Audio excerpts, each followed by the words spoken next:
It's different. It's obviously.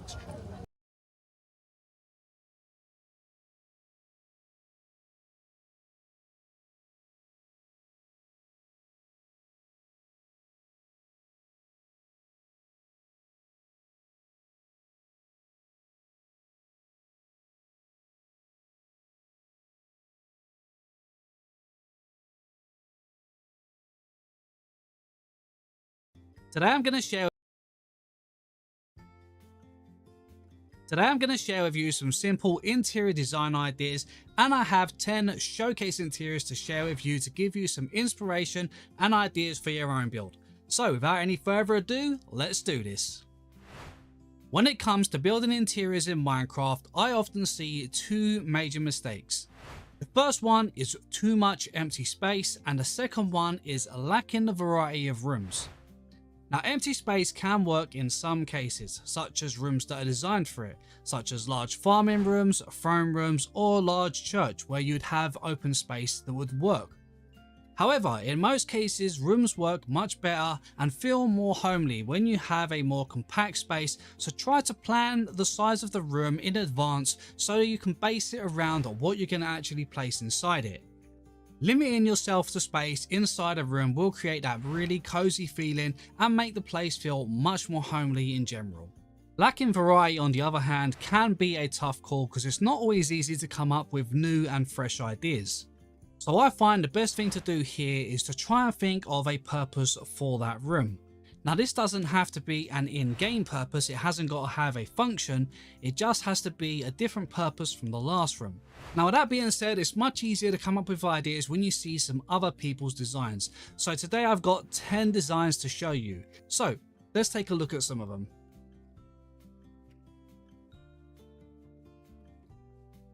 Okay, so our first room is the workshop. Now for the workshop here, I've tried to keep the idea of things that we're going to need in game. So here in the workshop are tables we would have used, like our crafting table, the smithing table, stone cutter, grindstone, fletching table, brewing stands. You guys know all of the blocks that we're going to be using, and I've kind of tried to place them all in here to give them a sort of purpose or a place that we can come to do any of our crafting sort of needs.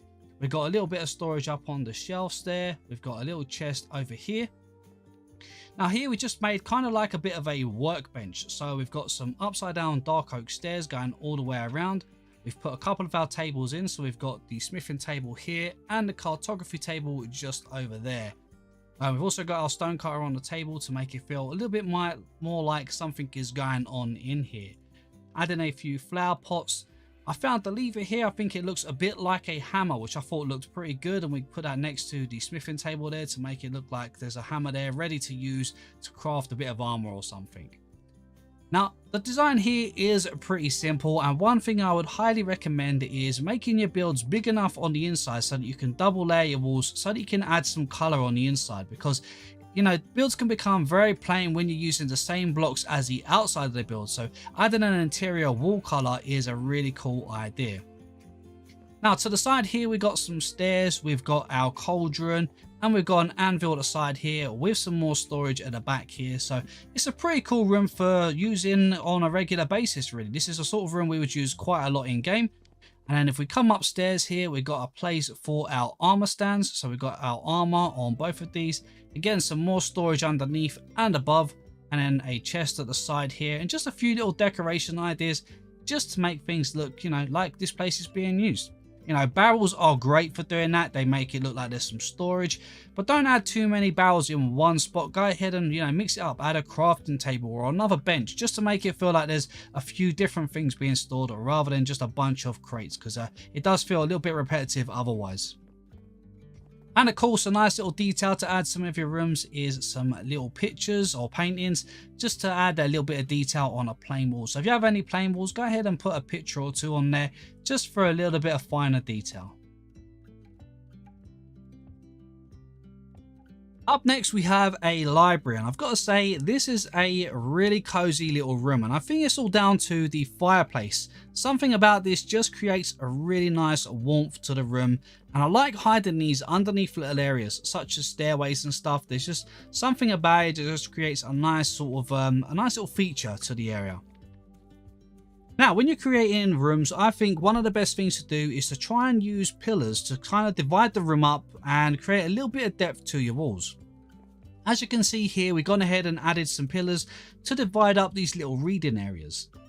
Now, one thing that works great here is the bee nest and the lectern. And as you can see, it kind of makes a really nice desk. We've then added a book with a oak stair and some signs. And this creates just a really nice little desk and is a nice change from all of the spruce as well. So changing up the color with a bit of oak really breaks things up, and I think it just works really well with this room in general. Now, as you can see as well up here, I have used a loom block faced sideways into the bookshelves here because it creates a sort of empty shelf look. So I think this works really well, makes it look like a few books have been taken from the library, but don't do this too much because if you do it too many, it's going to look like there's way too many books missing. And I think just the odd one just works so much better. Now, another good thing to do is add greenery. So as you can see, I've just got some azalea leaves here with a composter underneath. You can do this a little bit different as well by adding a flower pot, maybe with a dead bush or bamboo or even a cactus to create a bit of a stem, and it will look like a sort of little mini tree, which I think work really nice to sort of just add a little bit of detail to any room. Now, for the stairway here is something that I do an awful lot because I don't always like adding thick sort of block stairways to like a little wall to come down the stairs, and I don't like leaving them plain with nothing on the side. So using trapdoors works really well to create a bit of a banister. And this is really simple, just by simply placing a trapdoor on the actual stair itself and then coming onto the inside and placing one above. And you literally just repeat that all the way up your stairway. Creating curved stairways that come up and around like this is also a great way to add a bit of a feature to your room. It just creates a little bit of a sort of more of detail because you're seeing the stairway on two walls as opposed to one. And then having a little landing somewhere also really makes the room feel that much bigger. I'm not particularly a fan of having rooms with massive high ceilings and just like having a single room in it. I like to add more things. So adding a second floor or even a balcony like this really help create a little bit more atmosphere in a single room when you have a high ceiling. Now, with that being said, we haven't done much more with this room other than adding some more of our little sort of desks at the top here. We've added a little chandelier in the middle of the room, and we've added some green terracotta to our walls. Now, as you can see, there's not many walls that are shown, so we don't have much of it. But I think the terracotta blocks work great for walls because they have a bit of a texture to them. And the colors are not too vibrant where they look a little bit too crazy for rooms, you know, because some of the concrete blocks, they're very vibrant and a little bit too vibrant for walls. So personally, I really like the terracotta blocks. I think they work great as a decoration for your walls. Just remember, if you are building on an interior, you want to make sure you've got enough room on the inside. So if you're building a fairly small house, you're not going to be able to really add a color to your walls. But adding color to the walls really sort of creates a variety in your rooms because you can create a different color in every room. And this just really adds a nice sort of feature to each room and creates that variety that you need to make things stop feeling too much of the same. Next up, we have a throne room. And I've got to say, I do love a good old throne room. There is just something about throne rooms that just really appeals to me, probably because I love castles so much, but you don't need a castle to have a throne room. You can build it inside your base anywhere. It doesn't have to be any particular build of any sorts. Now for this one, I've gone ahead and I've added some red carpet. I really wish we had some wall slabs because they would be so perfect here. But unfortunately we don't, so we have to go without spruce flooring. Now, with that being said, I've gone ahead and placed some red wall here to create this nice sort of walkway that leads up to the throne. The throne itself, as you can see, it's not really an awkward design. It's pretty simple. We've got some stairs at the bottom with a slab on top, some wall blocks. We've got a red banner. Then we've got our dark oak trapdoor at the front here to cover it up to make it feel a bit more like a seat. And I've used some stairs to detail the sides out at the top here with some more trapdoors on top to create that final bit of detail. Now, one thing that works great here is just using some fence with some lanterns on. They create these nice little sort of holders for the lanterns, which I think work really well, especially down sort of corridors and stuff like that. So this is a really cool way of doing it. We've got a window at the top here, which is made with iron bars. I think iron bars just make this feel a little bit more protected, especially if they're going to have a king sitting in the seat here. Other than that, we haven't done too much. We do have some details down the side here, so I've added a bit of storage. So this is kind of an area where maybe we'd store like our precious jewels, like diamonds, maybe some iron or emeralds and stuff like that, you know, just somewhere to keep them rather than keeping them with all the rest of our storage. We could store them in a room like this. As for our armor stands, to place these on top of the carpet, because as you can see, I've added some carpet on top of the barrels, which creates a nice little kind of almost like a little sort of worktop, you know, like a sort of nice finish. So doing that gives us a nice sort of finish. And then to place the armor stand down, you just got to place it one block above the carpet against the wall, and it will drop straight down in place. So these look great. And then I've gone ahead and used the gold just to make it look a bit nice, but you can place any armor on these to make them look nice. It really doesn't have to be the gold. And then a little bit more storage on these shelves up here. Because we have these quite tall arches, we still want to make a bit of use at the top of the wall here. So I figured maybe we'd go ahead and use it for a bit of storage. But you could do many things with this, even adding in a different colored concrete, maybe some red concrete to make it feel a little bit more sort of royal in here. But yeah, there are so many things you can do with the walls. So go ahead and play around with them to make it your own. But as you can see, this one is pretty simple. We do have our pillar details as we have done in the other rooms. And we have these little bits that stick out at the bottom here to make these pillars feel a little bit more supported. For the ceiling, it's pretty simple. We just use slabs to kind of make a nice archway, and then a little detail on every third block where we have our pillars. And I think it works really good. And then having a little sort of chandelier there just finishes off the room. So yeah, I think that is just about it for the throne room. Next up, we have a dining room, and this one is pretty compact, but I gotta say, I do think it looks really nice. Starting with the floor again, I've gone ahead and I've used the stripped dark oak logs with some spruce planks, which creates a very strange looking sort of checker pan. But I gotta say, I really like the way that it looks. There is something about the look here that I really like. Then we've got a dining table here. This is nothing special. Basically, we've got some planks in the center of the table, and then it's surrounded with some upside down dark oak stairs.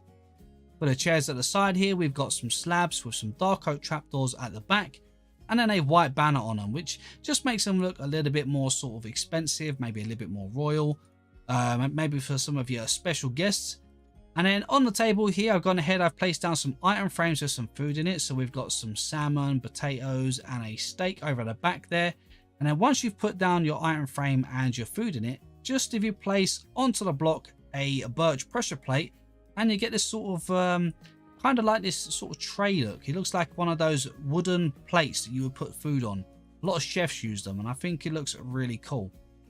Other than that, decorate your table maybe with some sea lanterns or some turtle eggs. I think they work great. Add a bit of cake. And then in the middle here, you can see I've added an end rod with some candles on to create sort of like holders for the candles, which I think work really nicely. Now, stairway over here, we got a single stairway, and we've done the same design as we did on the other stairway with our trapdoors, which I think work really nice. Underneath, we've got a bunch of storage, so this would be great for a little bit of storage here. It's under the stairs, out the way, and kind of adds a nice detail as well. Little barrel here with a tripwire hook with some flower plots, which make it look a little bit more like a sort of keg, so you can come over here and get a drink.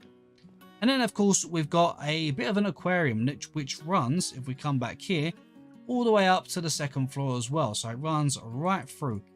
Now, the fish do tend to sit right at the top for some reason. I have no idea why. They don't really want to come down to the bottom.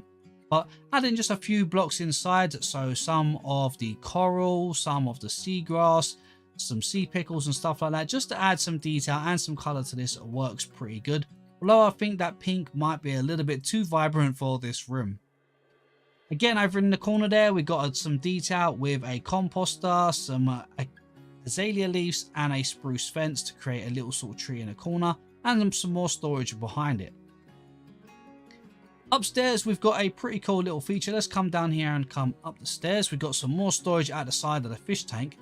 But this was a cool design I came up with for a little lamp. Now, I know a lamp like this probably isn't very medieval, but I had to showcase it because I thought it was a really cool design, which is a dragon egg one of the shroom lights, and then a black stone button just on the top there, which just works really well. It looks like a proper little lamp. Certainly fits well into Minecraft and would fit into any room really. Other than that, up here we've just got some timber roofing. So as you can see, we've got our beams going all the way across with some slabs through the center and a bit of lighting. Again, making use of some paintings on some of the walls to add a little bit of detail. But yeah, other than that, it's not too much. But again, using these balconies here really add a nice feature to the room. Somewhere to overlook to the people eating down below as well. And again, like I said, keeping the rooms fairly low. As you can see, this gives us another 4 block sort of gap before we have our next level. And I just think this just fits really nicely. I don't like having those tall roofs unless they're needed. Next up, we have a bit of a kitchen, and I gotta say this one kind of feels maybe a bit more like a bakery or maybe even like a Spanish kitchen of some sorts. But I've got a stairway that goes all the way up to the top here. And again, as of before, I've changed the flooring out for the deep slate, and I gotta say this works really well with this build. I don't know what it is about this color here, but this works really well with the yellow terracotta for the walls. I think it just looks really nice. Now down here, this is the main sort of kitchen. So we've got a little sink over here with some trapdoors, using some barrels as some overhead units, some trapdoors with some lanterns behind with our smokers underneath. This creates a little bit of an extractor look. Now I know extractors probably weren't about during, or definitely weren't about during medieval times, but it kind of just looks fitting. Again, using the bee nest, I think these work nice as some little sideboard units with a few little details here and there. I've noticed that some of the saplings actually look like dried herbs. You know, when you put them in flower pots, they look kind of like dried herbs. So I went ahead, not dried herbs, fresh herbs. So we've gone ahead and put them at the side here. These will be fresh herbs for the kitchen to use. A fireplace over here. So we got some campfires underneath and then some campfires that have been put out on top. And then we just put some food on it. So we've got some raw food on top of those to make it feel like those are being cooked. Now, other than that, we've got a little workspace over here. So as you can see, we've got some cake, we've got some potatoes, chicken, and some lamb, all sort of ready to be cooked. So they're sort of all prepared. A little storage box there, and just a few little details to make it feel a bit more like a kitchen. But overall, I've got to say, I really like this design. Again, I've gone with the same design for the stairway here, just to keep everything sort of feeling a little bit more sort of this sort of similar style.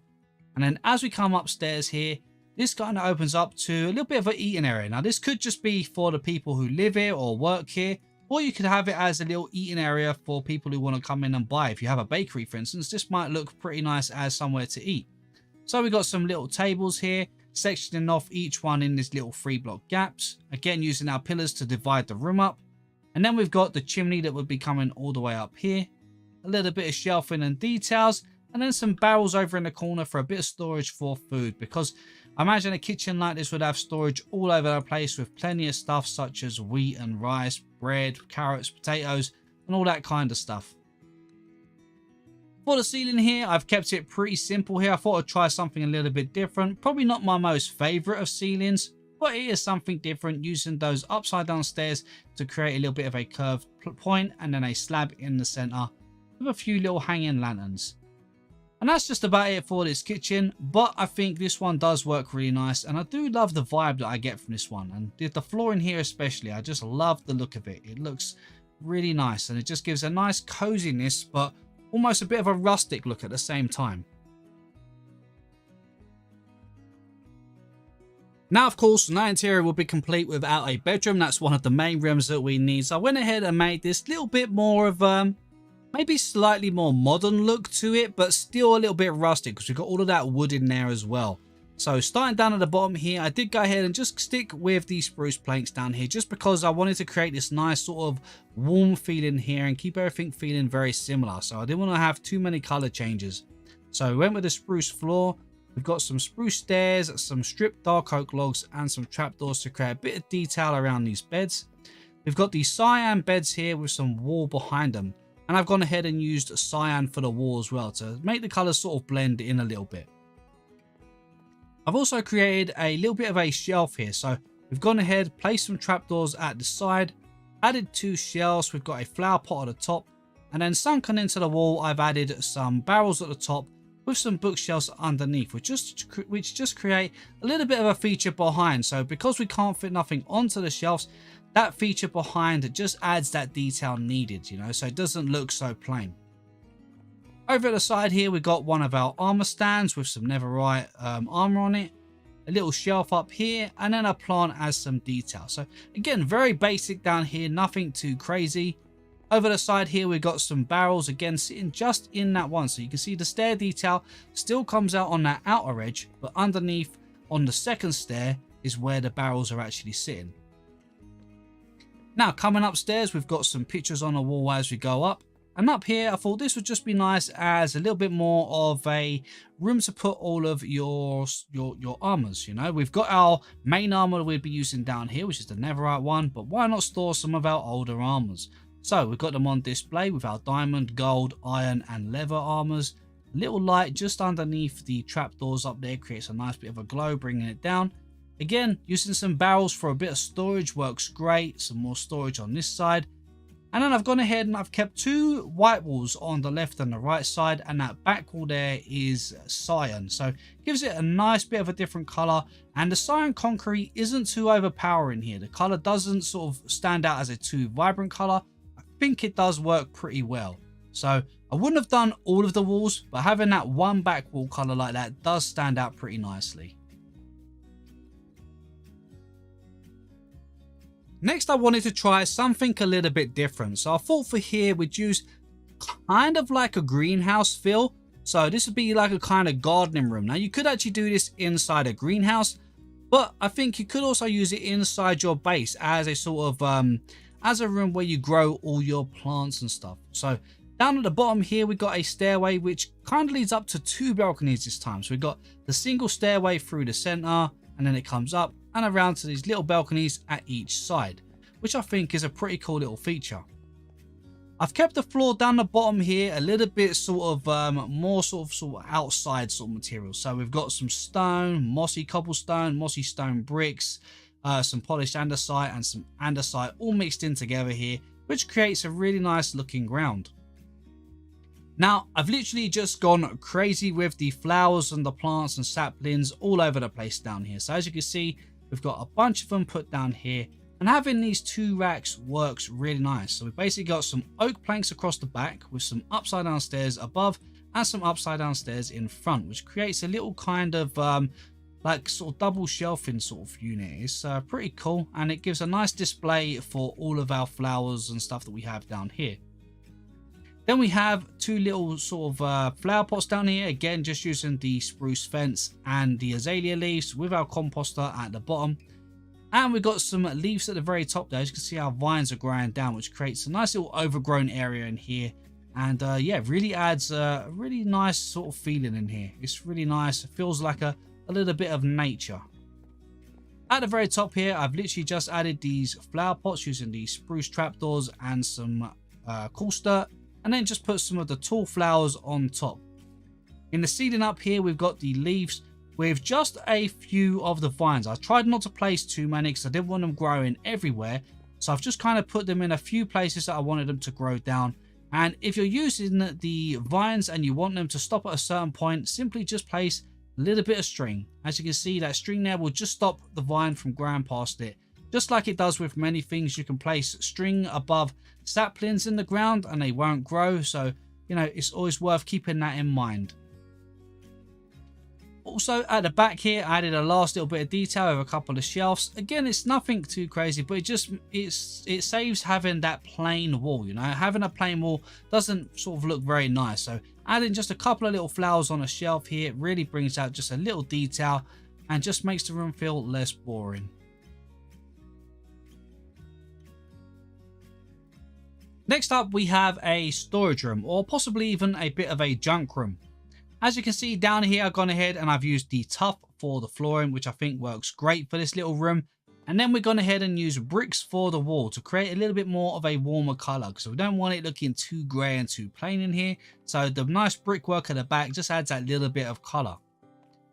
Now, I've gone ahead and created some sort of shelving. So we've got some upside down stairs with some spruce trapdoors. And then we just filled it up with any blocks that we've got. So I've gone from composters to chests, anvils, crafting tables, loom blocks, campfires, even flower pots and stone, not stone cutter, the grindstone. You know, just to add those little details in there to make it feel like there's a bunch of storage down here, which works really cool. To the side of the stairs here, we've got like a bit of a keg with our tripwire hook and a flower pot to make it look like a cup. But yeah, just keeping it pretty simple down here. Nothing too crazy, but it does certainly feel a lot different from our other rooms and looks much like a storage room. Going upstairs, we've got some little shelving up here, so nothing too much, but this will give us some room to add some more of our storage if we wanted to. We've just got some random stuff on our shelves. In the corner here, we've got a little cupboard. Now, as you can see, we've got some food on the campfires here. So just put your campfires out and then you can place any raw food on top or anything that can be cooked inside a furnace. So anything from the raw fish to raw salmon, raw chicken, potatoes, any of that stuff can all be added onto your campfires. Then we got some more storage with a bunch of chests. This would work really good for your storage because there's quite a lot of areas to place some of your storage. There's barrels and chests everywhere. So this would work really well. Added a little flower here or a little bush to make it look a little bit more green, just to add a little bit of color detail because this room does lack a little bit of color other than the red brick. Again, the ceiling up here, just some basic timber sort of roofing. So we've got those beams going across with some trapdoors and some upside down stairs in between them. And then finally, we got another little cupboard just over here. Again, storing some of our raw foods, but you guys can add anything in there that you please. And that just about does it. It's pretty simple, but overall, I think this room works really well. And if you're trying to find something to do with an area that you want to just fill with some empty space, give it a storage room. Next up, we have a pretty cool kind of bathroom design here. So I got to say, I really like this one. And yes, I did go ahead and use spruce planks for the flooring here, but it's because of the look that this room had. I just felt like this room needed the wood flooring down as the planks, which I got to say, I think it just works well with the room in general. Now, being themed on medieval, I went ahead and created a little bit of a sort of hot tub bath here. So in the corner here, we got 3 sort of wide. We've got trapdoors across the back and the sides and a little step to get in as our bath. Now, I think the eggs and the sea pickles here work well as kind of like soaps and sponges. So place some of those on the side. We've got our stairway going up at the sideways here. So of course, we've got some of our barrels at the back there for a bit of storage as well. We've created a shelf at the back here, put some snow layers on top, which look a little bit like some sort of rolled up sort of towels or something. And then a couple of banners here, which look like some towels hanging on the side. And again, we've placed some more of our snow layers here to create, again, some more towels at the side. And then other than that, it's just a bit of storage down here with some shelves, just some final detailing, just so really just finding things to put in the area, just to make it feel a little bit more like a room and less empty. And then, of course, we got our little toilet, which is nice and clean at the moment because we just took it all out. So it doesn't smell and it's not dirty, so that's good. Last thing we want is to stink the house out before we come and bring people in here to have a look. Now, heading upstairs, here we've just got kind of a little bit more of a dressing room. So we got a couple of our armor suits up here with some storage underneath, a few more towels here, a little sort of dresser unit here with our lamp on it, and then just some final details with some bushes. And up here, we've gone ahead and used some fences just to create a little bit of a different look to the landing here, creating a nice support for the balcony here as well. Just adds a nice feature. Now, one of the things I gotta say that I really like about this room is having the red terracotta walls. This creates a really nice warm feeling. And then at the back here, we've mixed up 2 of the dead coral blocks to create a little bit of a pattern in the wall, which I gotta say just adds, I don't know, a really nice look to it. There's something about the look of this that really stands out.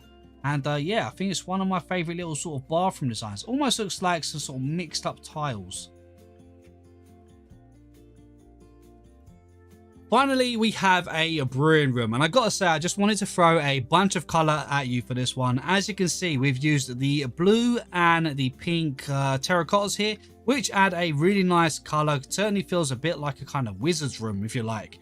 But we got a bunch of color here with our blue terracotta walls as well, which add a nice sort of color tone.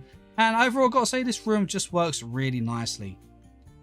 I tried to make a little bit of a work area here. So in the middle, we've got a bunch of our bees nests. We've got some campfire here. And if you don't know, you can actually put kelp on top of a campfire with some raw salmon to make it look like they're getting ready to brew a potion. We got the brewing stand in the middle.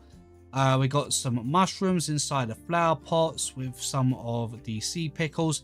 And then a little smoker around this side, just to make it sort of feel a little bit like a working station in case they wanted to cook something that was going to be brewed first. Now, other than that, down here, we've got a nice little area here. We've got 2 barrels at each side here with a little Neverwort sign here to show as if we're storing some Neverwort in here. A couple of hanging plants with some hanging vines. And then we've got another little work area here where we're growing our Neverwort. We've got some brewing stands with our books for all of our potions, which I think is pretty cool, and a little desk to sort of work at. So I think that works pretty cool. Now for the upstairs here, I decided to create 2 stairways, one at each side, just to show a different sort of variation. As we come up, we've got a little flower pot here with the vine that grows up. I forgot the name of this one. Is it creeping vine? Creeping vine, yeah. And then if we go up here, this is just kind of a little bit more of an open work area. We got some more books up here, some more brewing stands, some ingredients on the shelf. So we've got mushrooms and flowers and all sorts of stuff here, maybe some herbs, all for our brewing, some more Neverwort, and then kind of just repeated the same over on this side too, just to add a little bit of a finishing detail, and then some paintings on the wall. For the ceiling here, again, we just kind of mixed a few blocks up to make a little bit of a different pattern in the ceiling. I think it's nice when you get a chance to try and mess around with your ceilings, create some different patterns and styles, because they also add a nice variety to your builds. You can also use things like the barrels to create like a little bit of a sort of wood paneling for the bottom of walls, which I think works really nicely. And yeah, overall, I gotta say, guys, these were really fun to put together, and I do love these sort of designs. Now, if you're looking for some more interior inspiration or ideas, be sure to check this video out here. There is a bunch of really cool ideas that you might enjoy, and I'll catch you in the next one. Welcome to my hardcore Minecraft world where I have survived 4,000 days. I love to build and a little bit more building on top. With over a year and a half spent in this world and nearly 900 hours survived. Now for part 3 of my journey to 4,000 days. Here's the first 3,000. Please leave a like and subscribe, and if you don't want to watch this entire thing, just leave it running in the background as it helps me out a ton. Let's get rocking. Starting this hardcore series, I gave myself a big goal: to build an interconnected world full of villages, towns, and cities, where I've built a lot of really cool stuff throughout the 2,000 days survived inside of this world so far. Like trees. Lots of trees. Did I mention I like trees? But until now, my house has stood pretty alone on top of this hill. I'm taking on the challenge to build the first city inside of this world. Be sure to double check that you're subscribed so you don't miss out on this new journey, and let me know in the comments what you think I should build inside the city. First up, to make progress on the city, I want to fix the wheat farm, as it's really close to working, but it's extremely loud and extremely slow. We've got 49 wheat. Let's turn that off. So instead, I want to make a hopper clock. Now, if I put a stack of kelp inside of here, that should activate it. Kelp goes over, and it trades back. For this machine, apparently we only need 1 note from the note block every so often. So it should turn on, go for a little while, and then turn back off. Next, I need to get some bees to add inside of each layer of the farm to help the wheat grow faster. For the purpose of bee breeding, I would like to create a small shack right down here. Let's level it off a touch more with some dirt. Next, for the foundation, something like this should work. Turning it into a tiny greenhouse with some glass walls. Then we can solidify a touch. And something like this should work out pretty well. putting some campfires on any of the sides so that the bees don't hurt us, a lantern out front. With coarse dirt in for the floor, I want to spend some time connecting this up to the main road.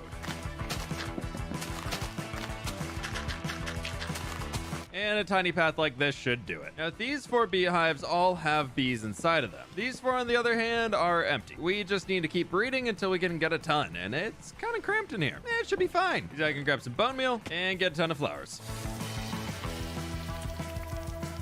Now I just need to wait for the bees to jump out. Oh, there they all are. Hi, everybody. Take a flower. No, no, no. You saw nothing. Absolutely nothing. Everything is fine. I'm just gonna, for no reason at all, extinguish these campfires. I've now got a ton of bees in here. The sun is setting, so hopefully they'll go into the hive soon. This should be enough. More beehives. We'll take the bottom 8 as we know they're full. So is my inventory. Now with it still being nighttime, I need to jump into every single one of these, adding some alliums to the corners and one of the beehives up here, and we're good.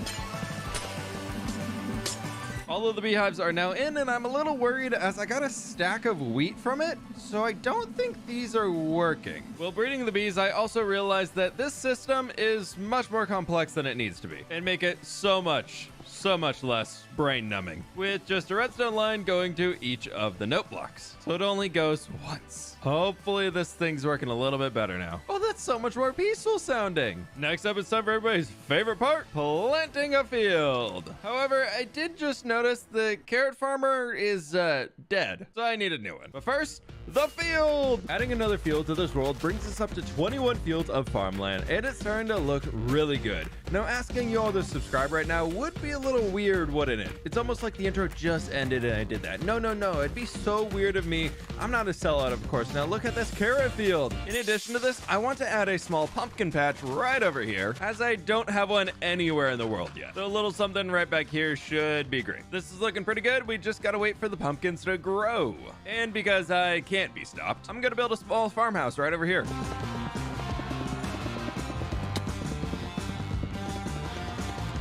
One final step, waxing all of the copper, and the farmhouse is complete. Look at it. Oh, it's so cute. I'm really happy I took the time to do that. Now back to the last field fix for the day, moving a villager into the carrot farm. First off, I started by digging out a new tunnel so I didn't need to build one in the air again, and laid down a new rail track to get the villagers into the new field as quickly as possible, and if I need any replacements again in the future. But this should be everything we need up here, and a quick trip down to send a villager off. And we've got one villager left.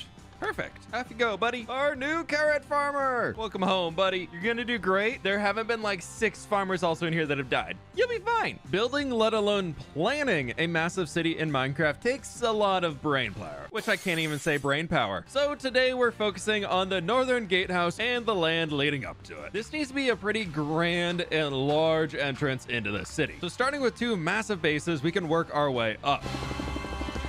I want to add some towers onto the corners to break up from the current boxy look we have, which we can just send these all the way up. Both towers are in on the side and it's taking shape. Next, I'm thinking the archway itself is going to be about this tall, and then we bring it forward. Now that is starting to feel like a gatehouse. So from there, I spent some time adding in more of the stone to get the rough outline of our gatehouse in place. So next, I want to plan the road connecting back down to the ground. This should be a good start, and it's got a nice curve to it, but we're going into a city, so I don't think having a coarse dirt road is the right idea. For this, first up, I'm gonna need cobblestone, regular stone, stone brick, then some rooted dirt, which I'm almost out, and regular dirt. And finally, to merge those 2 sets together, lots of packed mud. Entering the city, I want to start with stone and cobblestone at the top, which then merges down into the packed mud bricks as we work towards rooted dirt and regular dirt in as well. And those work really well leading back into the coarse dirt I use in every other pathway around this world currently. Now the gate itself won't be stone, this is just for the plan. Like I want to use the top of deep slate down here at the base, which I am already really liking. I want to get terraforming so this doesn't look like it's floating any longer, but first I should probably extend the walls all the way out to the mountain and to the tree. Sorry, wheat field, I think you gotta go.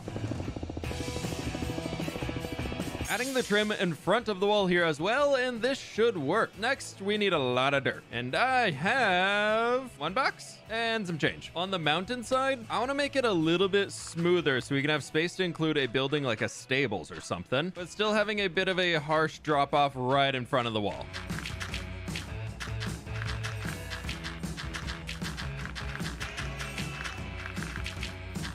The first side is now done and ready for building, and from here I want to make the other side a lot steeper and descending down into the valley. Connecting the ground to the ground is a later foot problem, and man, that guy hates me. Now I want to focus on building up the gatehouse as well as designing the walls. Taking some inspiration from the mud brick castle for the block palette, I need to gather up a ton more mud. But first, my wings are pretty busted, so I need to make a quick trip into the end and fly my way over to the Enderman farm.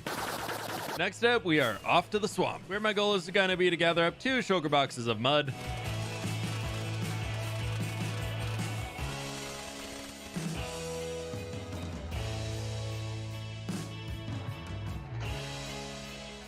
Two shulkers of mud. In the mess of shulkers, I have a granite and brick shulker box. The last item I need is brown mushroom block, which we can get a bunch here in the forest.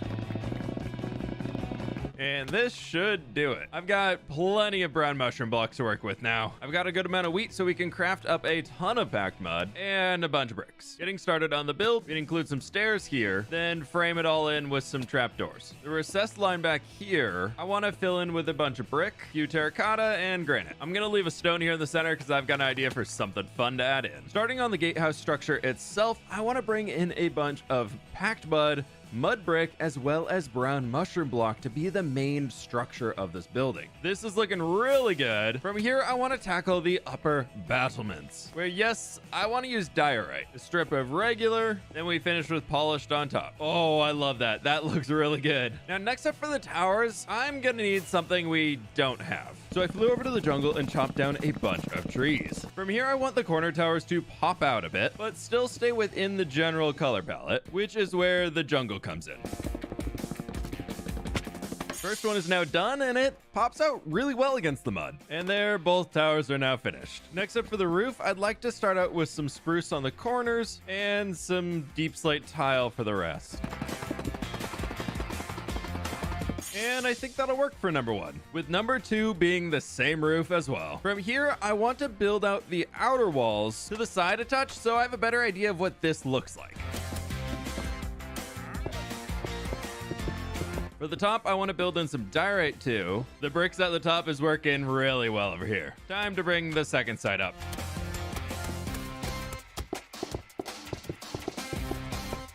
With the walls in on both sides now, I thought we could build out some flags using oxidized copper and prismarine. Topping with some anvils and trapdoors, we got some big ol' fancy flags. From here, since I already know what I want to do with the walls, I'm just gonna get them built up.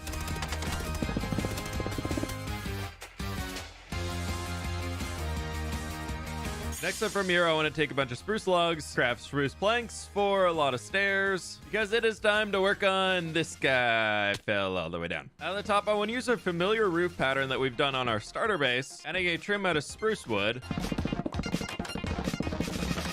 Moving on to the roof itself, I'd like to bring in some cobbled deep slate. Next up, I'd like to grab some sandstone, a little sand. This should do it for the walls of the top, starting by taking off the bottom bit, where I can add in some spruce down here instead, then stripping it all down. With all the stone removed, we can add in a little sandstone, and I think that'll do for some texturing. Next, replacing the floor and the ramparts with just some more packed mud, and we can add a little bit more detail to this face.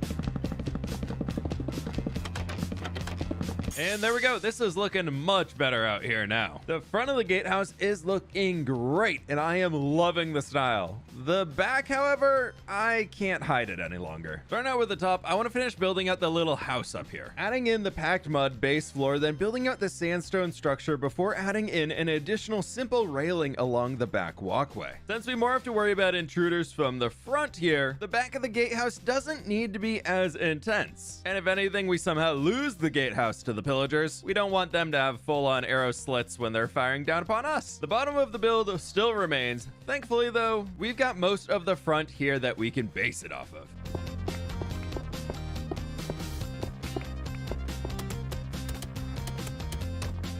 But with that done, we can come on the inside now and add in some polished granite down here at the base. And I'm thinking we just use some brick, a little granite tossed in, and some terracotta all the way up at the tippity top. There are 2 blocks I still need to replace on the gatehouse itself before we can call the exterior done. That and that. This is going to require 2 lodestones. Each of these requires a netherite ingot. Now I've got plenty of sand, and I can use the gas farm for gunpowder to craft TNT. And we're off to the nether. Back into the old netherite mines. I'm gonna spend 1 hour mining netherite and see how many I can get.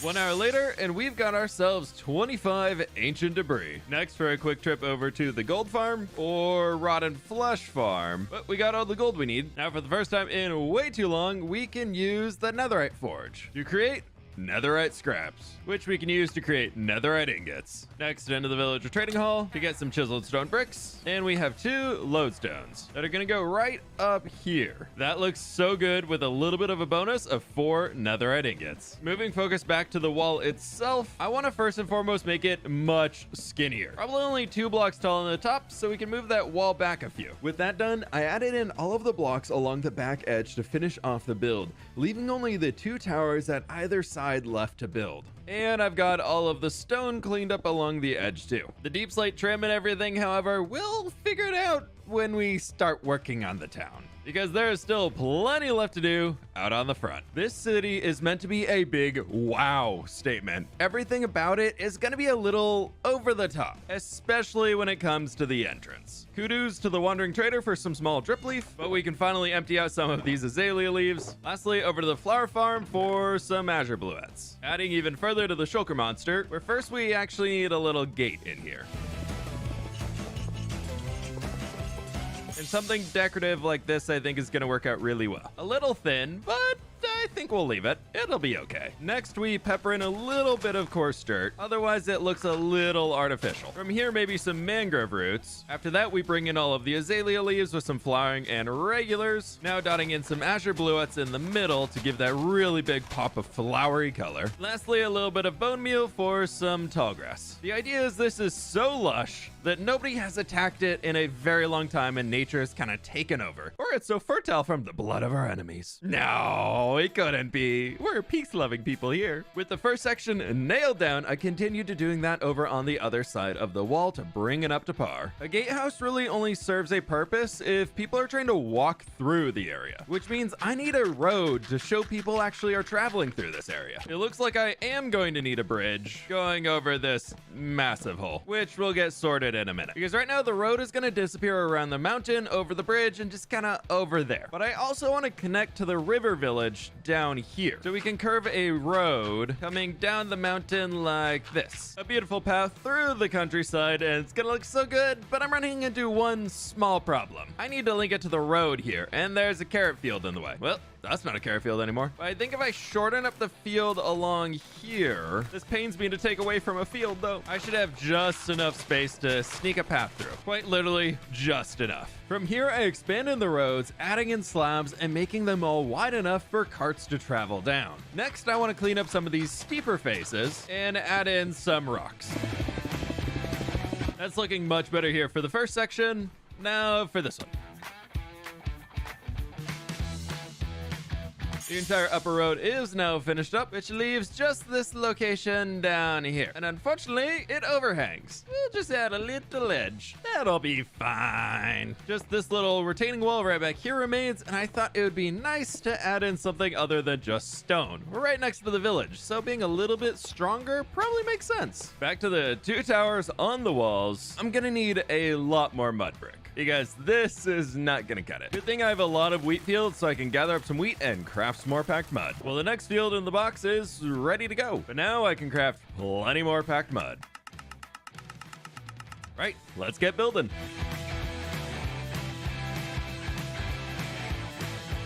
Leaving some gaps in the sides of these towers, I want to extend out some turrets. And that should do perfect. Second one is now in place as well. Something tells me there's somebody under the road. which I think is my cue to leave, as I need to gather a ton more spruce wood to build the top of these towers. Spruce tree patch is replanted, and we've got plenty of spruce to work with. I jumped into finishing up the top of the towers, inspired by what you'd find in Age of Empires as a simple top, but to not draw away from the gatehouse itself. This is looking fantastic over here, but now it's time to move all the shulker boxes, as I want to build a small stables and inn outside the city for travelers. Okay, the shulkers did not move very far, but I've been thinking about this for a while and already built and deleted so many things. First, to not interrupt the sight line of our gatehouse. Originally, I had a big building here, so I tore it down, and I'm thinking instead we do a nice carrot field. And then we build the inn all the way back over here. Next to that, we can throw a stables building right back in here for some horses. With a few details added in for the stables, it is finished up. Next up, we can tackle the inn.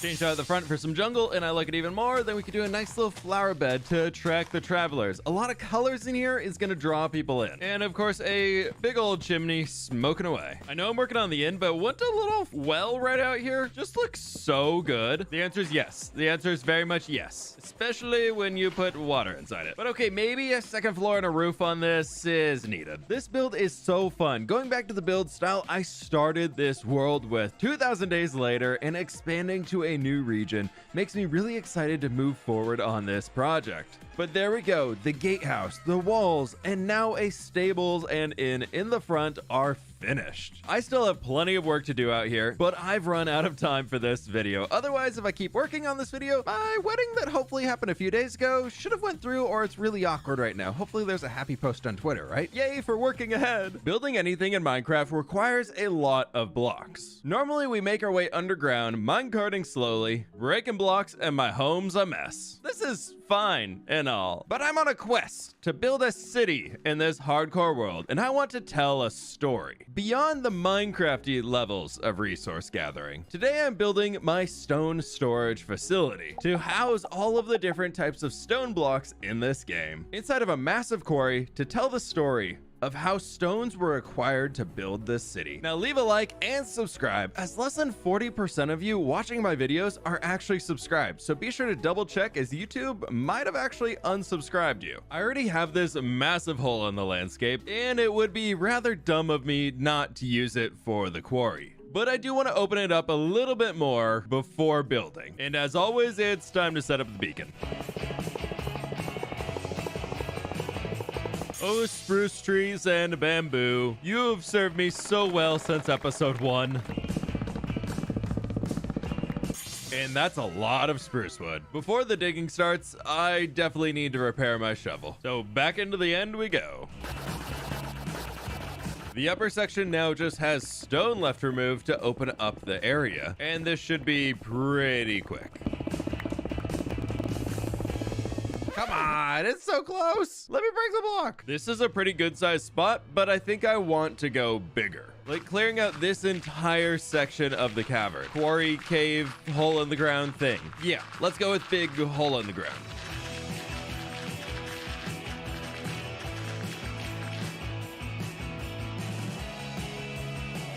Things are looking really good so far, but I don't really want these overhangs. So I want to try cutting this back even further. I'm already in full destruction mode, so I might as well keep going. Spending another few hours digging out the pit and revealing a massive area to start building inside. Whoa, wait, look at that. Oh, it's a dungeon. Zombie spawner? How have I not found this before?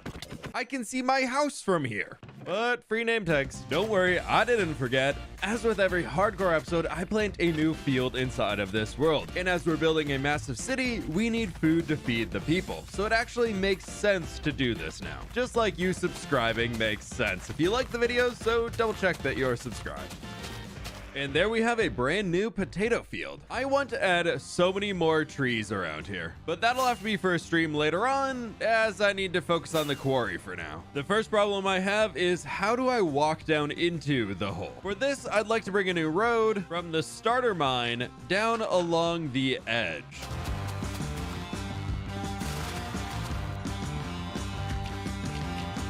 And this brings us all the way down here to the base of the pit, where I've got a lot of terraforming to do still, but it's at least a start. Next, taking some of the stone I already mined out, I want to create some large geometric shapes as if the workers mined out huge chunks out of the ground. The test area is looking very good. Now to connect the rest of the road to the ground, which is now done as well, but things are looking a little flat texture-wise. So I want to try adding in a bit of tuff,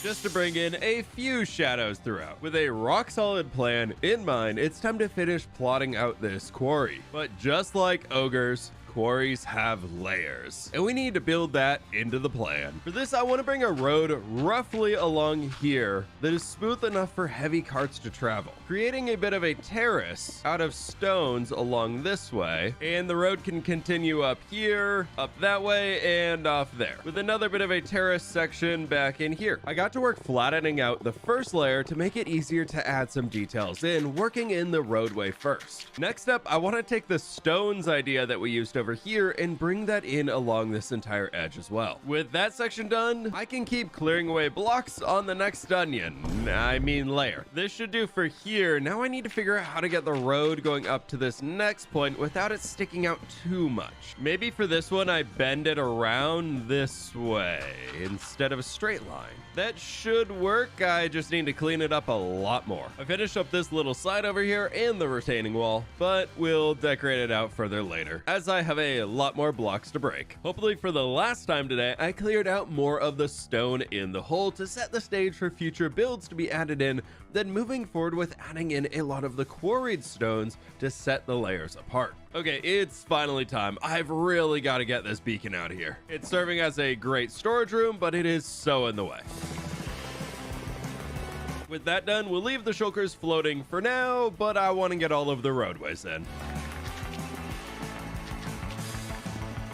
And there we go, the floor is now all dirty. Moving into the first physical build today, I started crafting up a ton of materials, gathering up a load of aged copper and tons of spruce, as I want to add in a big lift for the heavier carts to get out of the quarry where the horses might not be able to pull them up the steeper pathway. Starting with a massive wooden structure to house the lift, I want to reinforce the sides and connect them all together. Then using some large copper wheels at the top to give it a mechanical aspect for the build. Creating a second structure to hold a counterweight in here to raise the lower levels of this lift over 9,000. I've already added in the lift platform itself for the carts to go up, and originally I was thinking about using grindstones for the chains, but they're a little too big. So instead I want to use actual chains.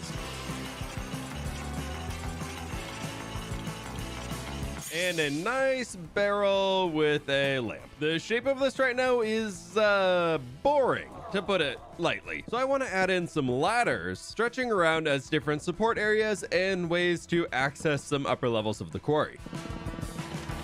This way we can start to break up the boxy rectangular shape we have so far and add a little bit more interest with some new colors. It's still all brown, but it's a start. But with this one, we are connected all the way up to the top. Well, mostly. You can squeeze through there. This will have to do for the second side, as I don't quite know what I want to do with the face yet. But I do know that I need some light sources down here, as it's getting rather spooky.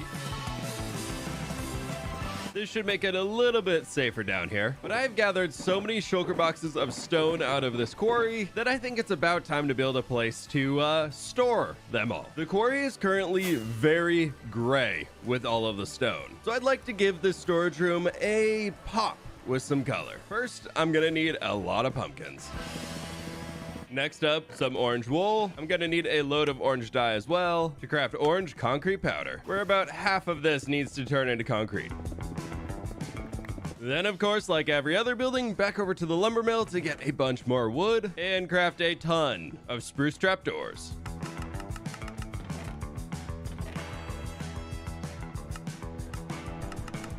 The last item on the list before we can get building, we need light gray terracotta to cook into light gray glazed terracotta. All of the materials I need are inside of these shulker boxes, and I want to start by outlining the base of this structure. To give ourselves more space, I want to push this back up against the wall, but I think we need to clear out a little bit more space in here for the build itself. Next up, to give an indoor-outdoor feel, to really bring in the warehouse vibes, I want to assemble these large archways going all the way across and then building on top of it. Next, with these two little holes we've dug out, I want to make them look like small doorways, where we can add some dark oak in the back.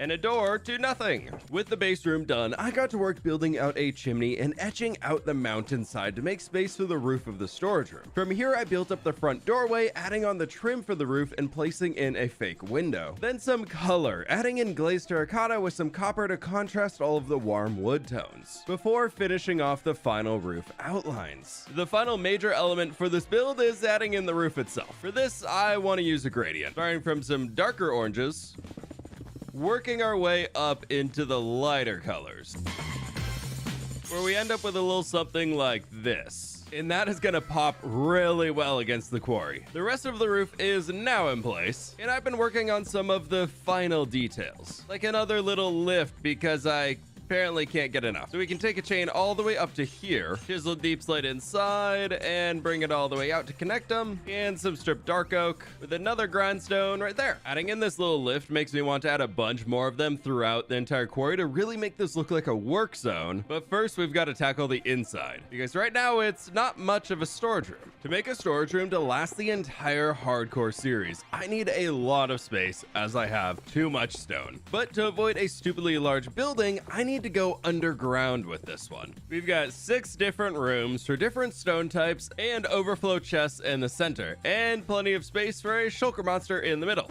Wait, what? No. Before we add in any of the chests, I want to add some hidden lighting throughout the back with frog lights,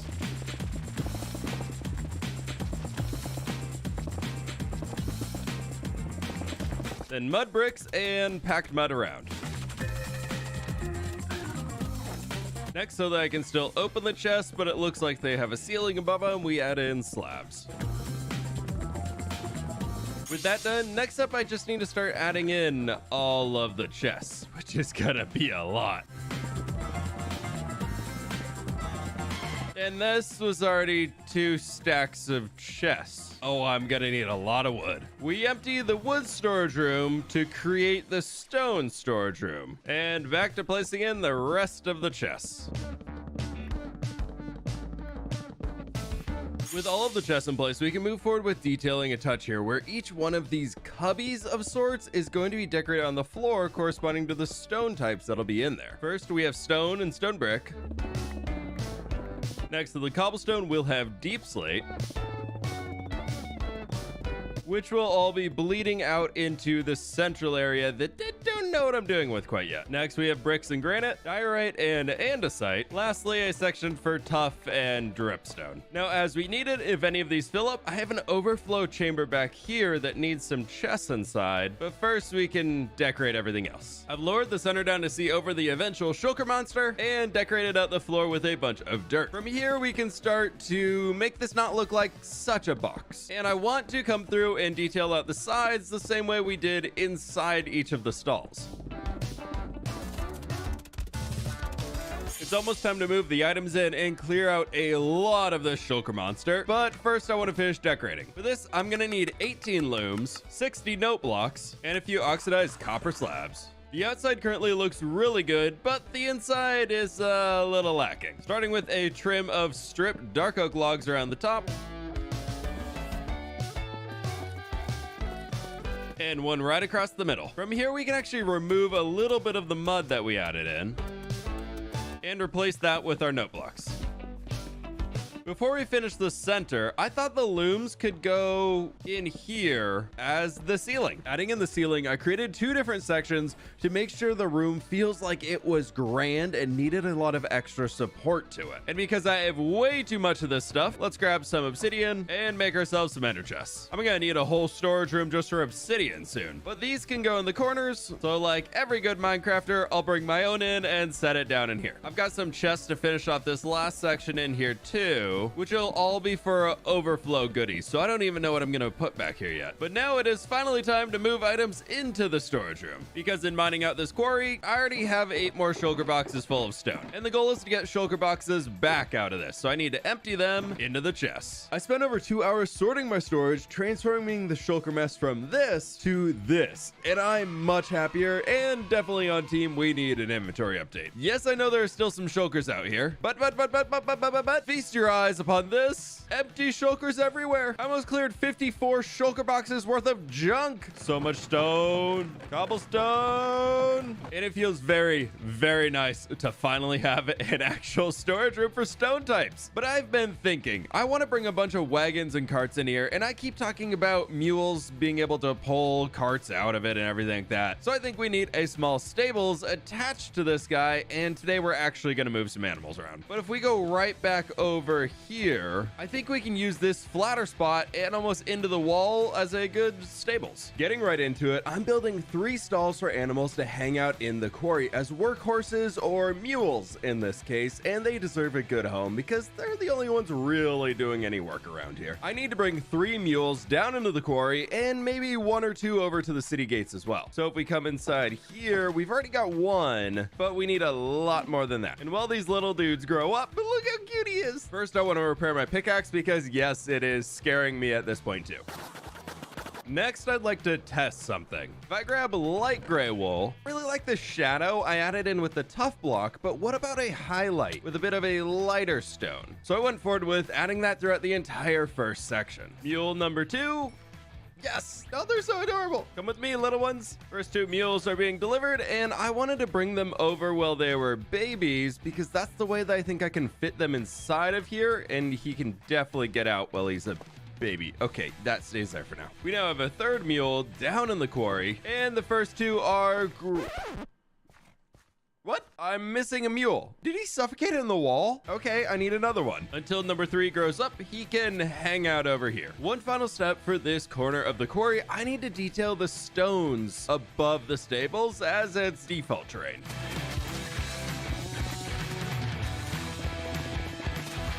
Looking back at where I started today, peeling back the first layers of the quarry. The quarry is starting to take shape as the first buildings are added in and the first corner is finished up. However, the rest of the walls of the pit are pretty gross. I must blockify them, and then we have fun with the details. But first, our mule has grown, and hopefully he doesn't suffocate in here this time. Oh, look at him, I love it. Now, thankfully, we've already decided on the style for the rocks, so I just need to build them. First step for this is gonna be grabbing a bunch of stone, and I think we can start over on this section.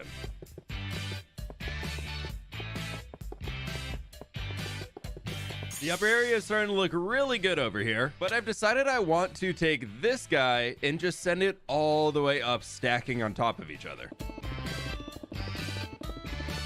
And that'll take us all the way up to the top edge. Now, if I keep building around this with a bunch more of these rocks, it should come together pretty well. I spent an hour terraforming. Yeah, I think this would be considered terraforming the quarry to create the larger rocks, as well as shaping out the remaining corners, and things are really starting to come together and be a full piece of a build here. Pillagers in the quarry. I can't seem to get rid of these, but yeah, they're pointing out I missed a block. Okay, we're gonna leave them.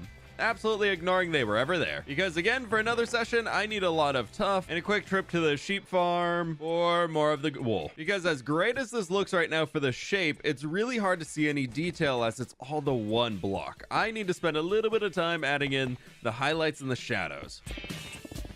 Quarry rocks are now done and dusty, and this wandering trader is really trying to dispose of one of his llamas. Next, I want to finish replacing the walkable areas with some dirt for contrast.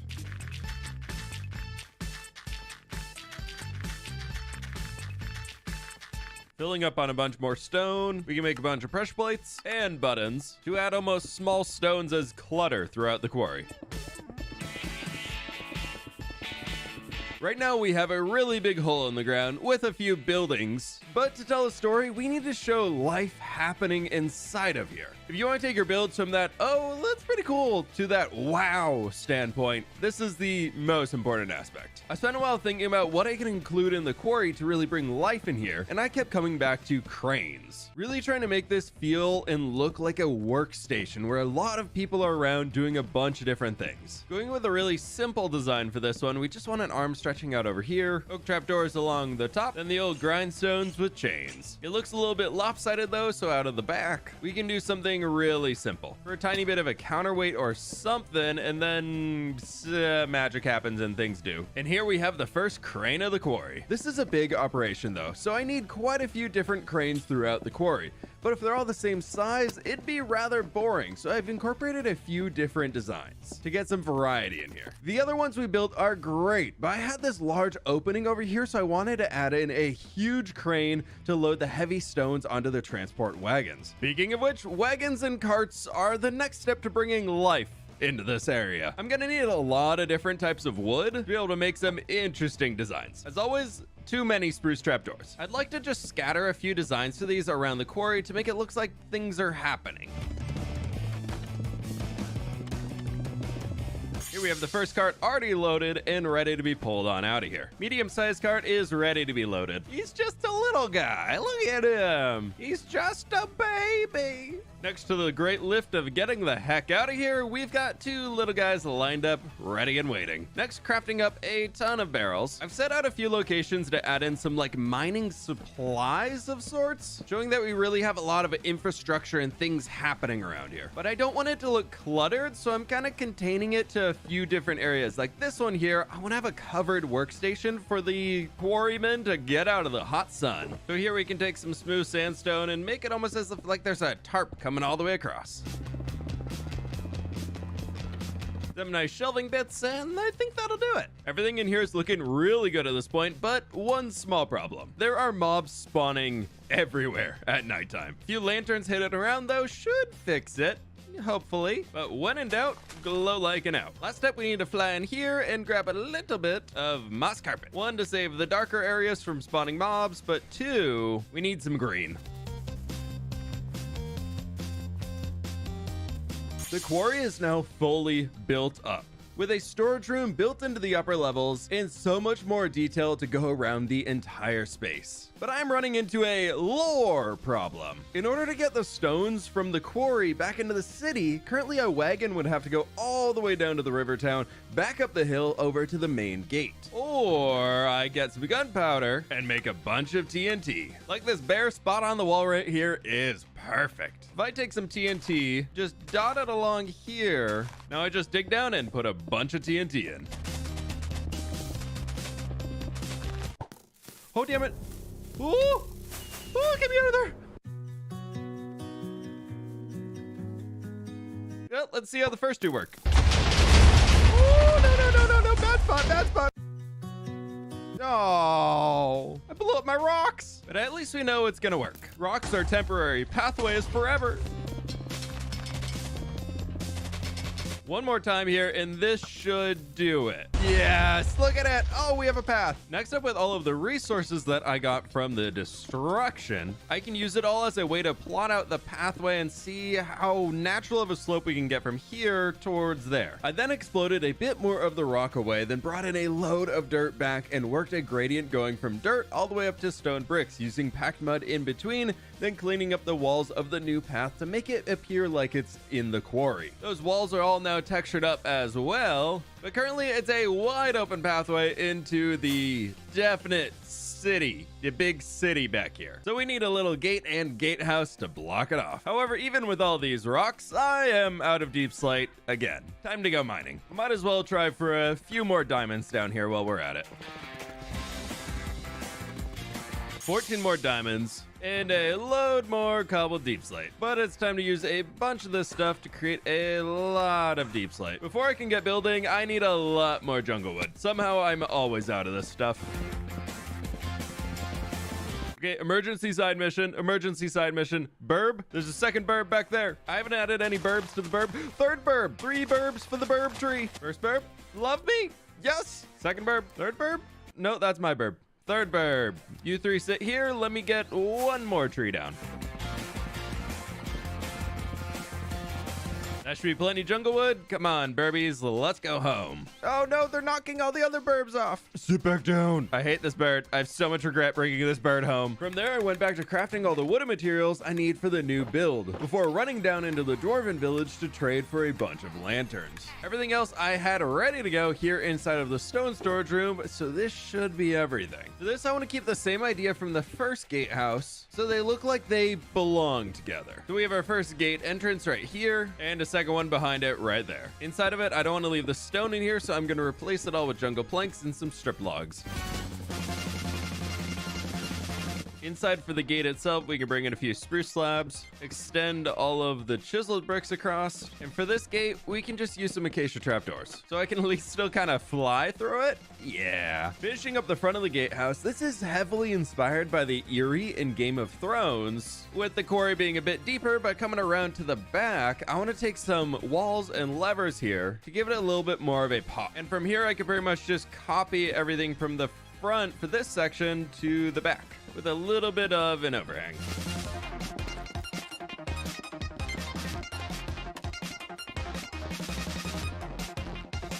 We're just gonna ignore the inside of this mess for now. But look at it! We've got a gatehouse! With the gatehouse finished, the city quarry is now completed.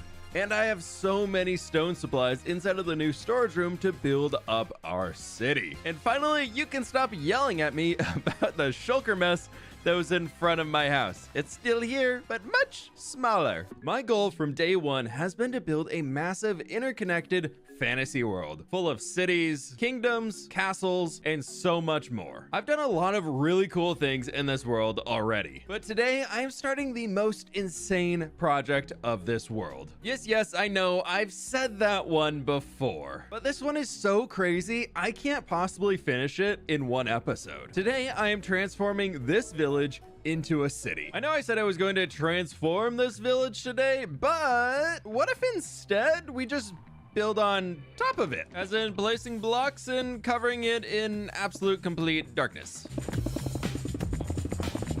Okay, I can at least put some torches underneath to keep it safe down here. That should do it. There we go, as good as day. We have the main street in right here, but for the side streets, I want to break away from the gray stones. So before we can complete those, I need to gather a lot of materials. First up is wheat, which means it's time to plant another field. In every episode, I plant a new field inside of my hardcore Minecraft world, trying to see just how many I can plant before the inevitable demise. Be sure to subscribe so you can see just how much of this world I can cover in farmland before it's too late. Only 9.5 stacks of wheat. Less than half of what I hoped for, but we have a snazzy new wheat field. Yeah. Before I can jump into building the roads, I need a lot of rooted dirt. So I flew around the world looking for azalea trees to dig down and gather all of the rooted dirt below, leading into the lush caves, which meant traveling over 5,000 blocks away from home just to find some hidden in a taiga village. Did I just raid an entire taiga village of all of its spruce trapdoors? Yes, I did. At this point, I've got a rough idea what I want the side roads to look like around the city, with all this newly crafted packed mud and a bunch of different types of dirt blocks. I want to start with this little strip here and just kind of see what happens. Okay, I like this, especially with the coarse dirt on the outsides. Next up, I want to go up a block. The only slab I currently have is these mud brick slabs, so I think some jungle could also work in here. And up another block so we don't run into that issue too often. From here, I decided to spend a while tracing out the roads and how they would play between the buildings. I created a rough outline by taking a screenshot from above and drawing on it in paint, which helped me a lot with adding in all of these roads. Today, my plan is to focus on a small section of the city, only looking at these planners right here back to the front gate, which I think is about 10 buildings. I've still got some roads to build on the mountainside. Well, this mountainside. Yay for no flat terrain. Loading roads. check. With the roads completed, I spent about 20 hours planning out the build in creative mode to get a better idea of how to do this. And man, I'm wishing I was a creative YouTuber right about now, as hardcore survival adds a huge level of difficulty as I need to gather all of the materials by hand. And I am addicted to spruce trapdoors. Well, any trapdoor. So I spent a few hours gathering up spruce logs from a mega taiga, clearing out an entire birch forest, and lastly opening up the canopy of the dark oak forest. All to restock the lumber storage room. Man, I still need even more blocks to build this city. First up here, flying off to the mesa and finding a notch shovel along the way. Nice. I did get lost, but I found a new village and it has hay bales, which means more packed mud. Finally made it to the mesa where I want to get a load of terracotta to build with. And here we have 2 full shulker boxes. Quickly stopping in the end to repair up my elytra and pickaxe. I think it's time to figure out the first building in the city. Right inside of the gates, I think it's very important to have a storage building of sorts. So let's get started here. Stacking up some tough blocks here to create a stronger base. I want to leave a few large entrances to get into the first floor. Something more like this. From there, I'd like to build some big doors to hide the lack of interior and villagers in boxes. Before I can finish off the base, I need to grab some stone brick stairs and stone bricks to add as a divider across the top here. Next, as a little detail around the back, I want to take some spruce fences and just add it as a small buffer. Before tackling the next floor, I thought a huge chimney in the center would look fantastic in a wall to kind of hold everything together on the building. From there, I added a staircase to the gate side of the building, and we have some new flooring on top as well. Before some zombies spawn in here and kill our villagers, let's add some torches. Well, lanterns. I've also built a little market stall out here selling blueberries and potatoes. Yeah, and a small shed back here just for some supplies of whoever's working in the back alley. That's a little well, but now we must go up. But of course, starting with the safety railing. Using some sand and sandstone, I started 1/2 of the second level and using some birch to top it off for a small 3rd-story attic, then adding in a ceiling texture out of spruce for the inner side. As next, the larger front section and using jungle wood and some white terracotta to finish off the other half. Walking through the front gate now, I am really loving this, especially the beautiful mess of shulker boxes over here. But we have 2 different roof sections. I'd like the smaller one to be made out of cut copper, which I have plenty here, and I've got a crazy stupid idea for the larger one, but first let's tackle the simple one. Just filling in the blanks on this roof here with some wax cut copper. This is starting to look really good, but now for the stupid idea. It could also turn out really cool. What if I use raw copper blocks as a building material, as well as some blocks of raw iron, where we can make a tiny gradient going from the copper to wax exposed copper to raw iron? I think that could be really cool.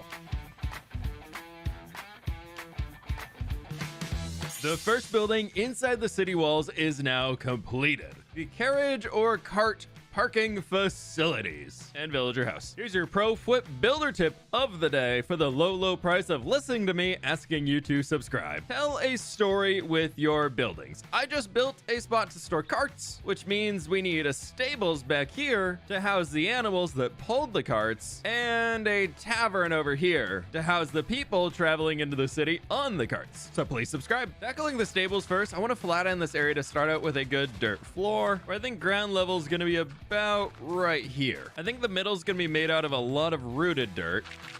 This should work for the back section, thinking that this will be a wall maybe, and then out here I want a little outdoorsy stable section. And from here I think I want some bricks to build up the structure. Running into the Dwarven Cave, I traded with the masons for tons of bricks and dripstone blocks before getting right into the build. Where I think it'll be bricks over here, then hidden against the back, we just use some dripstone.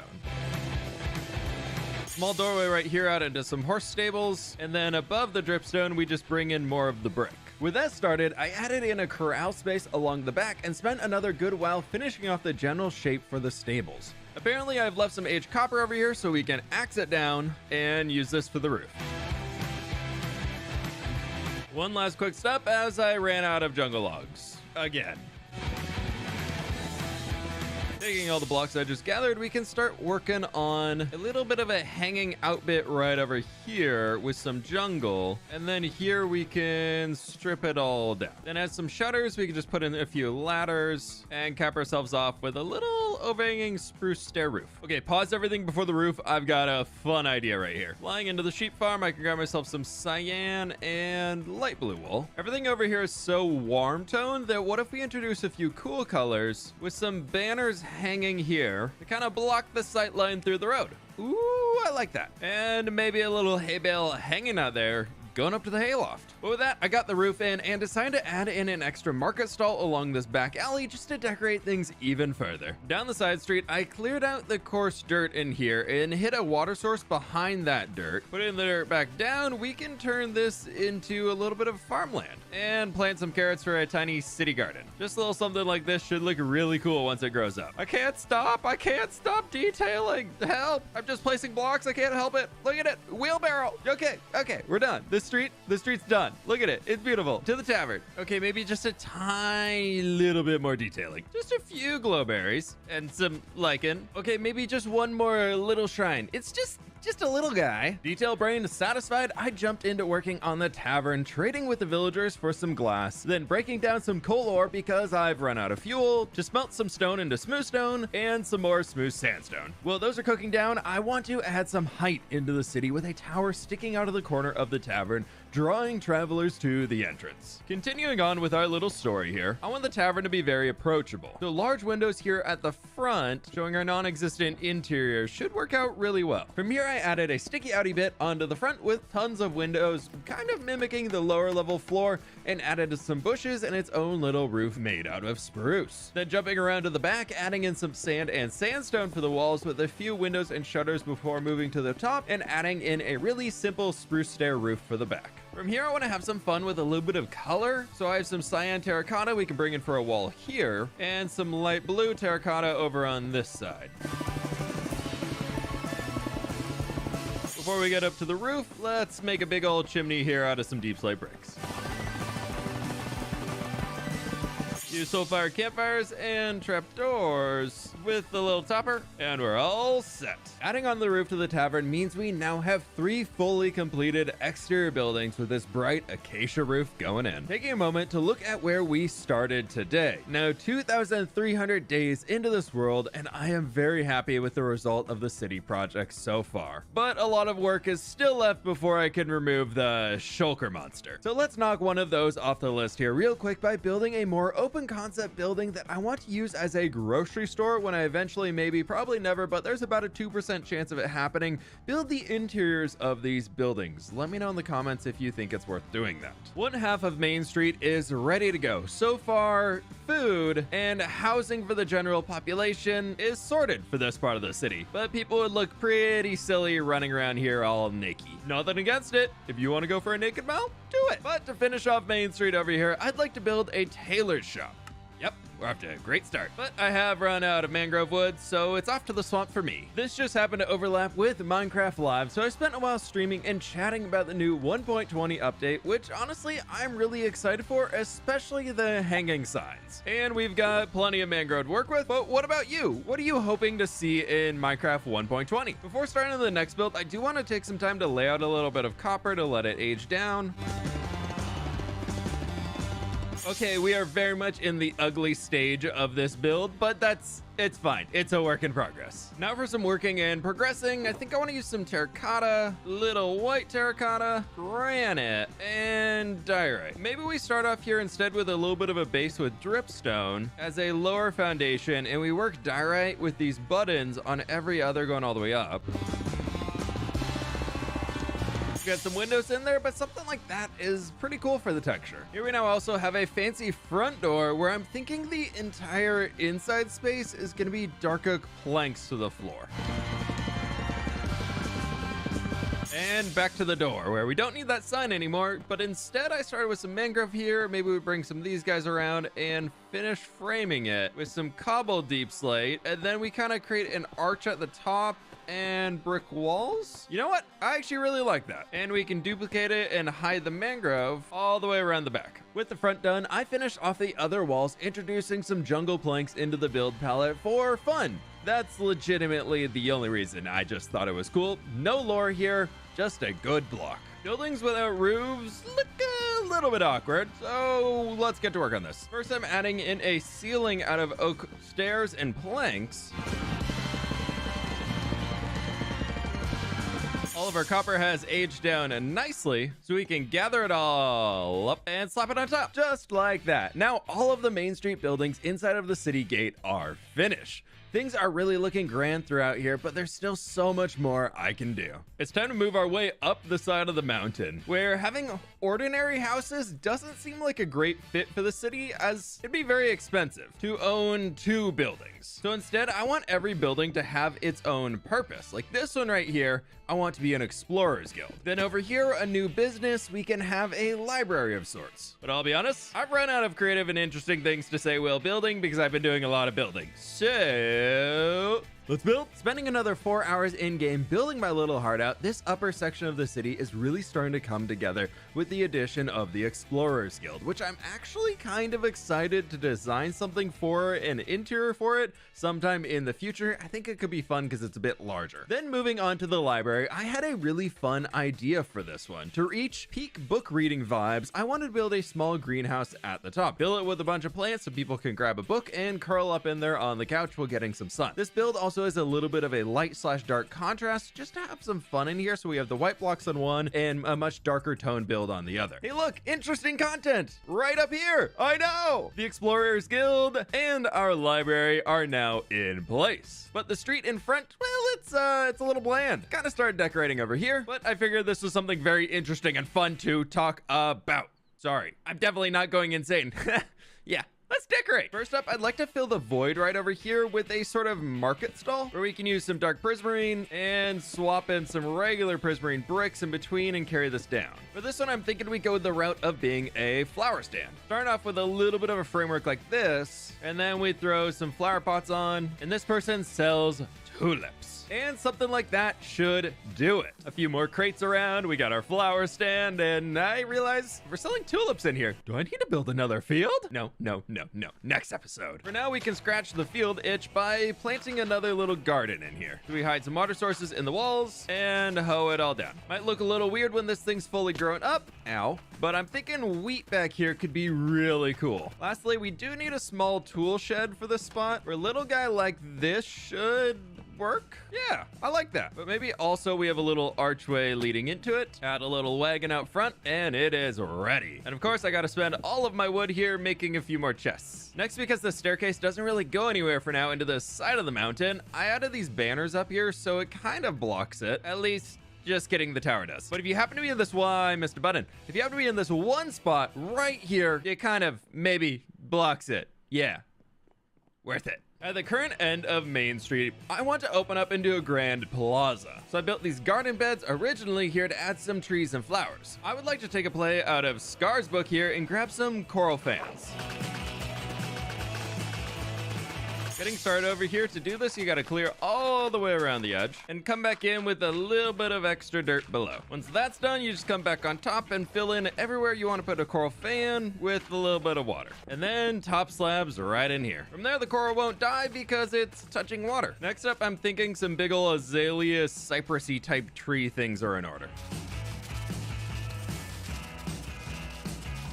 Trees are in place, and in the center, I decided to add in a few of the alliums too, just to get some more color. And once it's not the village church, it's gonna look so much better here. But before we get to that, we've got 4 more buildings to make over here. I'm thinking big old bakery back here. We're gonna have a pottery of sorts over here. In the center, I'm thinking since we got 2 levels, we could do a big carpenter's workshop at the bottom and maybe something else on the top if you have any ideas. And over here, a big old toolsmith of sorts. Now this episode has been extremely buildy, like 99.99% building. Do you enjoy this video format? Let me know in the comments. Getting right into the next building where I found something new to talk about, sightlines. So to start off this build, I'm building a large bell tower out of packed mud and brown mushroom blocks, giving a point of reference to help people walking around to know where they are in the city. But down here in the villager cave for just a moment, as I really hope these guys trade bells. Yes, perfect. And we can place this bell right over here. Now I want to walk up these stairs and be able to clearly see the bell in the tower at the end of the street. Focusing on that for now, let's get some walls in place so we can see what the alleyway will look like. Okay, the first tourists are here in the city and it's not open yet. But there we have the first building. I'm thinking we bring a little bit of a jet out there. Maybe the bottom will come out to for a big doorway. And this is meant to be the bakery, so I wanted a big window to see inside. Now for this section here, I'm gonna need some deep slate and some acacia. I'm thinking an overpass connecting the tower and the building together will be a great way to restrict the sight line, but still make the player want to explore even further. Starting right here, and then we can come up to the top, use some spruce, and take it all the way across. And the perfect spot for a covered walkway on top.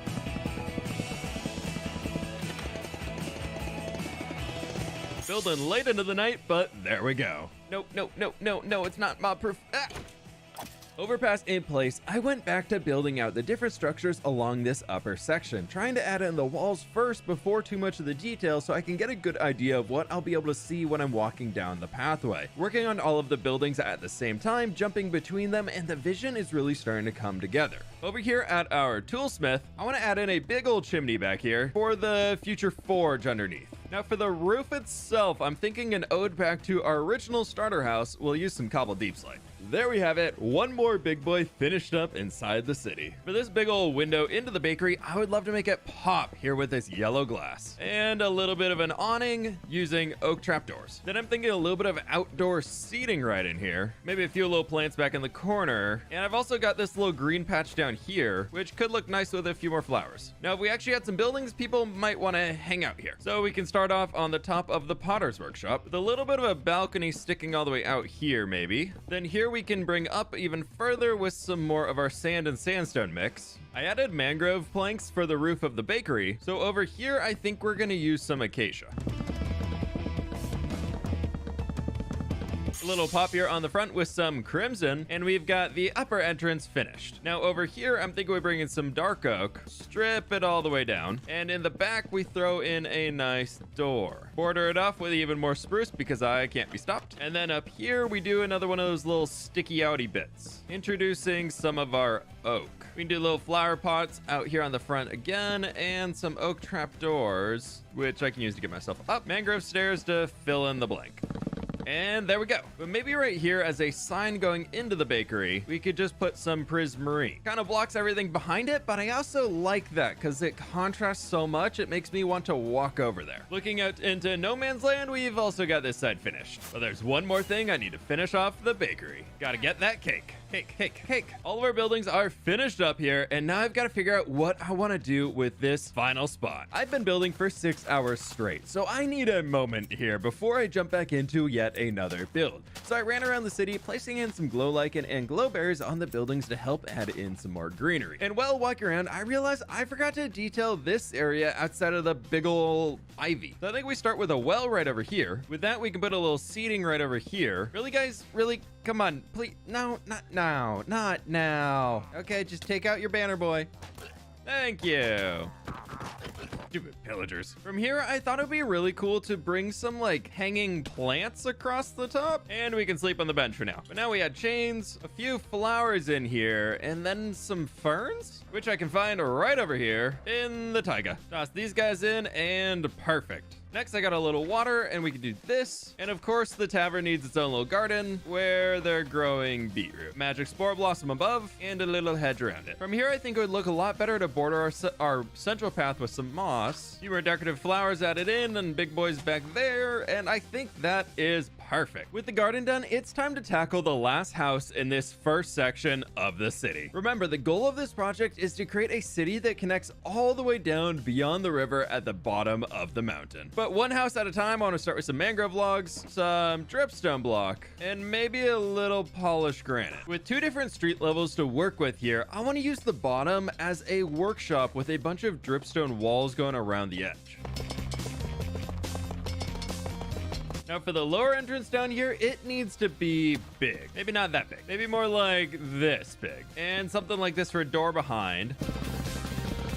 And that should do it. First floor isn't going to be super detailed, but this wall's very boring over here. I've been wanting to introduce some funky blocks into the build so far, just to keep it fresh and interesting. So this time, what if we did some soil? Yeah, I like it. Workshop level is ready to go, so I hopped my way up top and used some stripped mangrove logs for the wall, then added in a little extra of that soil to the top section. Adding in the front door for the second level now, and all that remains is the roof, which I need even more copper. And I believe I still have a decent amount.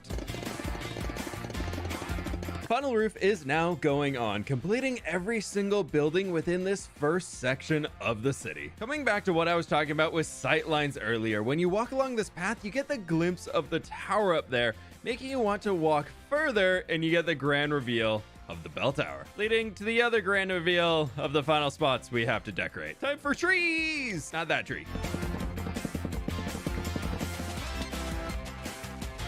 I'm talking about this tree and this tree. Over 150 days spent in-game building the city already. Accomplishing so much in that time, but also so little looking at how much is left on this insane project. With all of these buildings, my creativity is tapped. And that's where I need your help. Leave a comment down below with some names for all of these different shops we've created today. If you want to be absolutely amazing, give me a story about the people that live inside of them. It's a fantasy world, so go crazy. This build has taken so much time, and with tons of detail crammed into tiny corners, I don't have the ability to show it all off here. So I want to introduce you to my second channel, Fwip2. After every city building episode in Hardcore, I'm gonna upload a city walkthrough video to give a better vision of what I've built here. Today, I am surviving over 250 days in the Nether. I've built some insane stuff in this world, but this project drove me to insanity. I'm building a massive wither skeleton farm to flex a bit by decorating with beacons. Now, please leave a like as I've spent over 100 hours on this video, and I really appreciate the support. And double check that you're subscribed, as you might watch my videos all the time, but never have subscribed. So do it right now. Flying down into the Nether from the safety of the roof, I have a Nether fortress hidden right back over here. And as I keep running out of fuel to smelt things inside of this world trying to build up the city, I thought today we could take the most convoluted way ever to get coal in this world by building a massive perimeter for a wither skeleton farm. And there's a blaze spawner right over here. I think I need to get rid of that one, but we'll do that when we're blowing things up. Step one, we want to dig straight up from here. A great idea in the Nether. And we land right there. Now from here, I need to mark out a box that is 128 blocks that way, 128 that way, and that way. So I've got some digging to do. First corridor is dug. Second one is dug. Well, the third one ends perfectly at the edge of a basalt delta. Okay, all 4 corridors are now dug out. And the next step is, well, I need to flatten this entire area. So I've got a lot more digging to do. First pickaxe is nearly dead, and the other's halfway already. Oh no. 2 pickaxes later, and nearly 5 shulker boxes of netherrack, and probably another 1 or 2 on the ground. Time to drop these off and go repair. Oh, not safe, not safe, not safe. And we can drop off all of the netherrack back here, because I want to save a good amount of this. And back to digging we go. No. Oh, I wasn't paying attention. No. That was my first ever diamond pickaxe that I upgraded to netherite. Oh, no. Oh, it's a sad day. We might have to go mine for netherite because I need more tools. I can't do this with 1 pick. After crying and mourning about my pickaxe for a good hour, we're nearly done with the first side. But this one's also very dead. And I won't lose it too. Back to work we go. Wait. Hold up here. We have 4 ingots and 3 pickaxes. Where 1 breaks, 3 shall take its place. Step real quick, as 2 of them are only efficiency 4. I'm gonna need 2 more of these books. Much better. Farm, I can already tell this is gonna be a really good one. Love fire. The only thing that breaks today is the pickaxe, not me. Skull. Yes! Spending another 2 hours mining out the second quarter of this, which you get to see here in a nice 7-second time lapse here. Woo!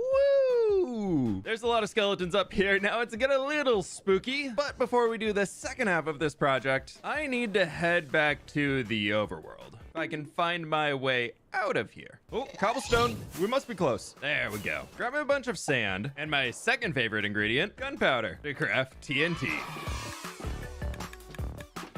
This will get us started. The eggs haunt me in this world too. I need to get out of here. To make this look even better, I want to clear out the netherrack in the bedrock ceiling. We place TNT and button and explode. Perfect. It's like a good floss. 16 TNT later, and we've made a good amount of progress. Just gotta clear out the rest of this. Jumping onto a live stream to work on this, as I didn't want to sit in silence by myself, I flew through exploding the nether's roof. After an hour, I hadn't finished clearing out even the first quarter, so I kept at it placing TNT and activating those with buttons before fully working through the 9 stacks of TNT I originally crafted. Where someone in chat mentioned I should probably just use my pickaxe as it might be faster instead of going to gather more sand and then returning to explode. And I'm happy / sad to say they were right. I wasted a lot of time, but now we are moving much quicker, going nearly twice as fast using the pickaxe, even with running back to get anything I missed and to repair it, which has been a fantastic excuse to come look at the blue sky in Minecraft. But back into the cave we go, and down into the nether yet again, where it's hard to see right now, but I'm happy to say that I removed all of the netherrack in the ceiling, including the second half of the first half. Now we have the second half of the whole thing left to go, where this time I want to see if it's going to go quicker if I literally just mine them all and do the ceiling as I'm moving. Hello, Enderman. I'm home. Tools are repaired, back to the digging for one final round. Basalt deltas bring back scary memories of Season 2 Wither Farm, so I went back to clearing out the netherrack on the 4th corner to finish off the major part of the grind on this project. Another fresh set of pickaxes, and only 4 more rows of nether and blackstone left to go. Netherrack should now be done, mostly. The only thing remaining is the basalt delta corner, and this one's gonna take quite a while. Except I think I want to save the basalt because I definitely don't need the netherrack. The entire roof is now cleared out, and I need to bring this all down at least 15 blocks to run TNT dupers across to do the rest of the work for me. Flying across the world to the desert, I started going crazy, mining for as much sand as I could fill up my shulker boxes, spending over an hour here just gathering sand, clearing back the desert farther and farther, reaching all the way to the edges of the river biome. Slowly, this entire biome is just being removed for building, but I'm definitely not the bad guy, right? So naturally, I went to the gas farm and started crafting all of the sand into explosives. Over 16 stacks of TNT in hand, I got to work placing it all down manually so I could keep the project moving forward after nearly 50 days in-game already spent destroying the nether. Let's start the button in the corner. Now we back up real far. Yes? Oh, yes. Ancient debris! It's working? It's working? Oh, it's working so well! Look at that! Now we just gotta get rid of all of the lava. Okay, hey, wither skeleton.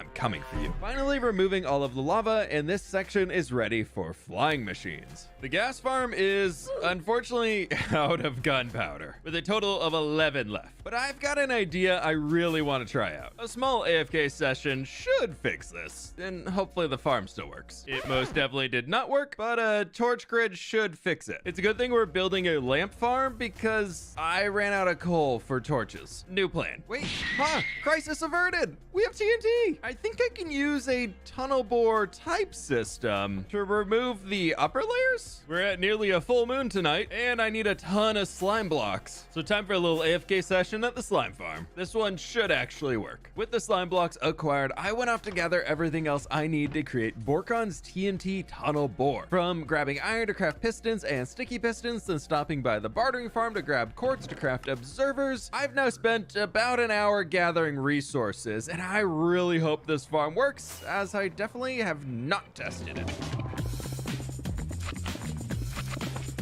The first set of 2 should now be completed, but before I can test any of this, I need to build them going all the way down to the far end. With large redstone builds like this, I am pretty new to making them, so initially I was completing each section at once, building out the TNT launchers, then branching over and moving on to the next piece. But an hour in, I realized it might be easier to complete each thing component by component, carrying on with building the activation system in the back before blowing up even more of the TNT launchers I'm trying to create as I'm running out of resources. This is really turning into a much larger project than I anticipated, so I need a lot more resources. I'm almost completely out of pistons, but thankfully I should at least get all these blocks back in the end.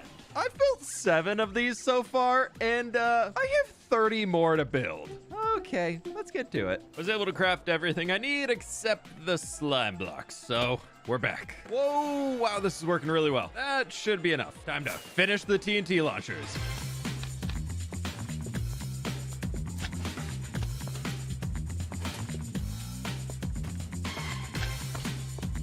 And they are all done.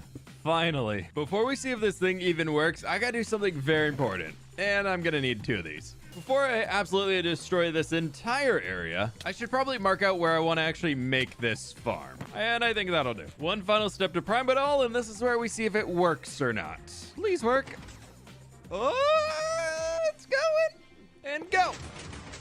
Yes. Oh, I think it works. Well, step 1 is done. Now the terrifying part of please fire the TNT. Or not. Wait, we fired TNT. Oh, no. Hopefully a simple fix. I just forgot to finish building this. Please work. Please. Please work. Nope, it's all off. Okay, break it all and move it back. And take 3. Yes, it's working. Might have to do a little maintenance along the way, but now we're mining in style. As long as I run along and patch up any of the lava spills as I go, it should be pretty easy. With the kinks ironed out, I was off to the races, shooting TNT into the mass of netherrack over and over again, while flying down to clear out all of the lava pockets found in the walls, until I ran into a small issue. I had to manually bring down the netherrack another block or the machine was gonna explode itself as it got closer. Which brings us here, 2 hours later, and it's time to boot up the machine and clear out the rest of this mess. Oh, ancient debris brings us up to 6. I have to clean up a few patches of terrain along the way, but we are officially halfway.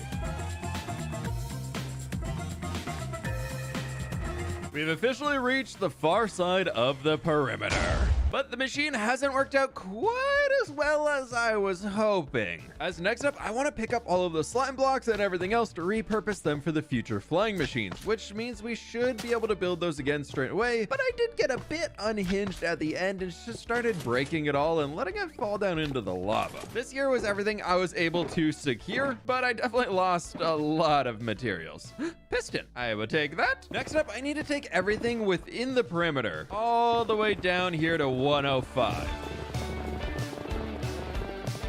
Scratch that, you've seen me dig out thousands of blocks already today, so instead here's a clip of me riding around on a strider running circles around these fools. But once more, back in the end, and I am forever grateful that I built this thing. And this thing. I have now mined 634,000 blocks with netherite pickaxes. That's a lot of blocks, especially when 322,000 are netherrack. I'm done. I don't want to mine anymore. Before I build another flying machine, I need a break from the bleak nether. And I almost forgot today. It's time to build a field. The #1 field I've been asked to plant forever is a sunflower field. And I haven't, well, because it looks up the mountain. And for my prime aesthetic viewing location, you just see the back. However, my big brain idea is to build a sunflower field next to the birch forest on the far side of the river. Just like your big brain move of the day would be subscribing, as I've already cleared over 300,000 blocks in this video and now planted a pretty field, so I think it's an even trade. That being said, I really love this little pop of color over here. And one final step is gonna be connecting with a shovel, connecting this up to the main road. Perfect. Look at that. Oh, I love it. Yeah. We need more colorful fields over there. Initially, I wanted the cool spectacle of building a bunch of tiny TNT machines and just watching the TNT rain down upon the nether. But for my own sanity's sake, I'm gonna be taking the quicker route. I've used it before, so we're building Razeworks TNT Quarry. This thing is so small for how amazing it is for clearing out areas. And the other side is now assembled too. Now, if I break this redstone, the boom should happen. It's going. It's going. I missed the lava. I'm gonna play it safe and go after. I'm not dying for this. Oh, a lot of lava. Cleaning up this lava real quick. Hopefully we can verify that it's actually gonna come back. And then I just need to keep on the lookout for more and more lava. Moment of truth. And it's coming home. Oh, good. Oh, bad. Oh, so much lava. Yep, I gotta go. I gotta go. Between gas and having to dodge all of the TNT coming out, oh, this is a lot more stressful than I thought it'd be. Don't hit the machine. And drive by lava. Nice. I did not plan for this at all, but the blaze farm is just outside. Oh, that's good. I thought it was goner for sure. I am by no means a technical Minecraft player, but something about clearing out a massive chunk of the nether is really, really satisfying. Outside of almost burning in the lava, trying to keep the area clear, the 25 plus hours of work I've already put in at this point are really starting to pay off, and I can feel the lamps coming soon. Somehow I did just lose my minecart, so I've stopped the machine and we've got to fix it. They're right there. I plan to stop the machine anyways. As well, I only have 30 rockets left to my name right now. My entire ender chest is empty too. But ancient debris, that does bring me up to a whopping 44 ancient debris. And there's still a few more floating. But before we can get any of those, one, I need to get rid of this lava. That should hopefully do it. Now, before I forget and send these machines off again, let's fix them. And there's number 2. Now just look at the insane amount of progress we've already have. Now let's hope the gas farm has gotten a little gunpowder for me before I can't fly. Please, please, please, please. Not much. These rockets should at least last me a little while, and free gunpowder. For now, back to Boom Boom. While the machine was working, I flew around gathering up all of the ancient debris that had been revealed while clearing up any lava messes that happened to pop up along the way. And trying to kill some wither skellies for skulls, since I do need some witheroses later. But no luck there quite yet, so instead it's time to start on the most painful task. Clearing out this lava lake. Ah yes, the sky is already crying for my pain. But I'm going to need an insane amount of scaffolding so we can use the quarry as a bamboo farm for now. And while that has grown up, a trip to the mines. To my first experience farm in this world, the triple spider spawner. I need a lot of string. We got a lot of string. Also, a glow squid farm. That right there should do it. Just gotta gather it all up. I might have made a slight mistake here. I'm already full of bamboo, and there's a lot more.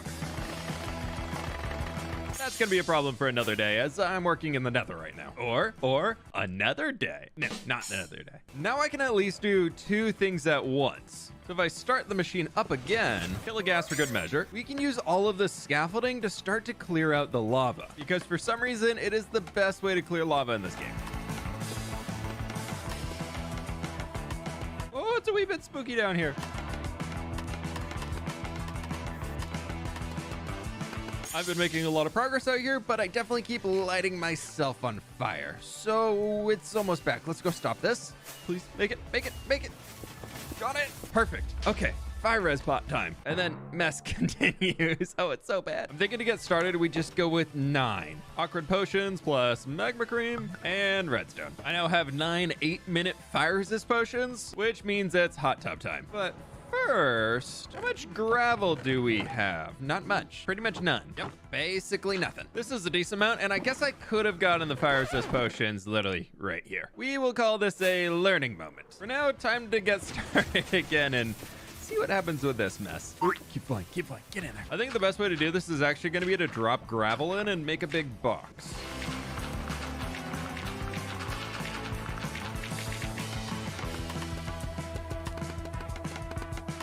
In the time it took me to manually clear out this area using the scaffolding, the quarry machine was able to remove this much of the land. I'd be lying if I didn't say I have any regrets right now. Just a little more lava to clear out. And now you might ask why on the regrets. Because, well, I spent another 4 hours clearing out all of this lava in the corner, and I still have all that left to do, which is so incredibly painful as it goes all the way down to bedrock. But at least I can get a lot of the scaffolding back and keep going.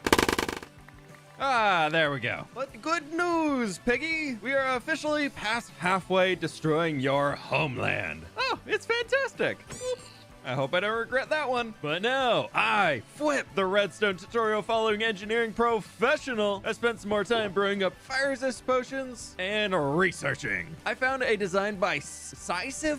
I'll leave a link in the description for a liquid clearing flying machine. We're getting even more technical today. Quick sidebar here. Let me know what you think about this video in the comments, as it's way out of the norm for me. It's been a crazy project to do, but I'm curious what y'all think. I've got everything I need right here to create the lava clearing machine, I think. But first, before I can really do much, I need to wall off the area with gravel like I did right over there. And I'm in the lava. Oh, I'm glad I got potions.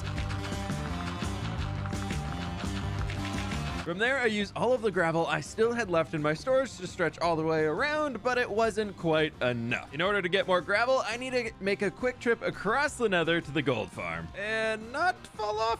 Aha! Where I've still got a decent amount of gold over here, but that's not gonna be quite enough. I might as well get rid of all this rotten flesh for now and hope I don't crash my world. Just a little bit of rotten flesh. Hopefully this is fine and just despawns while I sit in the nether for a few. Oh, that's really laggy. Now I just sit all the way at the top up here. Come, my little piggies. About an hour later, and we have a ton of gold, where we can head back to the center of the nether hub and start bartering with a few of our piggy boys. There we go. All of the gold is now queued up, and you just gotta wait a little longer for these guys. Side quest complete. I now have a little over 2 shulker boxes of gravel for ourselves. So I should be able to hopefully finish off at least this corner, going all the way down.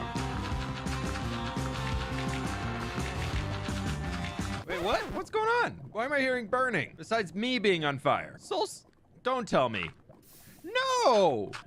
Oh, I have to swim through the lava all the way to place this bottom row in. I get that this is lava, but man, it would be nice to be able to see down here. I just finished this. No, which means it's time for the Fwhip Redstone Professional Engineer to get to work.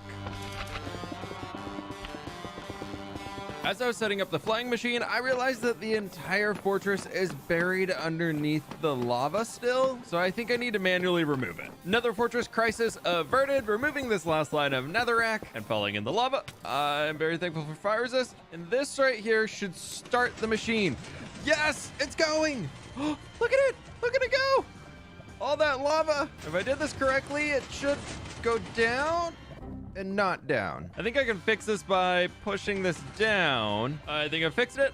And now we go. Well, this first one's working here. I think I want to assemble a second one right next door so we can do 2 at once. I added in another wall of gravel over here, and I'm working on getting rid of the lava in the back with a little bit of scaffolding. With the inflammable scaffolding wall in place, I can now remove this back section. We got a little bit more working room, as I've got to reset this flying machine and move it all forward a block. And fire resist is important, which should now be fixed. And next up, unfortunately, all the scaffolding's gonna get burned in the lava, as I've got to remove it so the flying machines don't catch. Oh, this hurts. Now let's hope this works this time. Activating that guy, he's going off, and activating this one. Even if I have to do this manually and send them each time, it's still so much faster than me doing the scaffolding method. And now for the test, this should not be getting pushed down. It should just be sent right back, and it broke. Why is it breaking? This one worked. What's the difference? They're the exact same. Second guy comes back and gets pushed down and goes off again. Okay, he is completely set and working. What is wrong with number 1? These machines are being a bit temperamental and keep breaking on me. But even with that, building the flying machines to clear the lava has probably already saved me about 6 hours. At this point, however, the gas have blown them up, and I have run out of fire resist potions. So I think it's time for a little break to the overworld. Except you're going down first, where I can have a peaceful moment, brewing up a few more piggy fire potions. And much better. With the new potions acquired, I've been working on this project for well over 2 weeks IRL. So I decided to take a quick little break and let the TNT core machine run to remove all of the final bits of land remaining on the perimeter above lava level. All while I sat on my little box of emotions made of glass. My disappointment is immeasurable, and my day is not now. Gas. I'm ranting. Leave me alone to rant. Now, where was I? Right. My disappointment. Here I am in the direct center of this perimeter, and well, look at that stupid little wither skeleton over there. stupid little blazes and wither skeletons and skeletons still spawned in on supposedly that side of the perimeter. I need to make it bigger. Every other side is totally fine. That side, at least like 3 or 4 blocks back. Nope, a lot of blocks. He's pretty far back. Before I end up in a pit of despair, I need to finish building it. So it's time to get back to removing the lava in this perimeter and the gas. It looks like these guys are stuck. So, yep, just as I thought. Okay, right. So everything over here is shallow. So if instead I send this guy off going backwards, I might be able to get a little bit more of the lava cleared. Okay, there it goes. And here goes the nope, that's the wrong way. Oh, they're just taking the soul sand with them. That might cause a problem. I should fix that. Okay, well, those go. I want to fly around over here and pick up all the floating ancient debris while I can. 16 more ancient debris acquired, bringing my total up to a stack and 3. That's how much ancient debris you get from clearing all this. Worth it, right? Yeah, right? Yeah. The flying machines appear to have broken again, which means this should all be the bottom layer. So if we block it all out with some scaffolding, it should actually be pretty easy to remove. With a tiny bit more hand holding. There we go. From here began the process of placing down all of the scaffolding I had in my shulker box to remove the lava, then picking it all right back up again, besides the farthest wall, and then placing it all right back down on the other side. But finally, the first quadrant is all done as I'm in a pit all the way down here. Not of despair, though. I know. I'm as surprised as you are, because this entire trench is now clear of lava. Except back there, we don't look there. With this done, I can now clear up the old flying machines. No saving materials, please. No, not the slime blocks. Those are difficult. Not the lava. Oh, no, I hate everything. Now, stop it. On to the second, where I have a formuole now. Construction of the flying machines, then building the extension to the gravel wall, the bouncy back stations, and finally turning on the machines just to see how much they could clear out, which was going great until the Lava Nation attacked. And by Lava Nation, well, I mean the ends here that have consumed, absolutely consumed. Ow. Nope. I'm complaining about the other part of the nether right now, not you at this very moment. Please just wait your turn. The Lava Nation, the Gas Nation, the Skeleton Nation, they're all attacking. Don't mind the arrow in my head. And my knee. Oh no, my adventuring. But somehow my flying machines have been absolutely consumed by the lava. I don't really know, and this is my final fire resist potion, so I've got to go make some more and get more scaffolding as this is all I got left. While I'm up here and thinking about it, I'm gonna grab some soul speed 2 for my boots, as well as really hope I can repair my bow. Good old booties, and please 33 levels. Okay, fine. Zooming through the next section, and now we can take some torches and recover all of this gravel to reuse. Which I just realized I don't need any of these torches as we're on soul sand, so I literally just have to do this. And it ended. I've been working on a new gravel wall coming all the way back here, as I think this side probably needs to be done manually, unfortunately. But this way seems to be all flowing lava, so I'm hoping I can put a gravel line in here. Oh, nope, that's me in the gravel. Nope, not a whip in the lava, a gravel in the lava. Yep, that is helping a lot. This was all covered in lava a second ago. Look at it fade away. This seemed to be working very well to show actually how much work I have left to do instead of just seeing lava everywhere. I'm starting to see the light at the end of the tunnel, or maybe the lack of light with no lava on this project, now that I actually know how much space I really have left to clear. I didn't think there could be anything worse than clearing lava caves, and by that I definitely mean the lava lakes, until I go right here, and I've been working on clearing out a lava cave, as this is just so much more painful than anything else could be. But I think this might finally be the end. No, my scaffolding. Oh, it's been a day. But clearing out these little bits of bamboo scaffolding left over, oh my, is this a serotonin boost right here. I'm so happy to show you all that most of this area was actually just flowing lava and or one layer deep. So it was really easy to get rid of all of this. And by that, I mean, it's been about 6 hours, but you know, we're here. That's fine. Yeah. And more importantly, I'm now on day 2,518. Before we get back into the lava clearing, I've really been wanting to remove these floating islands over here as I keep running into them when I go from the nether hub to back out here. And I think it'll just look a lot better having a giant open hole in the side of the nether. And that right there is looking a heck of a lot better. Now I've nearly run out of gravel yet again, so I'm off to the gold farm to craft up even more gold, where we can hopefully get lucky with the bartering system for some major gravel stonks. Just under 1.5 shulker boxes of gold ingots are ready to go, and we can drop some in each of these.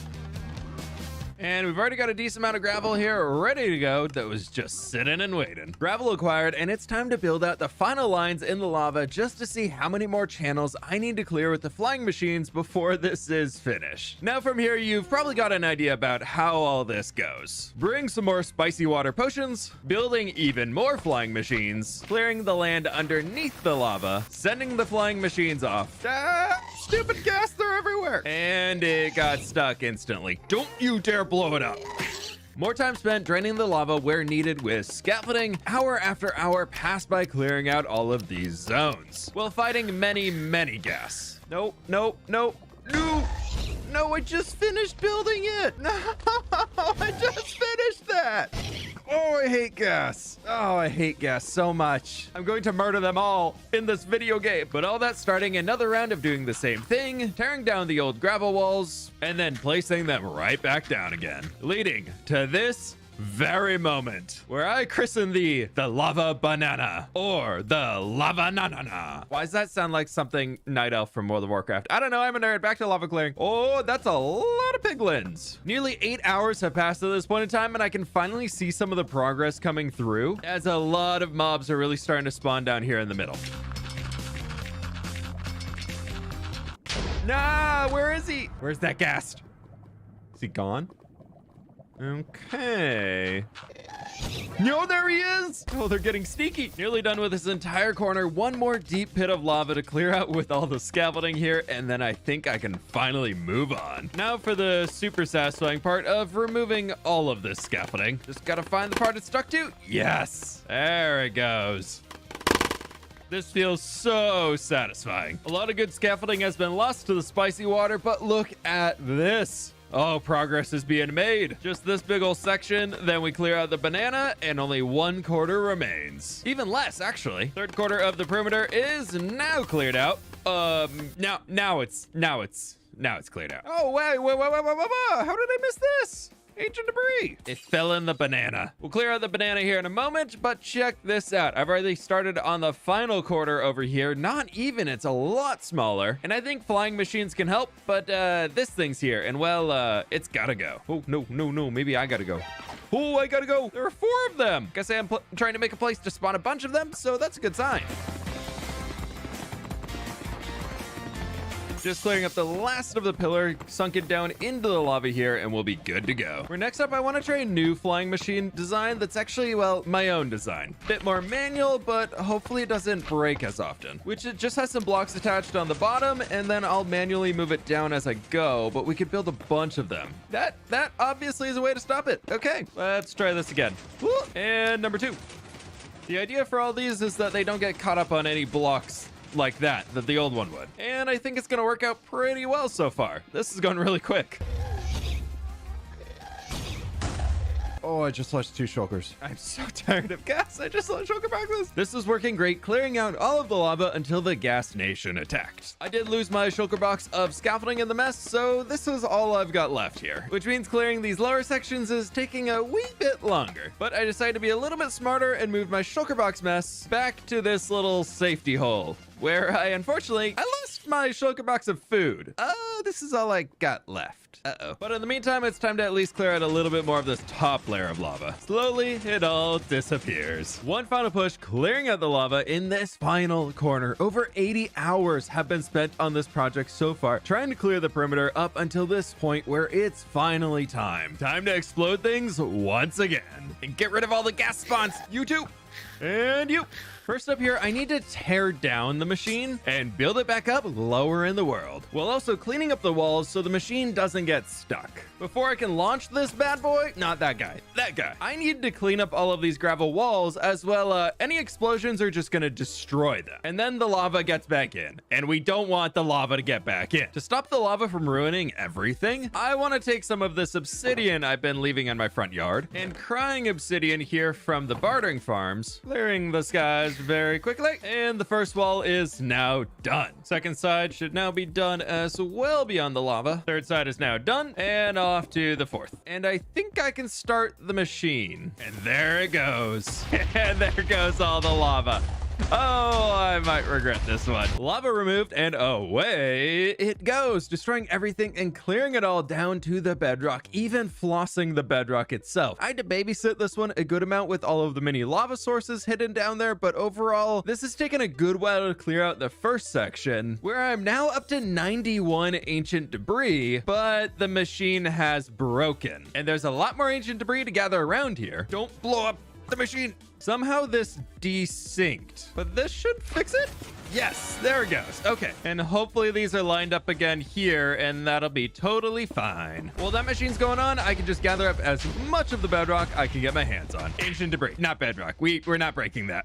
No, that stays. Just like you, little guy, and your cute little chicken over there. Or just the chicken.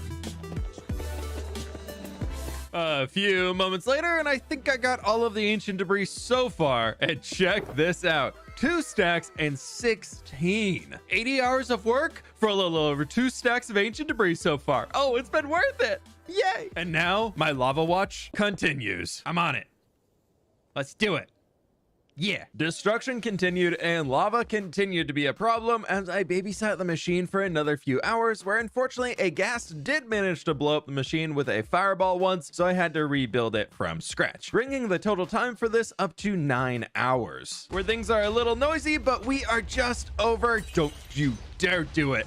We're just over halfway done. As my little AFK platform is the halfway point, oh, it's getting there. And I've got a lot more ancient debris to grab. Look how many ancient Debbies I have over here. Oh, I'm gonna be able to make so many decorative lodestones. We're up to 233. That is absurd. And there's another and another. And don't mind if I do. Starting the final 7-hour stint, destroying the remaining land in a perimeter you can see here in a nice 7 seconds. And it is done. Well, mostly. I still need to clean up that side a bit more. That's a future foot problem. Just like me stuck in this hole.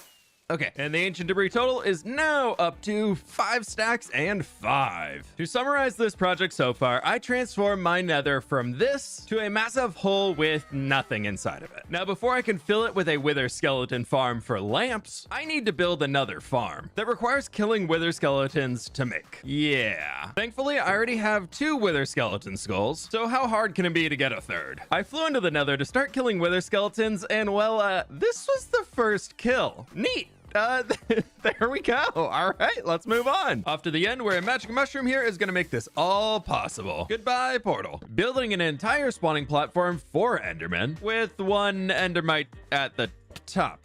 Perfect. Easy does it. Then flooding the entire surrounding area to spawn proof it. And summoning in a wither right here, and hopefully this works. Please, please work. Yep, he's stuck in that. Now I just remove the water and get rid of that. Oh, it's breaking things. Now we fix this. And then I stand up here and watch the Enderman die. Oh, beautiful. We have wither roses. Just gonna load up on these. Goodbye, Mr. Wither. You've been great. Back into my lovely pit of despair. It's finally time to build up this wither skeleton farm. Step 1, spawning platform. Oh, wow. Holy cow. Yep, the farm's gonna work great. The farm's gonna work absolutely fantastic. What do I do here? I need to finish it. To get started, we disable the blazes. Oh, this is dangerous. Oh, there's so many mobs. Farm's gonna be great, everybody. Farm's gonna be absolutely great. Before I finish the platform, we can go on to step 2, where I want to surround this whole thing with some nice, pretty colors to stop spawning. And here I was thinking this would be a really, really simple thing just to get done super fast, and I've been under constant attack by blazes, and the entire thing's on fire. Quiet. Much quieter. Step 3, we lure a piggy to the middle. Excuse me, coming through very quickly. Whoop. And into the middle, please, good sir. Yes, thank you, Flippy Piggy. Step question mark, where I did a bunch of fancy stuff, setting up a killing chamber and making it all work kind of correctly. I'm now out in the wild looking for 2 good boys to help me out. Hi, first good boy. Come here. Oh, I have a blue collar. Come on, let's go. Oh, you're a bloodthirsty killer. Come here. Come here. No, be my friend. Don't kill the sheep. No, be with me. Don't look at the sheepy. Look at me. Or murder the sheep. That's fine too. Get it? Yep, another one. Oh, you did great. Come here. Okay, over here, please, and take a seat, and you would go into the nether. Now, we carefully take each dog. No, doggy, don't jump off. 1 dog in, and 2nd dog. Next up, planting the Garden of Death. All done, I hope. Now we get the wither skeletons. I hope. Oh, they're coming in. Oh, the wither skeletons. There we go. Now it's speeding up and nothing. Yep, here we are. So I didn't waste the last 90 hours. Right? The farmer's working well so far, but there are still a lot of improvements to be made. I'm gonna leave the pups farming away from me right now, as we already have 7 wither skeleton skulls, but I've realized there's still a few blocks that I've gotta clear back further, and it should help speed up the farm even more. Now, I'm really hoping a little machine like this is gonna work out for me. Back to the TNT life we go. I swear I don't just blow things up in this game as much as I want to blow up all of Minecraft right now after making this video, but this final area did need to be pushed back. Next, some blackstone slabs on top of the crying obsidian might help a touch more. Now this is looking much better here at the put-powered lamp farm. Time to take some wither skeleton skulls and some soul sand, where it's finally time to use the giant entry.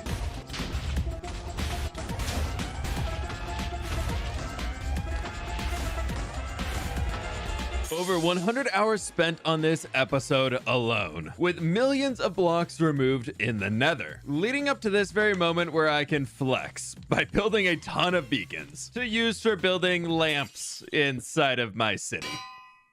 Yep, that was the whole purpose. 2,672 days survived in hardcore Minecraft, and it is time to refocus on building in the overworld to continue my city project. Today I'm taking on the challenge of building for 24 hours inside of hardcore Minecraft to see just how much I can add to this world. Last episode, I finished building a massive perimeter inside of the nether for a lamp farm. To start off this 24-hour building grind, I need some coal to craft a bunch of torches so I can finally fix my gas farm and have access to gunpowder again.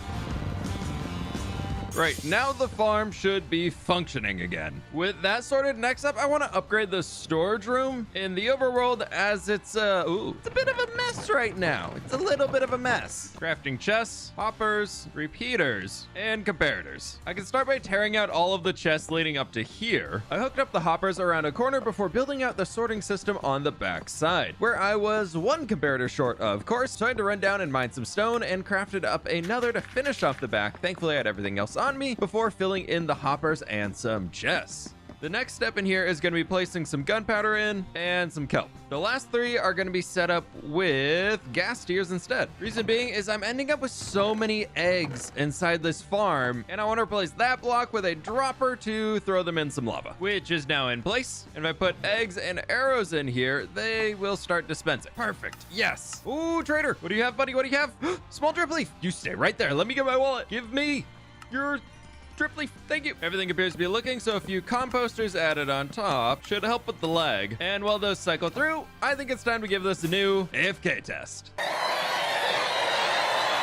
So the whole purpose of the torches was to remove the skeleton spawns, and well, that didn't work out in the slightest. This portal and storage system in the sky is looking gross. So I want to spend some time hiding it. I haven't done a landscaping project in a very long time, so I think it's gonna be super fun. First off though, how much light gray? Not any. I'm basically out. Okay, the shears are still in there. Okay, that's good. That's good. We haven't run out. The sheep is just not growing as wool. Running over to the city, I should have some hay in here somewhere. With this, I can dye all the sheep in here light gray, and then we just breed them up a few times. And then we manually harvest some wool. To get started, I ran over to the quarry, picking up some stone from the stone storage room, breeding up the sheep one more time on my way over to the portal. With that out of the way, step 1 is the shape. I started plopping down stone to create some rough outlines for the shape of a big rock sticking out of the side of the hill to give myself space to build on top of later. Next, taking some dirt to create a flatter top section to fill out the terrain for easier building. And now I present to you Whale Rock. You see the little eye there? We got a big old mouth and a nose. Yeah, my plan here was to make this really geometric and just a lot of sharp lines, so I think I need to try this one again. Like maybe we cut a triangle out of here and just bring it back a lot. And I think the whale has started to disappear a little bit by bringing that back in. Perfect. So I know the whole purpose of this was to actually, you know, hide this farm, but it's kind of sticking out too far. And I want to see if I take right down from here, if I can just move the farm inside the rock. Instead of moving the entire machine, I am just moving the portal and a small collection system down into the rock to see if it will work before I move everything else. Now we got to go to the nether and spawn some gas to the overworld. A few seconds up here at the top should do it so we don't release an army of jellyfish into the overworld. Good news so far, no jellyfish flying around. Did we get any drops? Yes! Oh, it works! Oh, that's so good! Right, time to move the rest down. Sorter is now rebuilt inside the rock with 2 extra things on the end for arrows and bones. I might as well embrace it. The eggs, however, they go into the lava. Nope, lava. Into the lava. I've gotten extremely carried away with this build. It was meant to be a small part of the 24 hours, but instead now I'm building a giant monolithic structure on the rock after hiding the farm inside the rock. My goal has been to tell a story in this world without using words, and I think this structure is really going to help pull that off, especially because I want to create a focusing lens of sort here in the middle, which might have been powered by something in the ancient past. But that one is, well, for the comments to decide. As next up, I need to fill in the shape and texture this monstrosity. Starting with some moss, crafting that into mossy cobblestone, regular cobblestone too. I've got some basalt here that could be nice. Maybe we throw some deep slate in the mix too. And a bunch of other random blocks to add some detail. Spending another hour detailing the build and working on the gradient from moss to stone and using some basalt and the deep slate as a dark shadow to give it some depth, keeping it earthy, still blending in with the terrain, but something less natural. To make this look even more aged and a part of the environment, I'm thinking some tall grass on top could help a bunch. Tall grass is on, and I'm really building this to view it from all the way back here at the city. And yup, that is looking pretty great. No, I think this will work. I just put a beacon right down here shining directly up the center. And if we can build this into like a regen beacon, that'd be kind of nice to have for 1, and 2, it would look really cool. And it works! Oh, check that out. I love it. Well, let's change it to light blue going up.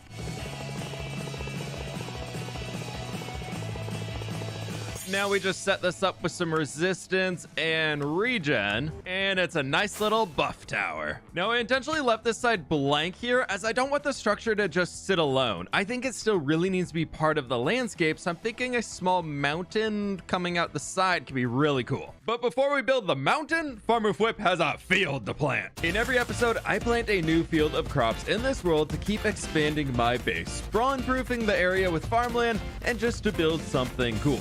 Please double check that you're subscribed, as I am nearing 1.3 million subscribers, and with your help, we can make that happen before the end of the year. And here we have our brand new beetroot field, where things are really starting to come together down here. I've already transformed the gross gas farm into a huge monolith sitting on a rock. Now to finish this build, I need to connect the monolith to the ground by building a mountain connected to the right side.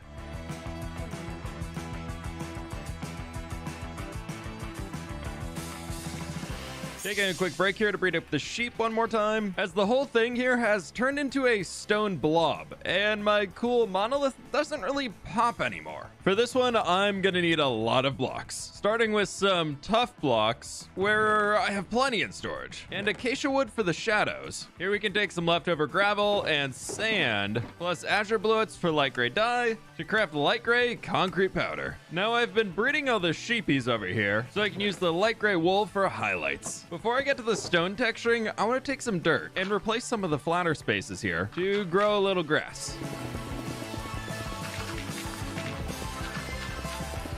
Diving into the texturing here, I want to focus on a smaller section where this stone can be replaced with some acacia logs for a shadow. Around that, we throw in a little bit of tuff. I'm trying to work in terms of building out big blobs here, and I think that's a good start. But to balance that, we need a light or a highlight, a little like that. Before we really A-okay this, I'm gonna build this top section out. I keep looking at the mountain from back here, and I can actually see some detail into it with the lights and shadows, and I love that. Focusing on the back of the mountain first to keep practicing the style, I'm adding in the shadows and highlights, trying to keep in line with the shape to make it all work together. See, we even do the backs of the builds here, just not the sides, so moving on. Look, squirrel! I mean, distraction, as the top is now finished too. Oh, great. Just got this section of the mountain left to go. 9 hours into the mountain and monolith build itself, and the mountain is nearly finished. Just this little spot remains, and that should do it. Only the whale rock remains, and I've already detailed the eyeball lashes, and they're looking fire. Replacing more of the stone on the rock, I carried on with my new formula, removing the stone at the base and replacing it with tuff and acacia log for a shadow, then going up to the sides and replacing that with the lighter blocks to keep the same style as was developed for the rest of the mountains. First up, I need a load of gravel to craft coarse dirt, which will replace all of the grass blocks underneath the whale.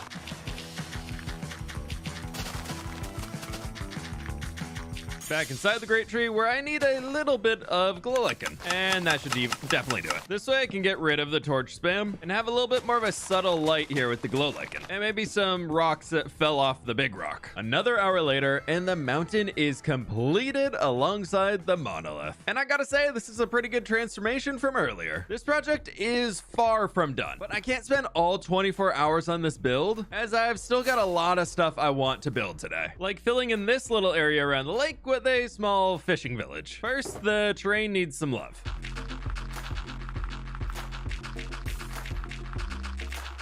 This here should work out for the edge of the lake, maybe turning back that a touch further. Now I just need a big flat space for building. This was going to be really boring, so I brought up the edges to kind of slope it into here a bit, because building on flat terrain instantly makes the build boring. Building spot is ready to go, but I've got some extra dirt on me, so I want to fix up this little cliff thing over here too. And much better. That could be honestly a really good spot for a little orchard, but first the village. Grabbing some cobblestone from the storage and plotting out the space for some homes to go. This mess right here should be a good start. We'll add things as we need. For now, I can start etching out the shapes of all these buildings by putting some posts up. But this building is going to be a bit of a storage room, and we can finish it up to the top right about there. Now, this build here isn't supposed to be a big wow factor, just another element in the world to explore, so I'm building a lot of smaller and similar structures just to make it happen. Now, for the roofs in here, I'm thinking some deep slate can make it work. Cobble deep slate for this one. Left space for a chimney out the back, where this should do it. Deep slate tiles can go over here. Add a little awning on this guy,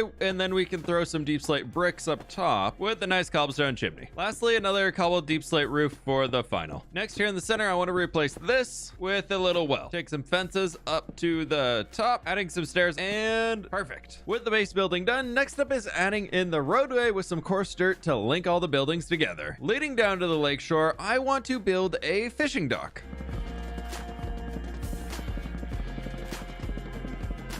And a simple guy like this should work out. Right here on the shore, I want to add in a small little boat, more like a canoe, I guess. And I think that'll work. Up here, we can have a bit of a dry dock, making it look a little bit like they're still assembling the boat up here. And I think that'll work. Maybe we use some beehives for a small workstation of sorts back here. I'll get some more decor blocks too, but that works. With all of this sorted, I want to add in a bunch of tiny details around the town to really make it appear like people are living in here. And somehow I forgot to finish the roof here. I'll do that now. With that sorted, I want to just come in here with some spruce and create a fake roof up above us. Something like this should work out. I just need some chests to throw on top. Nice. That's a good little storage room of sorts. Trying to add some more life in the build, we can take a few oak leaves, and as a bonus today, add in an extra field as a little herb garden. Little guy like that should work out perfect. Next, I do have some flowers in here, and honestly, just a little flower patch along the road as you're walking in could be kind of cute. cute. Yeah, why not? Now begins the time of running around and just adding in a bunch of random details around the village to make it pop a little bit more. With every build in this world, I want to make it look a little overgrown, so adding in some glowberries and glow lichen, we can help spawn proof things and just make it look a little bit better in the process. Now I've had these axolotls sitting in the shulker box for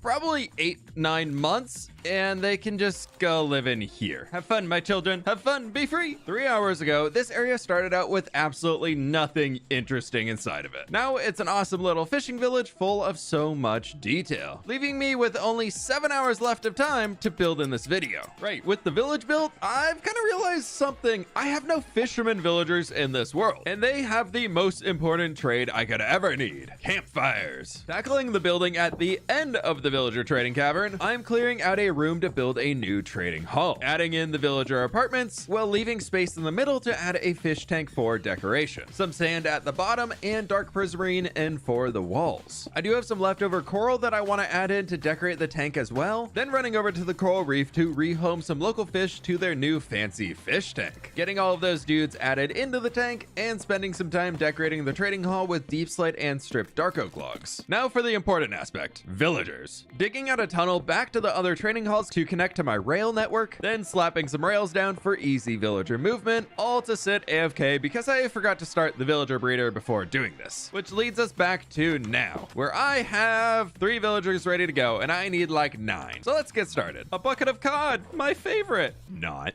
1 in place, 7 to go. I now have 8 more cod added into the lake. Next, with a few pieces of gold, I can move the last guy here up into his position. Bunch of golden apples. We'll leave the rest in here. And then I'm hoping I just slid this crafting table into the middle. It didn't hit any of them. Okay, I just wasted a potion.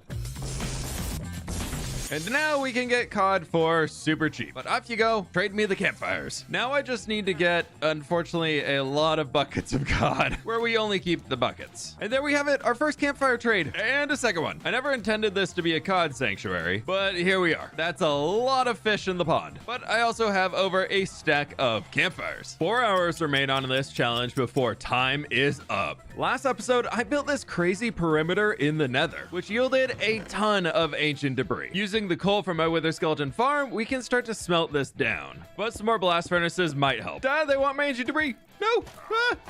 The emergency, flint and steel. I hope this works. Yes. After a little bit of a fight, the netherite scraps are all smelted down, and we can make ourselves 82 netherite ingots, which is 9 blocks of netherite. And an extra scrap. I'm using these for lodestones or maybe some gear. We'll find out later. Working my way downtown, walking slowly through the city where I want to spend a few hours building. I was recently in Italy for my honeymoon and I love the plaza in Siena. Naturally, here's a picture of me and my wife eating gelato there. First, I need space to build as the mountain here is a little in the way. Hey Stu, ready to go. With that, I got to work clearing out a good amount of space at the end of the road to build up the plaza and future town hall, with one very broken pickaxe later. My goal was to build this entire section, but with only 2.5 hours remaining, ain't nobody got time for that. We can still work on creating the plaza floor for now though. Starting with a half circle here out of stone, and oh, my pickaxe. Right, I should fix this. And I'd like some more skulls to decorate with beacons so we can repair it here.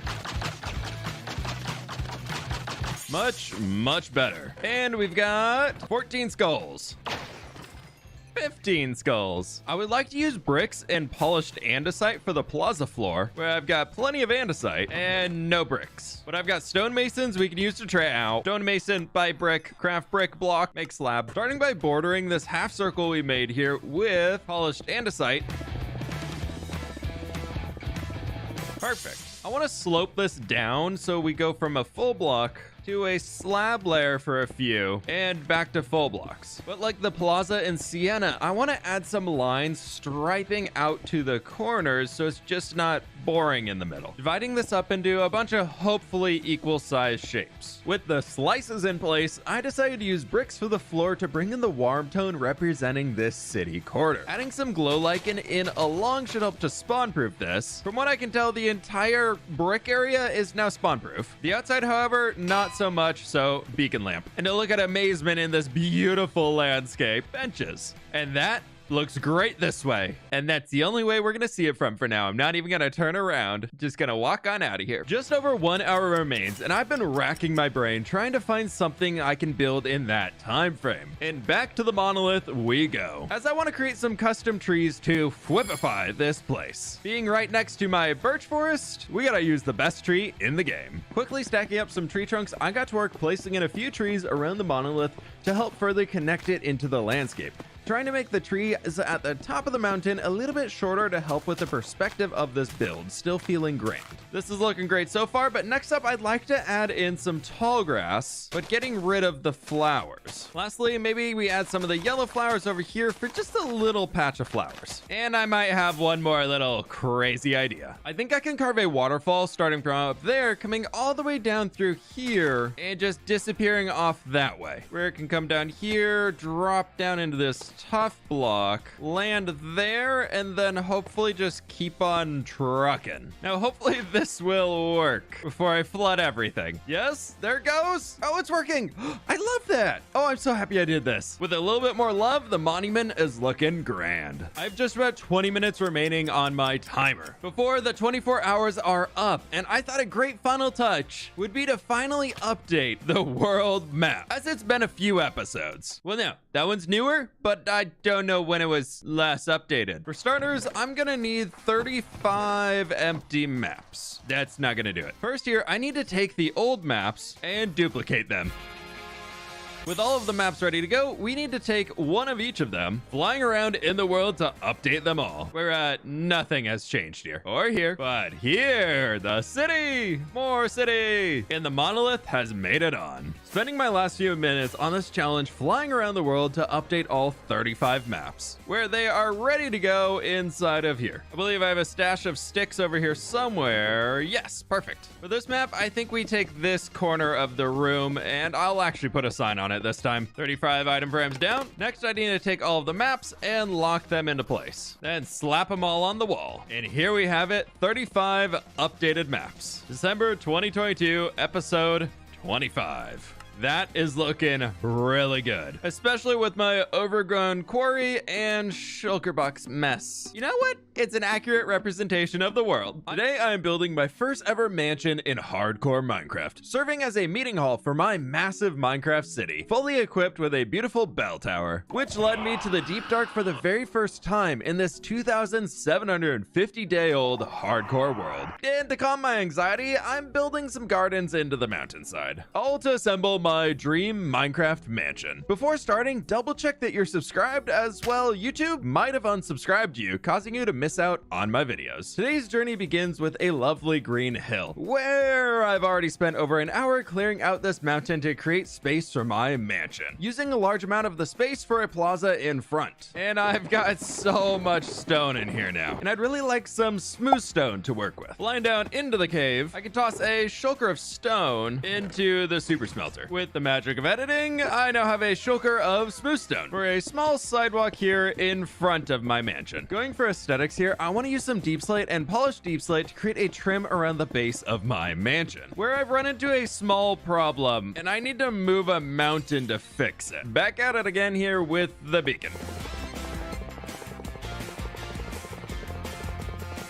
Spending another hour clearing out the mountain space behind my mansion so I can actually fit the build in here, leaving a big future foot problem of this gross wall, and maybe a even larger shulker monster. Current foot problem of 2 very broken pickaxes. Quick break from building, we can repair all the pickaxes. This is currently just purely gray, so I need a few little planters and some street lights here in front. Perfect. Next up, the mansion. Starting to pillar up here in the middle, I want to create a grand bell tower to see easily from around the city, leaving space for a grand doorway here in the center. Right here in the center though, I'd like to include a big old window made out of cyan and light blue. The window's a wee bit flat, so we can fix it with some more smooth sandstone. Much better. Breaking the tower into multiple layers, I started stacking each of them up on top of each other, sticking with a warmer block palette, but introducing some fun light blue accent colors. Now this tower is inspired by some build I found on Pinterest, but it kept linking me to cooking websites, so I couldn't find the original person who built it. So if you recognize it, please leave a comment comment down below. Not only is this a bell or soul lantern tower, but it's also a clock tower. Where in this world, it's always 3 o'clock. And 3 o'clock means it's time to figure out what I'm putting up here. And, well, I've got an idea. But first, it's time to plant a field. Maybe you have shulker boxes. No, actual field. Before I risk everything to finish decorating this tower, episode 26 brings the 26th field into this hardcore Minecraft world. 2,785 days survived so far, and so much has been accomplished on this journey. Now having survived over a year IRL, I never expected to get this far. Double check that you're subscribed so you don't miss out on this adventure. Now for something I put off for a very long time. In order to finish the top of this tower, I need a Shrieker from the Deep Dark. It's time to risk this entire world, finding the Deep Dark for the very first time. But a quick side mission here as I'm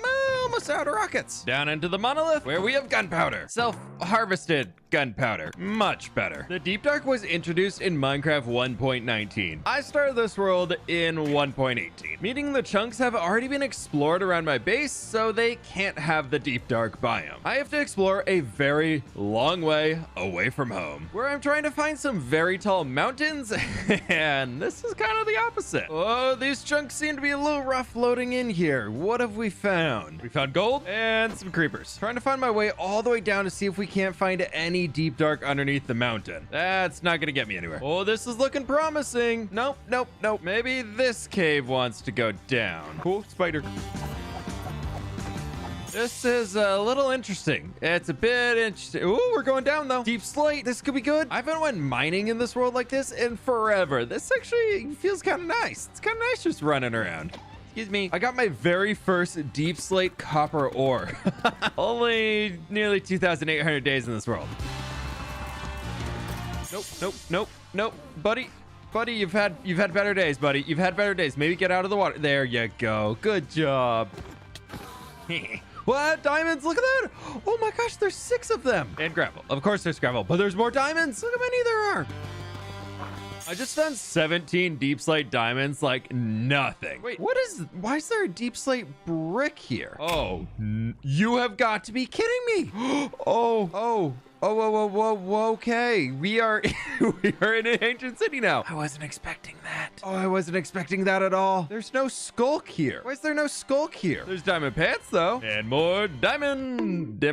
No plural. Okay, there it is. Deep Dark does exist. Okay, now I'm scared. Why am I happy about? I shouldn't be happy about that. I'm terrified. I see a Shrieker. That is all I need. Okay, do we go for it? I think I gotta go for it. And we found all the biomes. Okay, there we go. Nice. And we're being a sneaky. Ooh, skeleton head. Oh no, it went off. Okay, we have two more before the warden. I hate this so much. Don't mind if I do, Mr. Skeleton Head. Oh, look at the diamond hoe. Oh, this is fantastic. Swift Sneak 1, that's amazing. Oh, I love this so much. Oh, we're getting so much loot today. Wait, that's a catalyst. I can make Skulk at Home. Skulk at Home doesn't try and kill you like Skulk in the world. I think I can do this. Nope, I cannot do it. I cannot not do it at all. Okay. One more of the warden spawns. I'm not scared. And I think I slide right in here. Ooh, we got a chest. Efficiency 5 and books. Another chest with more skulk and another diamond hoe. And I'm in. Ooh, there's a warden. Oh no, there's a warden. Where is it? Okay, buddy. You just stay over there, all right? Oh no, there he is. Oh no. Don't come this way. Don't come this way. You stay over there, okay? You just stay. I'm just gonna go loot this little room. He seems to be sticking around over there and not walking this way. Okay, he's gone. We're safe. Back to looting. I've never pressed the shift key so hard in my life. More diamond hoes. We're getting so many hoes. Other side. Wait, that's amazing. For this next chest right over here, I think we swoop in, break it with the axe, pick everything up, and look at it later. Let's go. And we run. Go. Okay, the warden spawned. It's still dark. Where is he? He should be over there, and I should be safe. Yes. Look at it bobbing up and down. We got Swift Sneak 3. I just need 3 more disc fragments and a few more echo shards so we can make the last items. Oh, I just heard one go off. Okay, let's do this again. Oh, hi, warden. I see a chest. A lot of chests. Loot them all. Oh, I think 2 wardens just spawned. Everything's so dark. I'm not having a good time. Hi, buddy. Okay, we got our echo shards. I just need disc fragments. A safe chest near the exit. This should have a lot of stuff. Swift Sneak 2. Amazing. He's adorable. Bye, buddy. Oh, this is gonna be bad. Okay, we're swooping in, we're picking up, and we're leaving. Like, instantly leaving. Did I get it? Still no more. Come on now. There's one, two more remain. Okay, there's only one shrieker up here. Nope, nope, there's two. Never mind, there's two. Okay, no plan. Next chest, here we go. Please get a few more. And I'm out. I'm out right now. Oh, I can't see anything. I don't know where I am. I don't know. Oh, there's my torch. Safety torch. Anything? Nothing? And nothing good. The warden down here is really angry. It appears to be skulk free on this side. Maybe we can get lucky. I've looted nearly every chest inside of this city, and I am still 2 disc fragments shy. But that's been far too many close calls. Let's find our way out of here. Behold my stuff. It's a lot of diamond hose. Right, we can take one of these guys, make a compass that will hopefully never work inside of this world. Yep, keep spinning. Just keep spinning. Most importantly, we can take the Skulk Shrieker and toss it right here, which looks so good. There are a lot of fun shapes on this tower. It's time to add even more fun shapes to this build, but I need a lot of materials to make that happen. As always, starting by laying down some copper to oxidize, crafting up tons of granite materials, getting loads of emeralds to trade with the stonemasons for brick blocks, dyeing terracotta to orange terracotta, breaking bamboo for sticks to craft a lot of fences, and here we have everything for the walls of the mansion. Let's start by framing out the build by alternating brick and granite on the corner, and maybe for the upper floor we bring in terracotta, repeating the same thing for the front. I want to create some big windows here that we can border with some copper. Here we can divide the floors with a little bit of a polished granite stair. Then we repeat a second window, ending with something like this. This part is done, and I worked on filling in the rest of this first side to see the shape in place. Underneath the windows, I'd like to add in a little bit of a flower planter with some azalea on the first and second level. For the roofline, I want to make it a little gothic, adding in some spiky bits. Yep, that's looking good. Sticking with a sandstone idea from the main tower window, we can carry that in right down here. Ditto for the second floor. Glass is now in place, and I've extended a little white terracotta around the side here that we can just reinforce with a few jungle signs across the top. This build is meant to be symmetrical. With the one front side finish, I set off repeating this to the other. Now tackling the end bits over here, I want to first carry the white terracotta up to make it even. Now for the end, this is where I want to bring in a pop of color. Dripstone blocks to the base, and then we bring in the orange terracotta coming all the way up, leaving space for a few windows in here, looking at the beautiful rock.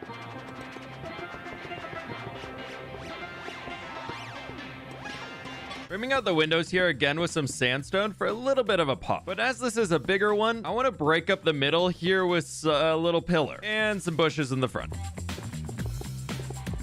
Adding in some glass here for the windows, and that'll do. And you guessed it, repeating this to the other side too. But wait, subscribe now, and there's more. The entire back is the same, but wait for it. Again, less windows. Starting from a Minecraft mountain, I have now carved out a great mansion from the stone. Just a bit of a convertible mansion. For the roof, I want to make a strong contrast. Taking some cobbled deep slate, I can craft deep slate tiles. Starting with some stairs, slowly working our way up, and making the arch even taller as it goes.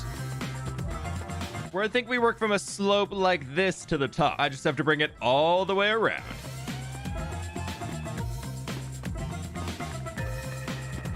To break up the roof, I'd like to leave a few spots like a big 2x2 gap right in here to add in a chimney just to break up the big old tile wall. This is looking pretty good, but it could use some more love. For starters, iron bars across the top points, making the build a tiny bit more gothic. Yep, that's helping a lot. Then these open spaces, we can take some of our andesite skeletons, using droppers to the top of the chimney, then a few soulfire campfires, and that should do it. Of course, with a second on the far side. Now this is starting to look like a mansion. And the inside, no. Okay. The spiders and creepers on the mansion. They'll never expect me coming in from the side. Aha! Oh no. Oh, no. I'm sorry, Mr. Enderman. We can be friends, I swear. I hit the ground. Almost died to tall grass. Okay, we're fine. I really need to torch this up as I want to get my beacon back. Ooh, no. Just don't look at the shy, tall guy in the corner. Nobody knows he's the best Minecraft block picker-upper in the world. Moving to the back of the mansion, to create my ideal life of luxury, it's time to build some massive gardens, sloping somehow up this way. And I guess I've got a lot more of the mountain to remove. Okay, maybe a little bit of a better idea here. What if I start by building a retaining wall and then I work my way up from there? Yeah, that should be a good first layer. And for this, I just need to get the coarse dirt to this layer for the garden. To work with the shape of the mountain so we're not completely blowing it up. Again, I want to make multiple terraces for the garden layers. Came down to grab a little bit more tuff and got some diamonds. Setting up the beacon yet again and clearing out multiple layers for the garden to take shape into the mountainside, where I think I now have enough materials to build my own mountain. A good way to plan this out is to use some signs. I know, genius, right? A tree over here, a pond, a fountain in the wall, a statue on this layer. The tree of Gondor calls for leaves. Nope, here I think I want to start with some cypress trees, and I actually have the blocks on me. And that should be a good height for the base. And, ooh, trader, anything? Ooh, rooted dirt. I'll be right back. Emergency emeralds. Thank you. Now I can just go through the process of adding leaves in here with some moss and tall grass to give it a little bit more texture.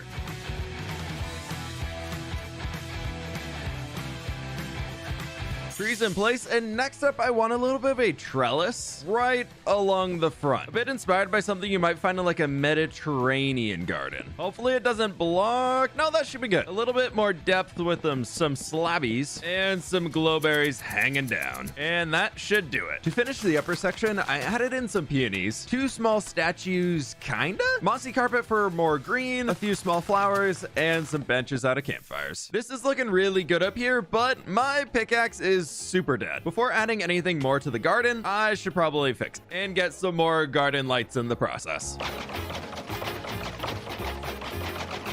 Taking a quick trip out to the end, I've got some skellies to kill. Well, I did that. I have withers to kill. There we go. Before installing my new lamps, I want to add in the rest of the details, which starts by moving my shulker mess. Don't tell Pearl, because right here we add a pond. Digging down just a touch, I want to grab some dark prismarine to fill in the base, and no, maybe dark prismarine for the sides too. Grabbing a little bit of water and a quick trip to the swamp for some lily pads, where I should need just a few of them.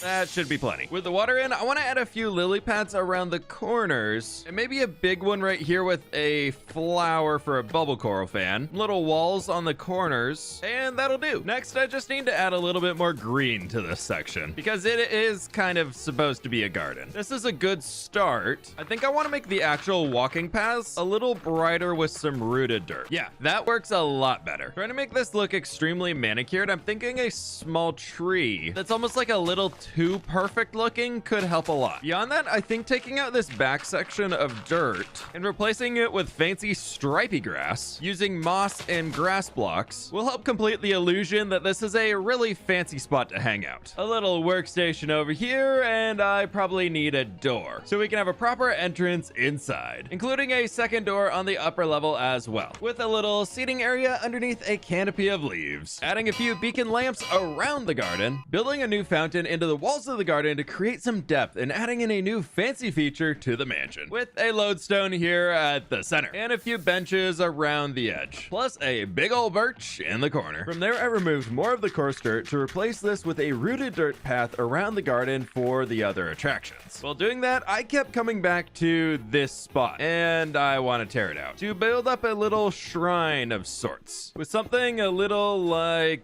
this. And now the Tree of Whippendor calls for aid, starting with a little bit of a raised platform. Next, I need a little bit of water to fill in around the edges and cover that with mossy cobble slabs, where hopefully I have a little bit of coral to act as some really colorful plants, all to accompany a miniature version of the Giga Tree growing in the mansion garden. Walking up to this, I need a bit more of a wow, which might be possible using some pillars. This is working a little better leading up to the tree. Maybe we'd line with some azaleas, low lichen on top for lighting, and flowers? Still missing something, but you know what? Candles could look really good here. Oh, and I've got a ton of orange dye. 2, 3, and 4. That adds a little bit more of a subtle color, and I like that a lot. This dead space over here, I want to turn into another lawn. Striping grass and moss blocks going all the way across. Looking perfectly fancy. Time to clean up the absolute mess of shulker boxes, where I started from a default mountainside, fancying up the mansion to include this beautiful garden area with with multiple water features, custom trees, and just so much color. I need more custom trees, specifically at the corner of the front of the mansion. Using some big plant potters on both sides, because it's the best Minecraft tree, I'd like to use some birch logs. This one for now is just gonna go into the side of the wall, I guess. I'm missing a little space here. Or wonky and sticking out forwards. That should be a pretty good height, just needs some branches. As I work up the courage to tackle the rest of that flat face, we'll improve the tree, but that'll do for now. One more to go. There we have it, my Minecraft mansion to live a life of luxury in this hardcore world. This is my 1000th video on my YouTube channel, and I thought I'd do something I have never done before. Something absolutely crazy that no one would ever expect. Something so insane it's unthinkable. I am decorating my hardcore city build to bring on the good vibes. Now I can decorate all day, but they'll still feel empty, so if one catches your eye, leave a comment below with a name for the shop, who owns it, and maybe a little story about them. I'll pick out a few, write them in game, hide them in a barrel inside the shop itself for your story to live on in this world. Now leave a like on the video and don't forget to subscribe. Let's get rocking. First up here on the mansion, I need a floor. For a base color, I'm thinking we go with some spruce wood. Woo!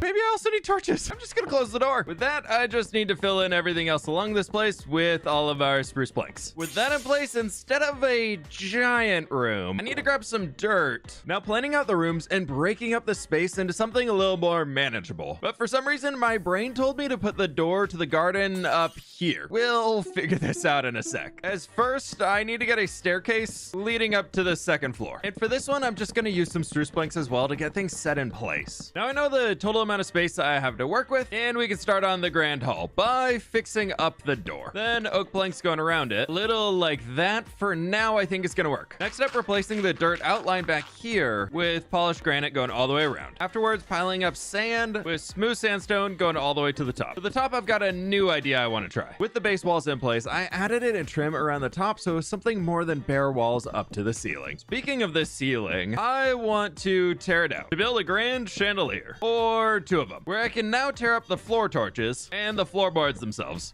with money mangrove roots and brown carpet to go around. Working in the last few detail bits around the grand hall, including a mosaic at the end for a pop of color and a ton of flower pots around. This first room is now ready to go. Now to access the gardens. I'd like to build a slab staircase going all the way up to this next layer. Around the edge of this, we can just add in a few bits of spruce. I built some simple decorations in this hallway with lots of plant life to easily tell you're entering the garden. Two sections are now finished up. Next, I want to transform this room into a dining room. To contrast the warm colors over here, I want some bluey turquoisey colors for the walls with some warped wood and prismarine brick. The walls and ceiling are in place, and then from here we can use a little bit of acacia, maybe smooth red sandstone, and acacia trapdoors for the table. Or maybe I just do this, because underneath I think would be really cool to fill it in with skulk. A few chairs on either side, but not on fire, as I want the fireplace to actually be right over here, just as a way to keep things warm. With this final addition as a centerpiece, the dining room is now finished, alongside the great hall, entrance to the gardens, and an extra little back hallway. Remember, this is where we started today, without even a floor. At the far end of the hallway, I'm thinking we transform this into a kitchen, starting by tearing out the floor and using an alternating pattern of smooth stone and stone. Comboing it with the fireplace from the dining room, we can build out our own new cooking area right in here. Campfire hidden underneath, smoker right here, and we've got ourselves a cooking station. For a kitchen, we need a lot of counter space, storage for food and equipment, and even a little herb garden to help produce some spices for cooking to bring the whole atmosphere together. When walking in, this instantly feels like a kitchen, and I'm super happy with it. Now, 3 rooms left to go on the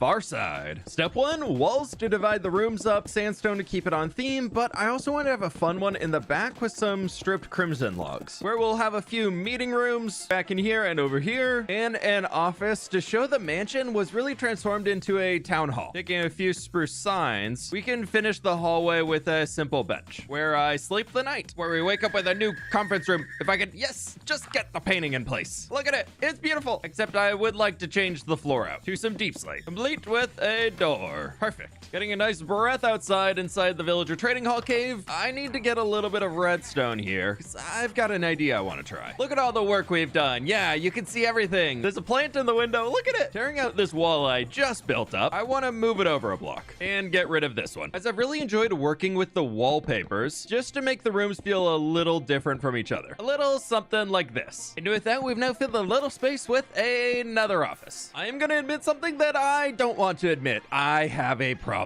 And it's right here behind me. All of these shulkers are so unorganized. I don't know how to find anything. Help! But I got a cool new office. Yeah, look at it. Shulkers can't get me in here. If I just keep building, eventually all of the blocks will be placed down and it'll be fixed, right? I think? Or maybe I'm just really hoping. That's a nice little table. First installing a door. And as a final step in here, we need to fix up the ceiling, where I want to bring some oak slabs going all the way around like this, and then we just raise up the center. That should do it. Except maybe a table here could be nice. For the most important part of today's episode, I need to build a new field in this hardcore world. However, I have so many fields and no mills to process the wheat. So I don't go insane only building interiors today. I want to construct a windmill at each one of these pillars. Next, I need a lot of materials, so I first ran over to the birch forest to chop down a bunch of trees for trapdoors, then to the mangrove swamp for mud, stopping at the wheat farm, then crafting the mud into packed mud, and it's not a whip build without spruce in it, so throwing a lot of stuffs together. And this here should be just about everything we need, starting with a base of some mud and polished deep slate on top.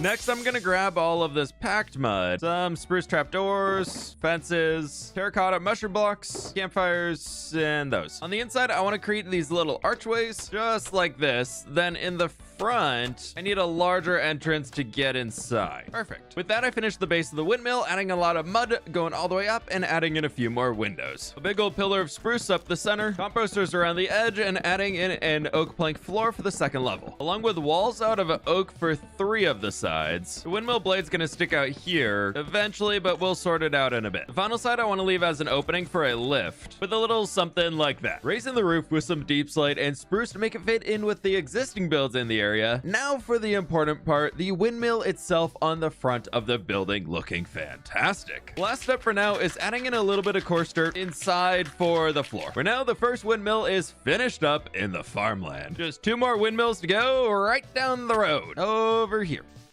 Ah! Where'd you come from? Sticking with mostly the same build for the next, but trying to make it feel unique, so I added a ladder up to the top from the outside instead of the lift, which now has a super fancy little interior space down below. Up the ladder, we can go to the top with a little bit of a workstation up here for the mill itself. Number 1 also now has interior space in here too, with an inside ladder leading all the way up. And oh my gosh, look at that! Suddenly a 3rd windmill! Oh gosh, how did that get there, huh? We can just assemble the little mill here in the bottom, torch, piston, composter, and stairs going around. Got a little terraforming to do here so we can actually now use this lift. I am kind of doing an episode on interiors here, so I should probably finish decorating this thing. One more step after adding in the details to the buildings. This is episode 1000, so I'm being extra. And I want to bring a stream coming down the mountain through here into our lake. Just a little guy. Carving out a small channel for the water to cascade down the side of the mountain, I added in coarse and rooted dirt along the edge of the stream bed before bringing the water and cascading, of course, down the mountainside. Bringing in some flowers, sugarcane, dark oak saplings, and mangrove leaves for greenery along the edge of the stream too, just to make it a little more lush. Next, crafting some spruce fences and getting spruce leaves out of the leaf box. I want to decorate the land with a few smaller trees to help the windmills feel taller sitting on the mountainside. I'm definitely not putting off building interiors, so hey look, bone meal, we can get even more grass and keep decorating the outside. Yeah, just a little bit more time spent over here, maybe a touch right back in here. You know, not having tall grass right here behind the windmill, somebody's gonna notice it, so I gotta do it. Somebody's gonna notice it, and I've run out of bone meal. Dang it. Okay, no more distractions. I started today with nearly nothing in front of the city gates. Now we're finally getting somewhere with these brand new windmills. With my wind farm built, we're eco-friendly friendly now, but I also need to be eating friendly and plant a field. Get it? Because it's food. If that joke didn't make you want to subscribe, maybe the fact that I've posted 1,000 videos on YouTube will. Double check that you're subscribed to my channel, as YouTube might have unsubscribed you randomly, which would be sad. Over 60% of the people watching right now are not even subscribed. With that out of the way, we now have 27 fields inside this world. With the first floor of the mansion done, I need a break to tackle some of the smaller interiors, like the grocery store next with a basalt floor. Trying to channel my inner trader Fwip here. The most important thing to sell is candles and succulents. Of course, with some more shelving around the entire space, quite literally farm to table. I need a seed, a few potatoes, and some carrots. For a small produce stand back here, we can just do some carrots, potatoes, and then hidden up in the corner, a wheat with a big old tub of blueberries to sell. Back here, I want a big table so we can display some goods like sea pickles, some more produce on display up here, big leafy green plant. I don't know why the grocery store is overgrown, but that's the way it's going. And a register. Lastly, growing all of the produce so it looks nice. The grocery store is now completed, but it's just a front, as I want to go underneath and build a pumpkin and melon farm, starting by digging out a large enough space to contain 2 of the farms. I've run out of redstone, so I went into the villager trading hall to visit the clerics and trade for some more, then grabbing cobblestone from the quarry and running into the nether for quartz from the piglin bartering farm, all to craft over a stack of observers with an equal number of pistons to match. Next, I need a minecart track running underneath for a hopper minecart with powered rails in the middle to keep it moving, and a way to bounce it back at the end. Grabbing some of the dirt we cleared out, a slab in the middle, and we make room for farmland. Now for the important part: pumpkin seeds and melon seeds. I have a pumpkin farm down here, but I have yet to plant a melon field in this entire world. Because who would plant a giant field of melons? They seem kind of useless, right? Off to the jungle I go to find some melons. Melons? Melons? Where are you? Melons! Melons! Oh, melons! Much better. Planting all the seeds in alternating rows and adding in some lights so they grow more efficiently. As I'm definitely going to be down here all the time, I want to add in some lime glass along the front as a way to see inside. First farm is now done, and here goes number 2. With 2 of these farms, I'm gonna need a good amount of storage down here, which means a lot of chests and a bunch of hoppers. 5 chests across, going up 3 tall. I need to run hoppers along the back to be able to unload everything into it, and somehow get 2 minecart unloading systems in here. I think I can squeeze the first one in right here. I think. Okay, it looks like it works. No, it does not work. That should work. It's coming back, and now we're talking. And off goes the second. With the farm done, I set off to detail the area a touch and installed an access point from the grocery store to get into the storage room, where the grocery store is about 10 times noisier now. But finally, 2,943 days into this world, I have easy access to pumpkins and melons. Just gotta wait for the little guys to grow, and this farm's gonna be producing like crazy. Moving next door in the city, working from the stone, cobblestone through the deep slate, we can just fill in the rest of the floor with this. From here, I want to bring the walls all the way down and fill them in just to give ourselves a good amount of space. With the floors in, I also need a ceiling, and dark oak slabs with stripped dark oak logs should do it. I should put a torch up here, otherwise it's gonna be very dangerous. This workshop is gonna be for building wagons, so I want to start with a bunch of storage space back here on some racks, a bit like this, that we can use for a load of storage, using oak trap doors to make it look like we have some extra wheels lying around, and when in doubt, more barrels and other stuff. Next, building a wagon that looks like it's being repaired or just being constructed right now, and I think it'll line up. Yes, we can make it look like it's being held up by the chains. A few more tweaks and this here works for the shop. Get it?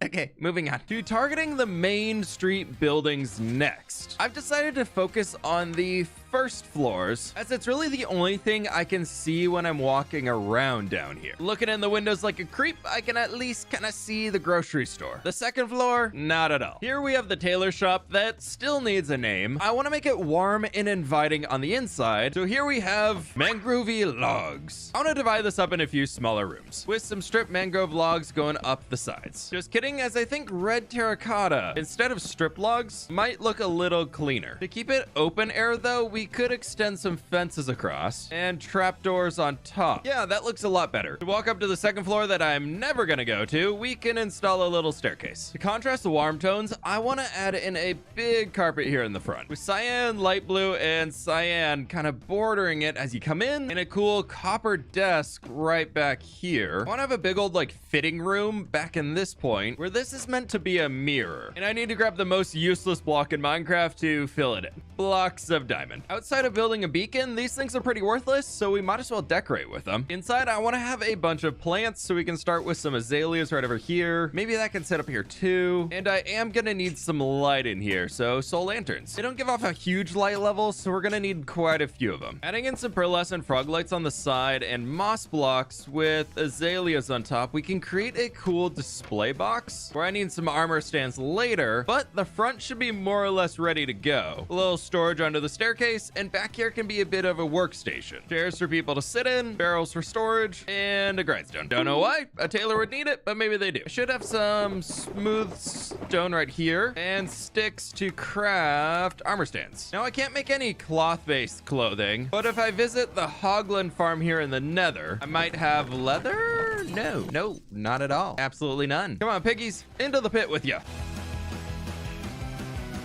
Hopefully we have some leather ready. Almost enough. We'll make it work. Crafting up a few pieces. We'll see how many I can get out of all of this leather. Oh, perfect. 2 whole sets. 1 out of purple and light blue. Whip has wares if you have coin. But you might want to spend that more at the tavern once we decorate the inside. Starting by boxing in the space by creating a wall for the kitchen and using dark oak for the ceiling. This deep slate leads to a chimney, which means the tavern can have a nice fireplace.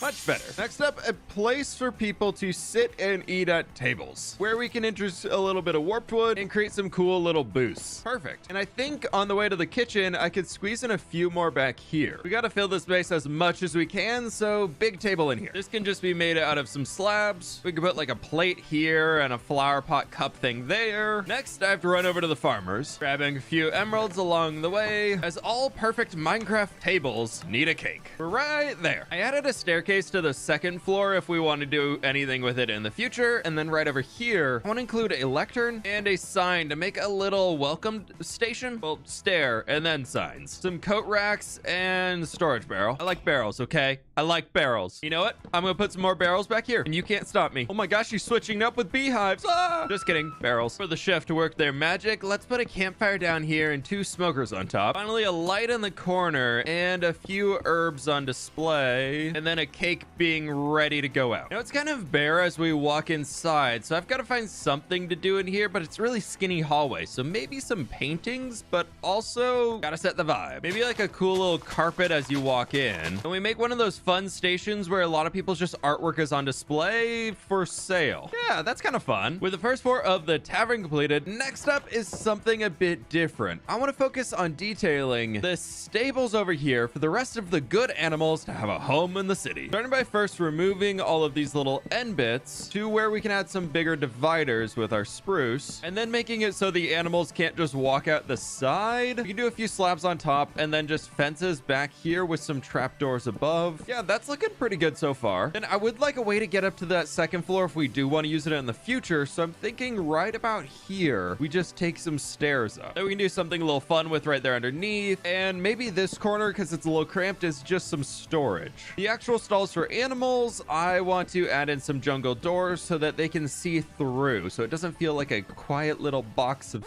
happy thoughts. Happy thoughts, not a dark little box of sorrows. Whoever's staying in this one will forever be hungry, as we can put some hay bales down here. Then on this side, I think it's almost like a tack room with some extra storage. That I think is going to work out pretty well. Ground torches, not acceptable. I love lamp too much. Then it looks like I never finished carrying that detail along the edge, so we can bring in a little bit more of these. And I think I might strip these down as it's a little too dark. You know what? I like that. That looks pretty good. We'll get animals out here soon, but first this back area needs some love. I really need to get a well inside the city or some form of water. I keep having to walk walk all the way out here, but it does look pretty good coming back inside. Now in the back, I'd like to create a water trough so we can also show the animals some more love. Perfect. Then we can kind of divide this a little bit in case we have extra animals that need to stay outside. There's a little bit of a dividing wall here now. Now, as we all know, animals tend to be a little stinky. So over here, I'd like a place to store manure. To represent this, I got muddy mangrove roots and soil, which we can clear out all of this. Oh,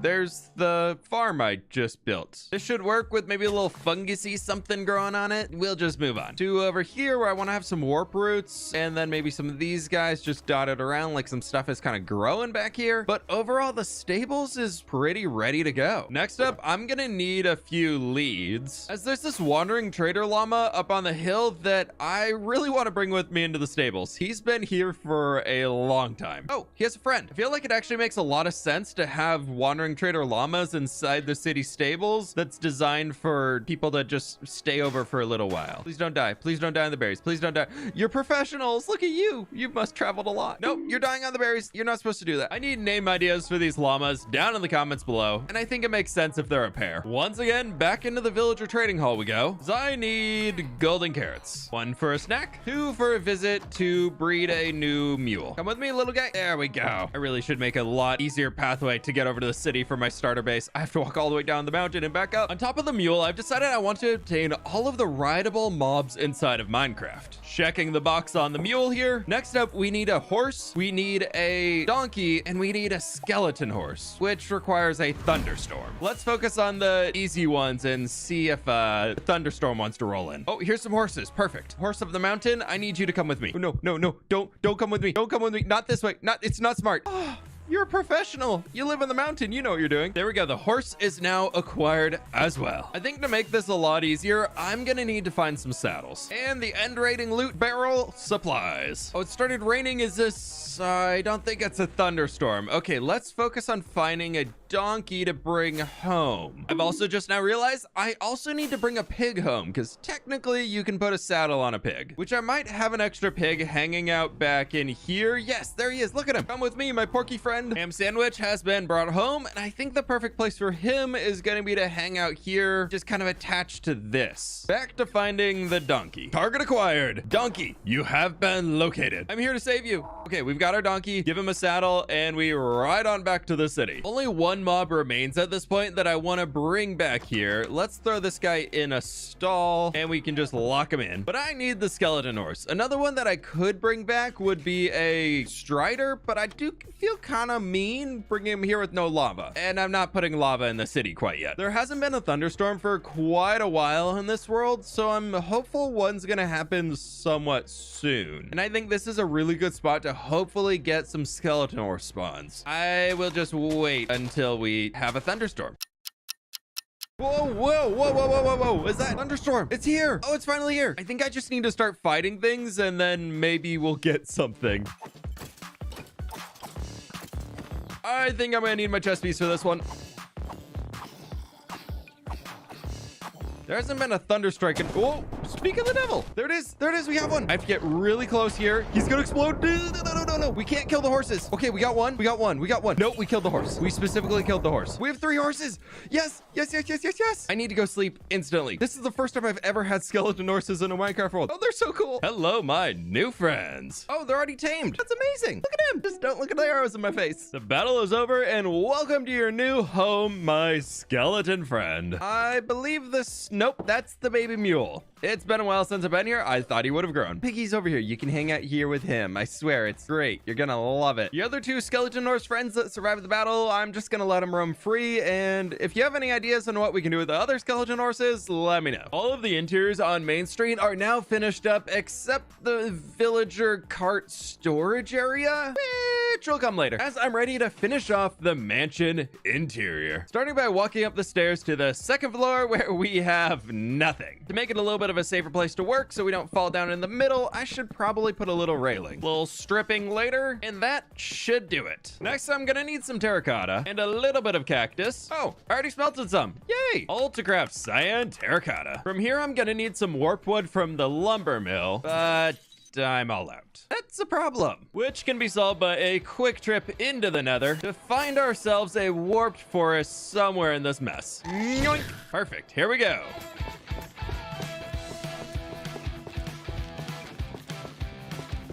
This tree should be enough. Yep. That should be plenty. Now to find my way out of here. Ah, the perimeter, perfect. With all the warp goodies squared away, I'm gonna tap into the Wither supply here for some black dye for a quick trip to the Guardian farm. And there was plenty here, and no shards. All right, a quick AFK session at the Guardian farm later. Taking the Prismarine shards, we can craft Dark Prismarine. One final step for the walls, I need to take all of this concrete powder and turn it into concrete. All of these materials are going into the walls and ceilings inside of the mansion for the second floor central room, some storage closets, and most importantly, my bedroom. The main room in here is looking great. We've still got that half left to go, but over here inside of my bedroom, which is very massive, I thought we could instead use some mangrove planks for the roof. It might be busy. I was gonna say it might be easier to build from up top, but I don't know. Let's just go the old-fashioned way. Much better. For these larger gaps, I'm thinking we just use mangrove logs and strip them down. Make it safer up here, let's throw in some torches too, and you know what? I might do that inside of here as well. This will give it a little bit more texture and help it feel, I think, a touch more completed. This is starting to feel a little bit more like a bedroom in here, just a few places that still need to get patched in. A closet with a mud floor, a bedroom with a stripped mangrove floor, and a back office with an acacia floor. We can move to the other side where I've kind of started planning things out with the main carpet here in the center, then 2 rooms on either side. And I'm thinking a display case here at the end. On top of the copper, we can bring in acacia planks and then stacking up logs going all the way up with the border of some more planks on top.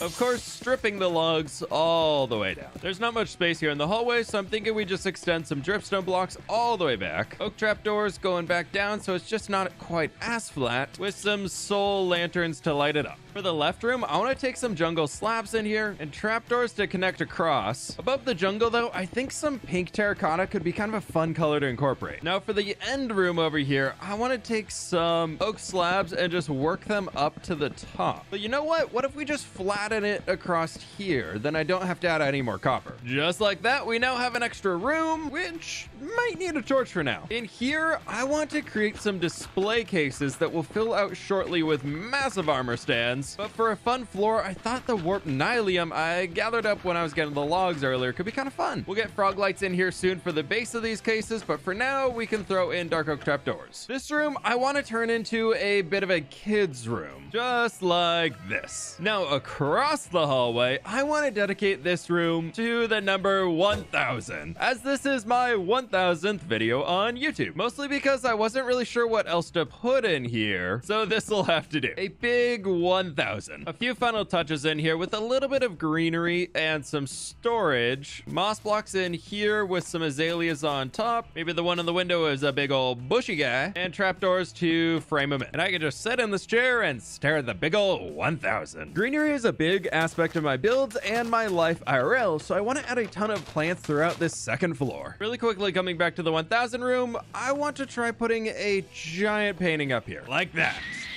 I love it. Oh, the pig face is perfect. Now, moving on to some weirder details, this room is kind of about flexing. So I wanted to put a few things on display, like a beacon and some wither skeleton skulls. I only have 1 extra beacon right now, so eventually I'll get a second in here. And these are all gonna be armor sets on armor stands with a netherite one in the middle. But before we get to that grind, let's finish out this central area. Like some lily of the valleys, and randomly, a skulk shrieker. This is about showing my conquests. So we can put a second here with a little table thingy and a crystal. Ooh, this room is starting to come together. An additional thing is maybe we do some benches with the light blue bed and a second right here. Now for the little supply closet in here, we can put beehives, barrels, maybe a chest, extra flower pot, and that should do it. We're not really gonna go in there that often. Now a very important detail, however, sea pickle and another wither skelly skull. Inside of my bedroom, I've been kind of working on a 4-poster bed as I've went along, and I think I finally finally got an idea. We can use some more of our dark oak slabs and bring them all the way across like this, kind of giving it its own roof. Then connect the lower part with some trapdoors. And because I have them light blue beds in the middle, this little corner over here is kind of going to represent enchanting, so I want an enchanting table in there. But first we can finish off this with some barrels, maybe some more right there. And up top, I'm thinking we just do 4 solo chests. This is trying to be my closet. And since there's no roof in it, I've got dark oak slabs at the ready. This deep slate leads up to the main chimney for this side of the house. So let's just connect ourselves in here and have it look like it's going through the floor. Maybe more like that, because the kitchen is right below us, so it does need a way for that smoke to get up. This little room back here, we can throw a jungle door in, and I like that. And then some barrels along there, and I think just some chests up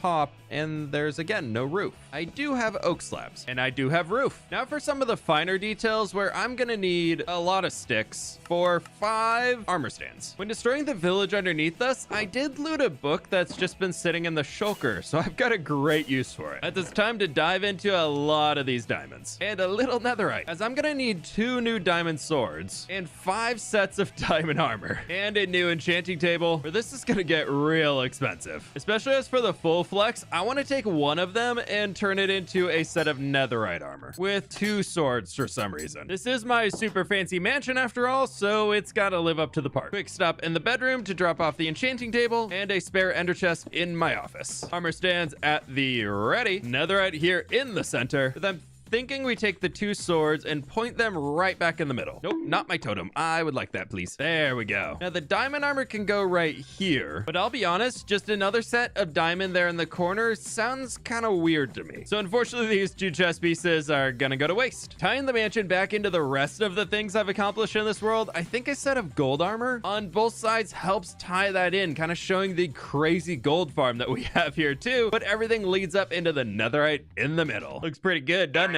Now, anytime I walk down the hallway or just around, I can just see the netherite armor at the end. Ooh, that's looking good. One final treat for those of you that have stuck through this interior building extravaganza. I reward you with another interior. The blacksmith is no longer a mess of dirt behind mangrove trapdoors, and instead we have a double smith inside that is in need of a great story from the comments. I have spent the entire last month building a custom biome in Minecraft. At the start of the series, this land was basically a place to chop trees. Then I transformed it into a custom birch forest. Today is phase 3. Live streaming the entire process, showing everything that happened. I'm bringing together 2 massive projects, and this has taken well over 200 days in game to complete. So be sure to leave a like and double check that you're subscribed as we rewind the clock to tell the story of how I built this. But first, we must add some lore to this world. Last episode, I built interiors in my hardcore city, asking for people to leave comments with stories for each of the shop fronts I have so far. I'm adding in some of my favorites as Easter eggs throughout the city as written books inside of each of them. That sign is looking much better. But of course, I've got some llamas to name in here too. Terry and Terry. Previously, I spent 24 hours building in this world and completed this monolith, but the waterfall coming off of it just randomly ended. So the first step on this project is to extend the dirt and fill in some of the flatter areas for the water to more naturally come down the mountain and reach the river eventually below. With the outline done, I created space for pools for the water to gather before it moves on. Then jump down to the main river. I want to finish both endpoints, then figure out how to link them together as it makes more sense in my brain. So I cleared out a large area at the end of the river to allow for the water to flow through more easily. With that complete, I went back up to the whale to bring the water down to the plains level, where I'd already built some custom trees, so I want to make these work in with the terrain by building up the bank of dirt so the water flowing through seems more natural with a bit of a riverbed edge on both sides of it. My idea was working well, so I flew through extending multiple routes for the water to reach the river, as I do want the small waterways, creeks, streams, or whatever they're supposed to be called sunken into the terrain, so I took a shulker of dirt around and stacked up the plains biome by 1 or 2 more blocks to keep it smoothed out across the entire thing and have the river make sense. Then filling in the ravine that split the landscape, as it felt pretty out of place for what I wanted. I was brutally attacked by some stormtrooper llamas after their leader somehow disappeared. I'm not quite too sure what happened to him, but these llamas rolled a 1 on accuracy, so I was pretty safe. I survived the attack and spent the next few hours texturing the riverbeds with dirt and some large boulders to help explain why the waterways split and diverted along the course. It's still pretty bare, but so far I was really happy with the progress on this. Diving into the detail phase, we're getting right into the fun here. The boulders might have been nice, but they need some extra texture variation to match the monolith. As a first step, I went around adding in light gray wool and concrete powder to them. Then for some of the overhangs, I added in a bit of the acacia log for an artificial shadow. Now, plains biomes are pretty bare, so I want to add in subtle details where I can, like tearing up some of the grassy blocks to add in moss for this slight difference in color. Linking this to build elements already in my world, I went into the nether portal cave to the nether root farm and bone mealed the warp side to get a ton of warped roots and sprouts, which need shears to gather, of course. Adding those around the biome as grass to get the bluey turquoise color for even more of that green variety. Once again, gathering materials, I need a lot of string to prevent sugarcane and other things from growing, which led me down into the old spider spawner. But before that, I took some seagrass and added that into the riverbed to hide my inability to texture underwater. But now we can run through and just bring in a few carrots and a few beetroot throughout the edges.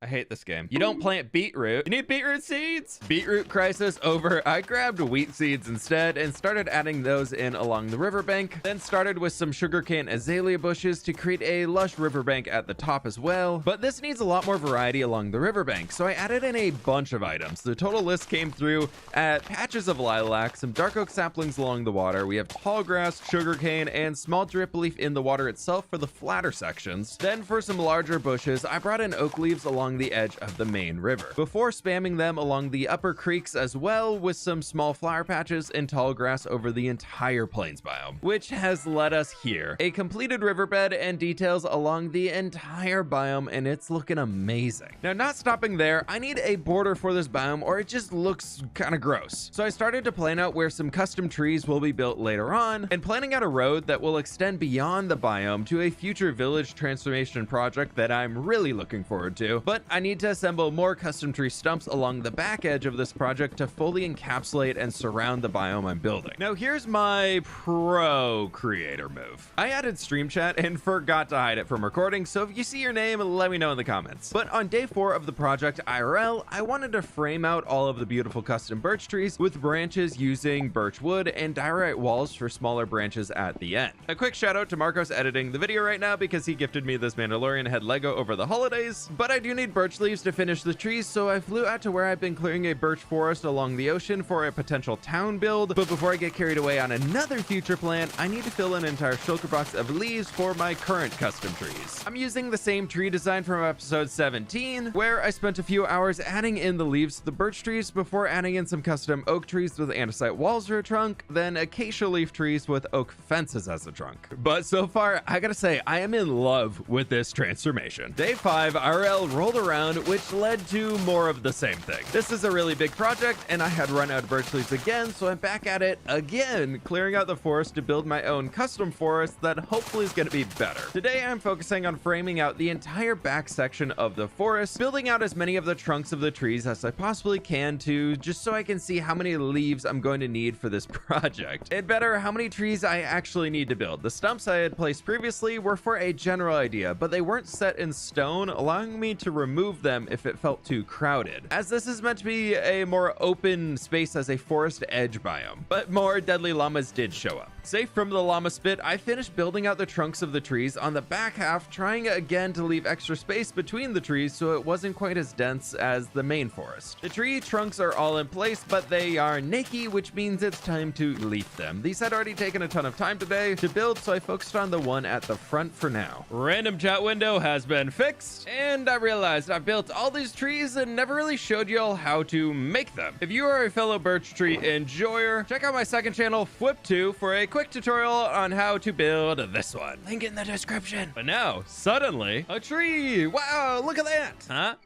Huh? It barks like a tree. Get it? It's bark on a tree. Okay, you know what? I got a lot more to build. I should move on. I don't think anybody really likes my jokes, but it's fine. I'm gonna keep telling them because I like them. Here we are, swooping once again because your boy needs more birch leaves.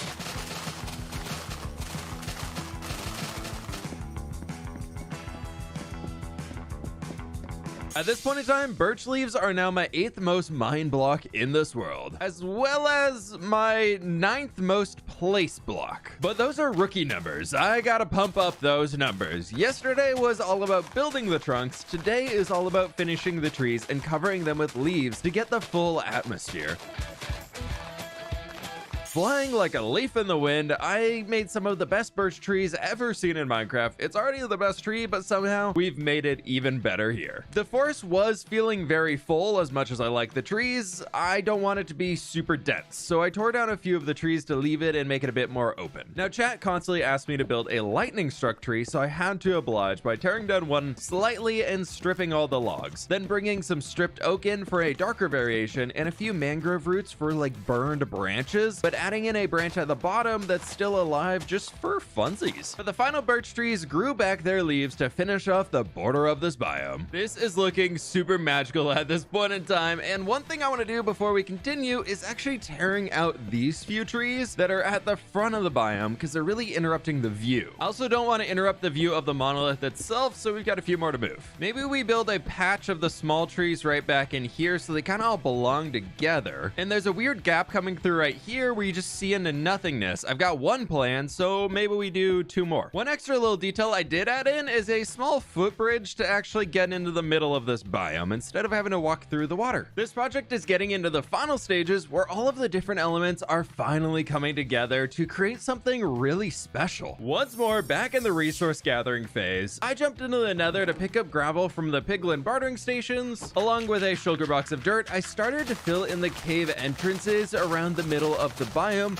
before moving on to create a pond. There was so much green around that I wanted that little splash of blue in the middle of the plains since the creeks were on the far side. Of course, I needed details on the pond so it'd remain a focal point of the biome as you're walking by, so I added some mud around the edge and then dotted in a few other foliage bits and some flowers around the entire thing.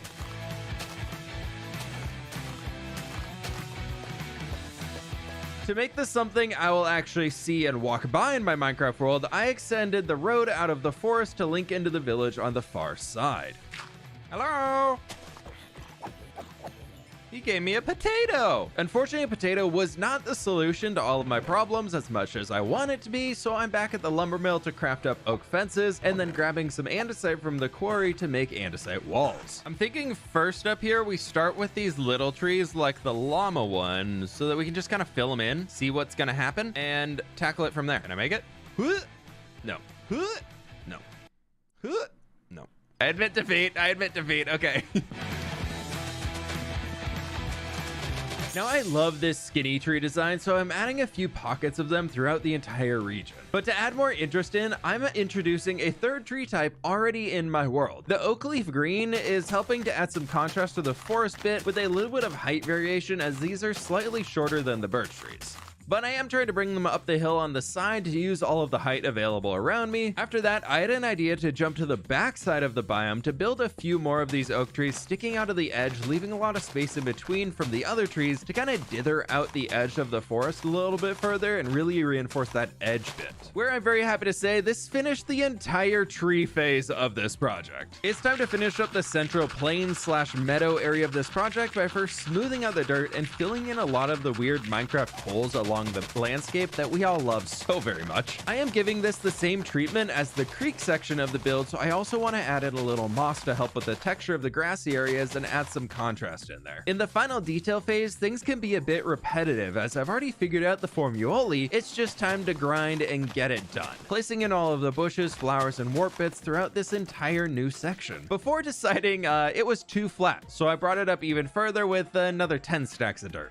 It was about here that I realized I passed the 3,000 days survived in hardcore Minecraft, and yeah, I missed it. I completely blew past it. We're now on day 3013. Still unaware, for a small detail, I built a bridge over the creek for people to use and decided a simple path out of it with some coarse dirt would look pretty nice. Finally, I grabbed some bone meal and running around to add in tall grass for the goodness on top of it all. With a few fences along the pass with a little lantern to make it a touch safer, and adding in glow lichen and the occasional jungle slab as a mushroom on the side of the trees. Exiting the main part of the birch forest here, I can say this is finally complete. Every detail element I wanted inside of this custom biome is now finished. Look at the little creek over here. It's absolutely beautiful. We got the pathway leading all the way out to our future village transformation, and flying around and looking at this entire place is just so special. I am absolutely in love with this project. Taking a look at where we started with the Gross Plains biome and the monolith on its own, I'm super happy to say that a month later, this is looking so much better after all of the work we put in to create a full environment. Finally, it looks like this actually belongs in the world now, but to put a cherry on top, or should I say a beetroot on top, it's time to plant a field. First, I need beetroot. Where do I have a... there we go. If you've watched till now, I have a very important question for you. I need you to answer in the comments. Have you subscribed? If the answer is no, please subscribe. If the answer is yes, please tell me your favorite Minecraft block in the comments. But here we have the 28th field added into this hardcore Minecraft world.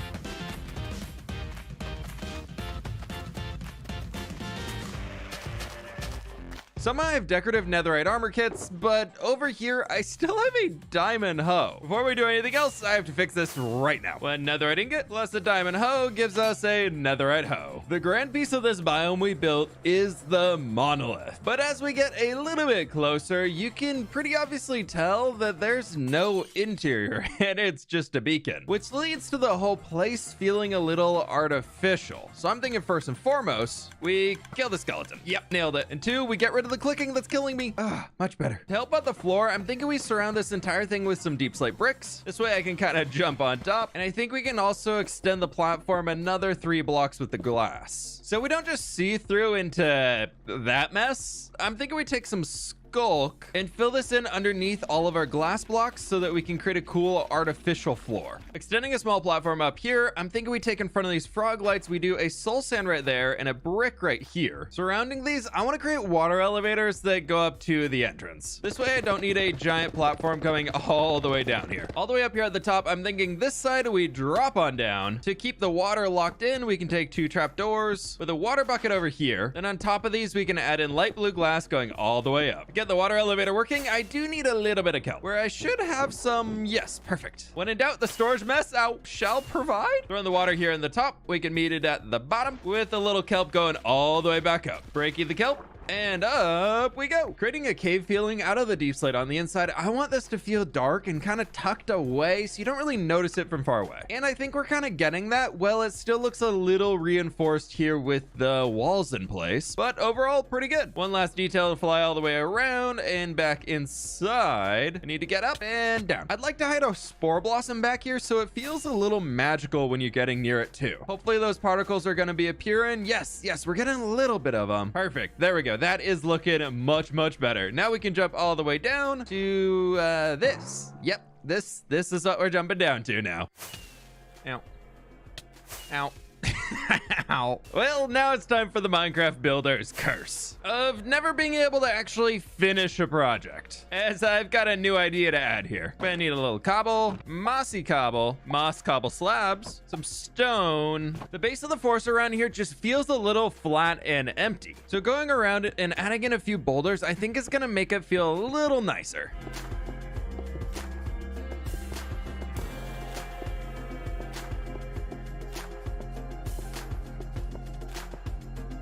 The nature around here is looking absolutely fantastic, but this world is lived in, and I thought adding a little farmhouse out here could be a great way to add to the environment. Going off of the base style that we've done everywhere else inside this world, something I know that works is really simple and just completes it. Breaking away from the mold, we can add a little front door right here. Then for the walls, I'm thinking just bringing in a ton of cobblestone. But I also do have mossy cobble, so maybe we can use that to replace some of these and make it feel very weathered out here in the forest. Poking in a window right over here, and maybe another out the back on this side. Showing we're walking around this area a little bit, I added a little bit of rooted dirt, and then maybe here we do a little campfire. Since this is a pretty basic farmhouse, on the inside, we can just add in a bunch of coarse dirt for the floor, toss the door in place, and extend some spruce stairs out for a front awning, which is gonna connect into the main roof line throughout here that will also probably be spruce. It's been a little while since building in this style, but it is really nice coming back to something that I know and seeing if I can do it in a better way. For the roof itself, we can bring in a few deep slate tile stairs going all the way across. leaving space for a chimney in here using the last little bit of cobblestone I have. Some walls up here, then I do have a soul campfire that we can throw on top. Here at the end with these slabs, I'm thinking we just bring them in a touch and trapdoors across the rest of it. This is looking pretty good for the house so far. With the house completed over here, we really need to situate it into the environment. So I'm thinking a little hedge right along here. Then over on this side, we can extend it down with a small workstation, like covered station of sorts. A little more like this, where we have a bench over here, clearing out the floor underneath, and I think we just fill it with some rooted dirt and a lot more stuff in here. Okay, that's looking much better for the house, but over here's very flat and open, where I think this could be perfect for a small storage shed. About this size, and then from here we connect everything up with some spruce stair. Right there. Yeah, I think this can work. We just need a little roof, where I think some spruce slabs just carried all the way up to the top will be the perfect solution. A little tip on top here, I did add in some spruce stairs to help it be a little bit more consistent going across. A little coarse dirt down here at the base, and I'm thinking from this point, we just keep adding in the extra details of storage goodies all over. Maybe a little table right here for some working, and it's getting dark, so I need a lantern. Yep, this is helping a lot for the area to feel just a little bit more lived in. I really like the hedge over there, so maybe we can use that here to help kind of block off this side entrance. The far side's just gonna be blocked off by stuff, and maybe a few extra leaves on the outside because the back looks a little weird. I love the idea of them having a little garden patch, so maybe we can throw a few of the alliums over here, and just a few of them here on top of this section too. One of these days, I'm really gonna have to make a sweet berry farm, as I use them a lot to decorate, but I just never have any. Some final touches for the build style is just adding in the foliage throughout. We got glowberries, glow lichen, sweet berries along the back. It's funny what was a necessity when I started out this world to keep myself safe, like using glowberries as a light source and glow lichen for that, and the sweet berries to stop the mobs from coming in, is now just purely for decoration, and it just has to be here. It's like the soul of the world at this point. Now this is feeling much more like home, with a disgusting mess of a shulker box mess to go along with it. Ugh. Transforming villages in Minecraft is literally my favorite thing to do. And if I don't do it at least 3 times a year, I'll go insane. If that doesn't happen from dealing with these dudes, excuse you, they'll also make me go insane, but that's fine. Now, please be sure to leave a like on this video and subscribe if you're new, as we dive into a new adventure transforming this village. Step 1 of this project, I'm in the water. Take 2. Step 1 of the project here, I need tulips. That definitely wasn't the first time at all that I made it across the bridge. I already have a flower farm over here that produces alliums and azure bluettes just by doing this. To get all the tulip variants as well, I need to clear out all of the trees and the flower forest to make space for more farms.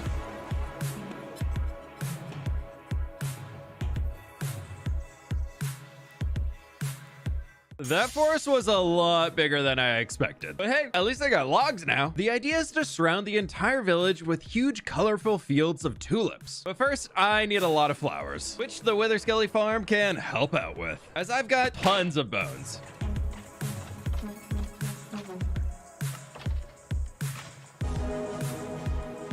This should be plenty. You're doing great, dogs. You're doing great. Every time I bone meal the ground, there's a chance of getting a flower. If you didn't know, when you bone meal the same spot, it'll always spawn the same flower. Right there. It did it. Which means it looks like right over here, we're always going to be getting red tulips. I just need to find where the other 3 types of tulips are going to spawn. But I think I'm going to want to get rid of all the other types of flowers first. Looks like up here, I can get pink tulips in almost every one of these spots. Over here, we can get white tulips and orange. Looks like orange flowers also spawn up here, which I might use instead. At each of these locations, I want to build a little farmhouse to hide our flower farm. That way we can decorate the land as well. But you know, before we add in a massive flower field after we're tearing up the massive field of flowers. Just gotta trust the process on this one. For these micro farms, I first need to build a box around where I want the flowers to spawn in. At the ends of each of these boxes, I need to add in pistons on both sides, give a little bit more space on one of them, observer looking forward with a note block just behind, repeated on the far side. Now this should break everything. Perfect. Stop, please stop. Thank you for stopping. Now right here in the middle, observer looks at the top, then this way at the old observer with a dispenser looking up at the grass. Fill him with some bone meal, and we should have flower farm. Very loud flower farm. Oh my gosh. Seed farm, but flowers. To make it a little bit easier, I'm gonna bring some hoppers over here with a barrel out of the side. Now I can just fill this with bone meal and it should go all the way in. Repeating this process 3 more times, we now have a working flower farm for each type of tulip in Minecraft. Now these are all pretty ugly currently, so I think I want to build a small farmhouse around each of them to hide it. Looks like I am out of cobbled deep slate here to build with, so time to mine. This should do it. These are going to end up being pretty big here, where I already need to make it 1 block bigger. For an extra trim along the base, let's bring our tough blocks up another block. Near the barrel, maybe it juts out a bit right here for a small entryway and access to the barrel. Then over here, we just extend the rest of the walls up using our cobble. Along the front, I think I can get away with a few slabs inching their way up. As we come in, we can make a little lip going up too, so that the front door is actually walkable. I think that can work. A few windows in to really help this house feel come alive. For the main trim though, I do want to outline it with spruce before we bring in that deep slate. Now behind these though, I want to try adding in a few mushroom blocks, except hiding this texture for something like this, which can come all the way across with the spruce slabs down the middle and repeating the entire process on the far side. The back is really long and flat right now though, but I've got a few friends right now. Okay, I feel better. Along the back, I want to take in a bunch of deep slate tiles to create a small fireplace back here that'll stick out with a chimney, which shouldn't stick up too far, but maybe right about here. Surrounding the campfire with some trapdoors and a slab on top for safety. Perfect. To keep it pretty simple on the front, I just want to add a little course dirt out the door, which will be oak, and a little deep slate on the inside for a floor. Back up top to use the deep slate I literally just mined, we can bring in stairs, some full blocks, then slabs for the upper part.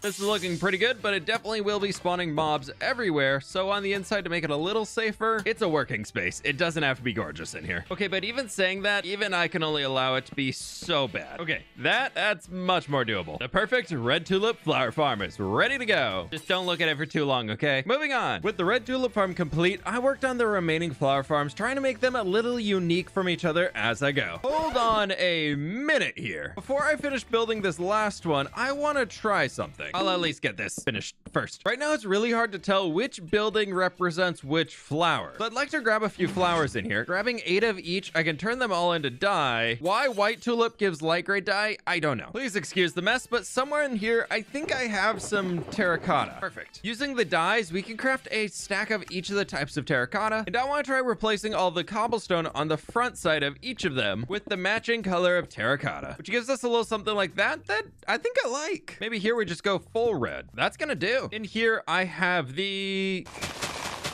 orange tulips. Orange terracotta is in place. Up here, we have the pink, which is now in place, and a little window. I haven't finished building this one yet, but I'm really trying to break away from the shape by having this lower droop down section in here because the others, they're so long. I can't handle it. I really don't like them, but we're gonna live with it for now, and I might go back and change them later, but at least we're gonna keep moving forward. I'm not stressed about it. No, not at all.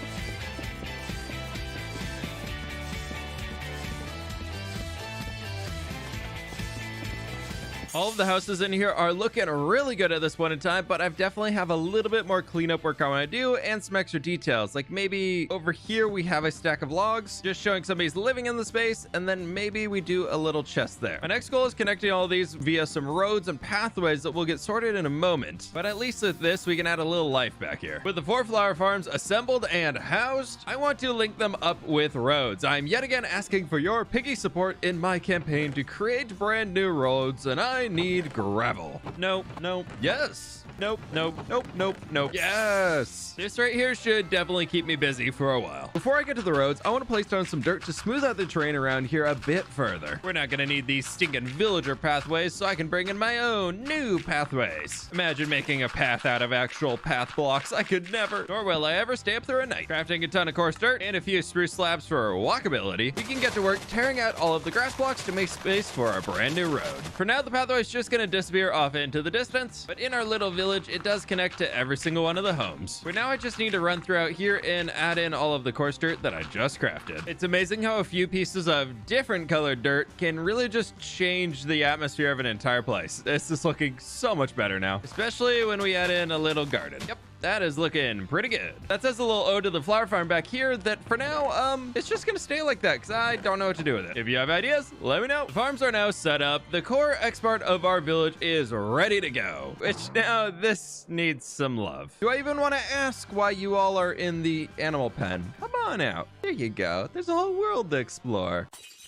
Oh, okay. Come out when you're ready. It's okay. Take your time. Okay, that's the answer. That's the answer right there. As with all terraforming projects, I need my comfort beacon nearby to keep me safe. And crafting 5 new shulkers to fill with stuff. You see where I might have a bit of a problem, as this is going to go a long way, as I need to carve out space for these rivers to connect, which results in a ton of block breaking. To get a better idea of all of this and how it's going to flow, I left it all 1 block below water level so I could easily add in the water on top. Some areas needed a little bit more love, so I pushed back a few of the hills to further expand the river, cutting back even more of them in a few different spots. I wanted to smooth out the terrain for future field building and give a more natural look to the river. Now, a few village houses might have been in the way of the river, so I tore those down to rebuild them later on, I promise. But first, the river kind of sucks as it isn't full of water, so I'm fixing that problem 1 bucket at a time. We're a little low on shulker box storage space, so let's spend a little time here filling in everything inside first so that we can clear out space before we get into digging.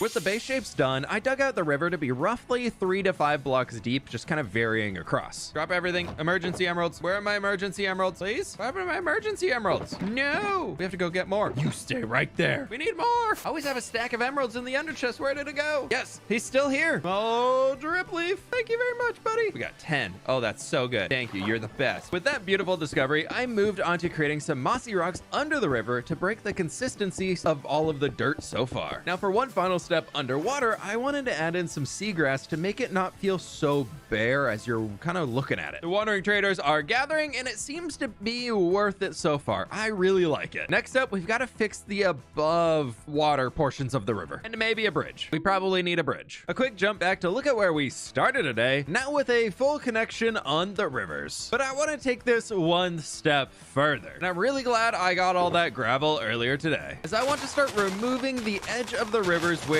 we would have some residue depositing and filling it back in with the gravel. Oh, this is kind of nice. The sand's already here where I want to fill it in, so we'll just change it out. And I should probably do this underwater too, or that's gonna look a little weird. A few extra plots of gravel are now in place, and this is looking a lot better. Before I do anything else, I need to clear some space in these shulker boxes, so let's grab some grass. Excuse me, sir, I need that bed. I want to create a small riverbank area, so I've already started plotting out a place to raise up all of the grass, so the village isn't in quite as much of a flood zone. And now I just need to go throughout the process of placing all of these blocks to fill in the entire area. There we go. It's all filled in now, which looks really, really boring without any tall grass on it. We're in the ugly phase, everybody. Time to move on. Before I add any further elements along the river's edge, I'd like to focus on the village itself by first constructing a bridge across the water here. For this, I'd like to stick to cobblestone, mossy cobble, and stone bricks. On top of that, a little bit of spruce out for the walkway. Ooh, we're almost out. Oh no, the head bonk did give me an idea though. Let's grab some prismarine for a little pop of color. First, starting off by building a platform of spruce slabs 5 wide arching over the river itself. For the first side over here, we can do stone bricks on the end, maybe a little bit more coming through, and slowly working this up to keep it kind of a smaller bridge. I'm thinking it might be good to reinforce it underneath here with some stone bricks for the inner circle coming all the way back down into the water. And then I should be able to just copy that over here.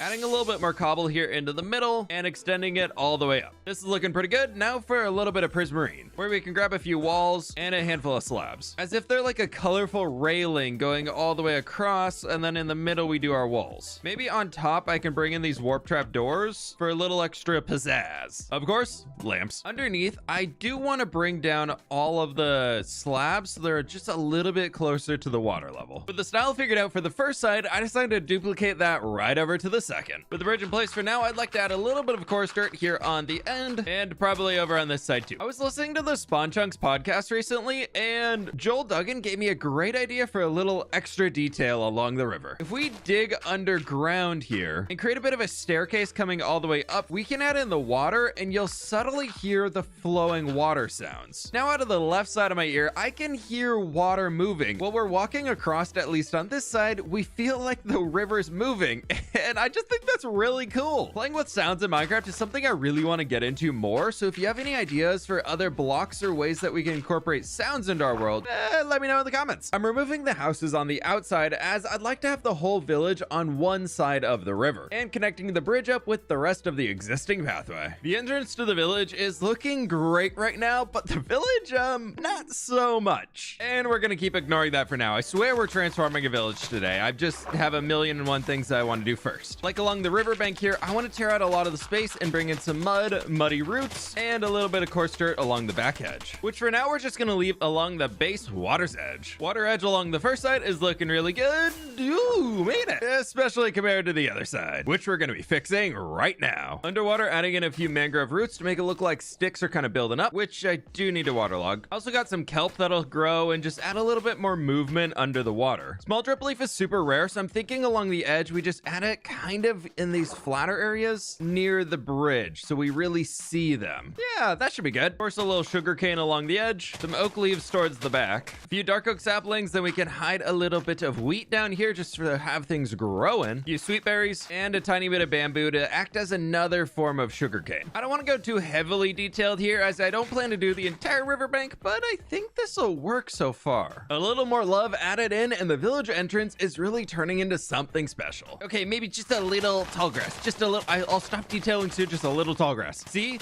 very needed. Very much needed. Now I know. I made flower farms to build massive tulip fields, but that's not the field, you know, the field. So I gotta plant a field. Today, I think we grab potatoes. 29 episodes in and 3,050 days survived in hardcore Minecraft so far and no sign of stopping. If you're enjoying this series, double check that you're subscribed so you don't miss out on future uploads. Less than 40% of the people watching right now are actually subscribed, so this very well could be you. With the brand new potato field, we are slowly approaching world spawn with the never-ending expanse of fields. Ugh, what am I gonna do with that? Oh well, moving on. My original plan was to create a wall around the entire village to keep the villagers safe inside. Eventually, they're gonna roam free, but for now, they like their box. We're scrapping that plan though. This is a peaceful village after all, so I don't think they need a wall. But I do want something at the front here, so I've got to get rid of this house. This is to make space for a tower right here, and since we have the river, I thought a cool water mill around here would be great. Earlier, I discovered I was out of spruce wood, so we're stopping by the Mega Taiga to chop down a few big old trees. That right here should be plenty. I'd like to have the water mill coming out somewhere right about here, sticking into the water, going from a little bit of dripstone up to some bricks. Stone brick on the corner, and then we can top this off here with a little bit of granite. Make it appear a bit stronger along the water. I'm thinking we bring in a little bit of the stone brick here and stairs on top. Bringing up the other two sides on the top here, I think we can just do some spruce planks for a floor, and so somebody can be on top looking out over the river. We can do some prismarine walls around the edge. Here in the center is where the water wheel of stripped logs is going to be sticking out all the way into the water. From here we can branch off all the different sides to create two different water wheels themselves sticking out. For the wheel itself, I took inspiration from my windmill designs to give it a little extra texture. I am a bit worried about all of the job blocks inside of here, but maybe our villagers just really love the water wheel. For the next step, I would like to bring a bunch of tuff around to create the actual milling section for our water mill. Next, just bringing cobblestone up another 3 blocks. You know what? Instead here, I want to bring a little bit of stone brick out and create some archways. This will just give us a little bit of depth. With a little bit of moss, we can repeat it to the far side, and then over here, I want to create a deck that overlooks the front bridge, the waterway, and everything, just to have more viewing platforms throughout this. Adding a mangrove door in here for a little bit of a pop, then I'm thinking around that, we just bring in some sandstone with maybe a window right there, like that. I'm adding in some slab slabs and trapdoors for a little roof. So this isn't so flat. I think I can get away with bringing this out another block. Strip spruce logs on the corners. In the middle, I want to start with some birch logs and then reintroduce that smooth sandstone we've been using as a way to start arching myself up to the top, where I'll stop somewhere here, but maybe we extend it out to make the build feel a little bit different. Now for the big open section, because I can't be stopped, I'm adding a bay window because I love them. It's just so good. Just like the rest of the build, I got to work on next adding in all of the remaining walls and faces. I love the idea of this upper window so that they can kind of have working time based on how much sunlight is coming in and its setting. Over here, I've started a little overhang on where the main road's gonna come in, and I figured we could have a few plants right back in here. And for this, I want to add the bell tower on this side, but I've got an idea for this. Coming inside the sheep farm, I want to grab a little bit of orange wool and pink wool to kind of represent the tulips. 4 of these and 6 of these. Spending a quick night inside of my wagon, and we're off for another day of building. I feel like this is gonna look like sherbet, but I'm kind of okay with that. And hanging off the lantern. You know what? I think that's pretty cool. Here I can bring some stone brick coming up right next to that guy. Some tuff for a foundation, maybe an entrance right there. Then we just keep the stone bricks coming all the way up. Walls of the tower are in place, and I want to have a window here on the front, but around the edges, I was thinking we could bring out a little bit on the base. Got a little stair over here. Then we follow it up with a few of our cobbled deep slate. I'm not going to add any on this side as I kind of want to bring the terrain up a bit. Above this, though, for a trim, I thought it could be cool to just bring in a bit more of our prismarine going around. Adding in a touch more prismarine here on the front, we can bring up some fences, and then I'm thinking dark prismarine could be the way to go in here. If I could place it and please, yes. You know what? I like it. Moving on with that up here to the top, maybe we can take an idea from it, bring in some of our chiseled stone, stairs in the middle as like murder holes, but we're not about murdering here. It's just for decoration. Remember, no walls needed. But as a pretty trim on top, we can add a little bit more dark prismarine. For the middle, we can bring in a little bit more cobblestone to bring us up to a layer, and then probably just some spruce in here. Extending these up so we can actually have a small bell tower itself, which eventually will sit right here in the middle. Fence gates along the bottom, and then a little double slab action. Adding a top here out of copper with a little bit of prismarine and then warp fences on top. The bell is now in place. But it's time for a little bit of whip redstone action, and I need a few more bells. Oh! I have a lot. From here, I'm gonna need a redstone comparator, a ton more torches to craft a load of repeaters. Finally, a few pieces of glass to craft a daylight sensor. Now, right here should get access to the sun, so we can put the daylight sensor right there, flip it to night mode, comparator going in the side, bringing a line of dust down underneath. I'm gonna need a small space to work down here, and we can just add in a bunch of repeaters set to max ticks with a bell at the end, repeater that down here, do another bell, and finally the third bell. Right here. Now, if I did this correctly, when that sun sets, we should hear the bell toll 3 times. Any minute now, sun is going down. Whip redstone at its finest. It's gonna work. Please work. Oh my gosh, it worked. Yes. Oh, that's so good. Maybe a little more delay on the second one, though. That makes me absolutely so happy. Now for the part that I've been putting off, the roof. To create a unique village, I want to use warped wood, dark prismarine, and prismarine bricks. Please for once tell me I have some warped wood. Yes. Oh, we do. Prismarine brick. Yes. Little dark prismarine. The shulker monster giveth today. It is a great day. Working from the darker colors at the bottom to the bricks at the top, this is really coming together. And you might have noticed this little market stall where I'd like to bring in some smooth quartz slabs for an awning with one little workstation in here, so we actually have a villager hanging out. I think it'll be pretty cool. Now I desperately need a road as well. I've kind of been tearing theirs up. For this, I'd like to use some packed mud brick, and coarse dirt. As always, we start with the burr. Oh, that's my redstone. And just like that, we now have the start of a road. This area being so flat is really bothering me, and I'm not a fan. So to start out, I'm extending a line of grass across to create a new slope. Yep, something like that should work. And I need one more going the other direction.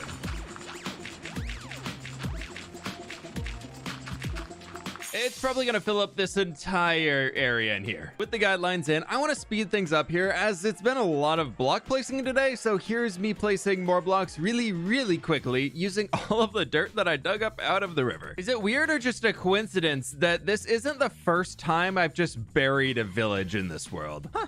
I don't know. But what I do know is my elytra is very toast, so I've got to go fix it. Barely able to make it to the Wither Skeleton Farm, I stopped to get some experience to repair the elytra and more bones to power the flower farms. Elytra is repaired, and tons of bone meal here is ready to go, with a few extra skulls. It's finally time to plant the massive tulip fields around the village. So first step, music, block sounds, off. Next step, bone meal. First up, I'd like to gather up a ton of pink tulips. Unfortunately, these farms don't automatically gather them, but I can just run around here for a little while and keep on collecting. Oh, already 2 stacks. Nice. About 2 minutes later, and look at that, a full shulker of pink tulips. Okay, I'm ready to stop it now. My plan is to surround the village with massive tulip fields, dividing it up so we have a different color on each quarter. Around the flower farms, I want pink tulips. But before we do that, I think it could look nice to add in a few leaves to divide them up into smaller field sections.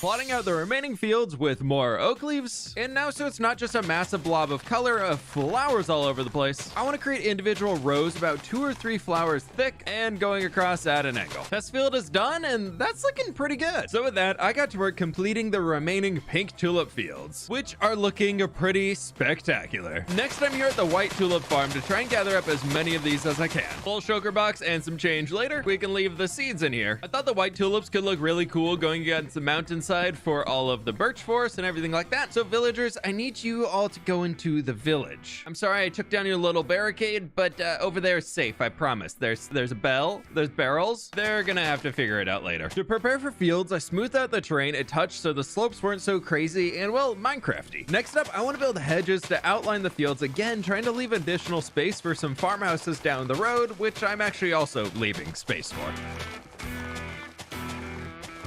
The hedges are in place to surround the fields, but before adding in any of the flowers, I want to get a road in here. This right here is so much better. Finally, it's time to add in all of the white tulips throughout every single one of these fields. 2 types of tulips are placed down, and nearly 2 full shulker boxes have been used. Next up is the red tulip field, but that's supposed to go on the far side of the river, meaning it's time to build another bridge to reach the other side and continue the farmland expansion. The same slope works on the previous bridge, so we can just rebuild that same one. Bridge is now in place, and I've started extending some roads out of it too, connecting back into the village as well over here into the red tulip fields. Where first, we're gonna focus on these. Extending the coarse dirt road up the hill to keep a path between the fields to leave it open for future expansion as the world progresses. The more roads I have leading off into the middle of nowhere means the more stories I can tell down the way. Step 1 means just surviving that long. And next, ow, I need more oak leaves because we went through almost a whole shulker. In the pursuit of oak leaves, I cleared out part of the forest at spawn to refill my shulker box. And this right here should do the trick. You've already seen this twice already, so I got busy placing in the field hedge borders for the red tulips, leaving some space in between them so we can add in details later. Then coming in with a ton of red tulips to fill in all of the remaining spaces. Just like that, over 20 stacks of tulips have been placed down. This leaves only one type of field left to plant. The orange tulip, which looking at our future village location needs to be over here, and because I hate myself, I didn't really leave any space for it. However, this pond thing out here, I think I can just fill it in. This will give us the land that we need. Yep, just need to fill all of this in with even more dirt. All right, let's get busy. This should work for a little river's edge here at the front, and then we just take this back. I know you want to see more dirt placing today, so I'm not holding back on you here with so much dirt and even some grass blocks being added in. And just like that, dirt has now passed sand as the most placed block in this world. I'm pretty sure oak leaves will be up there soon at this rate, as we've got more hedges. Oh, the villagers. No, the villagers right there, please. You all come right into the village. All right, this is not cool. Let's take out everybody. Oh no, I don't want to raid. I don't want to raid. I don't want to raid at all. I'm trying to keep the villagers alive. I haven't even built them homes. I buried them. All right, there we go. Okay, everybody alive? We're in the hot tub. Everybody's in the hot tub. Where'd the stonemason go? We lost the stonemason. I'm sorry, my friend. You shall be remembered, stonemason of the village. Number 3. Completely unrelated to that. Look at all this bone meal I have. Right into the flower farm with you. Suddenly, a full shulker of orange tulips, and my ears don't hurt at all. One more time, going through the process of placing in all of the tulips around the brand new fields. And here we have the final tulip fields being placed in. This is looking really good. Finally, we now have a place for each of the 4 types of tulips in our brand new village. I just have a few unwanted guests as well. The farmland is looking great, but there is more to add, like little trees dotted around. For this, I'm going to need a ton of oak fences and some azalea leaves. Taking a few of the open spaces around the field, we can bring ourselves up quite a few different blocks and create some posts like this. Trying to create some sort of like a cypress tree is my goal, and something like that should do. With the first one done, I decided to jump around to the different farmland regions to plant a few more of these trees. I don't want this to feel like a forest, but it just felt so bare without a few trees. Except I have run out of azalea leaves. So taking a little dirt, bone meal, and azalea bushes, I just need to grow a few trees. Now we just gotta gather all of the leaves on top. And this should be plenty of leaves. Let's finish off these trees.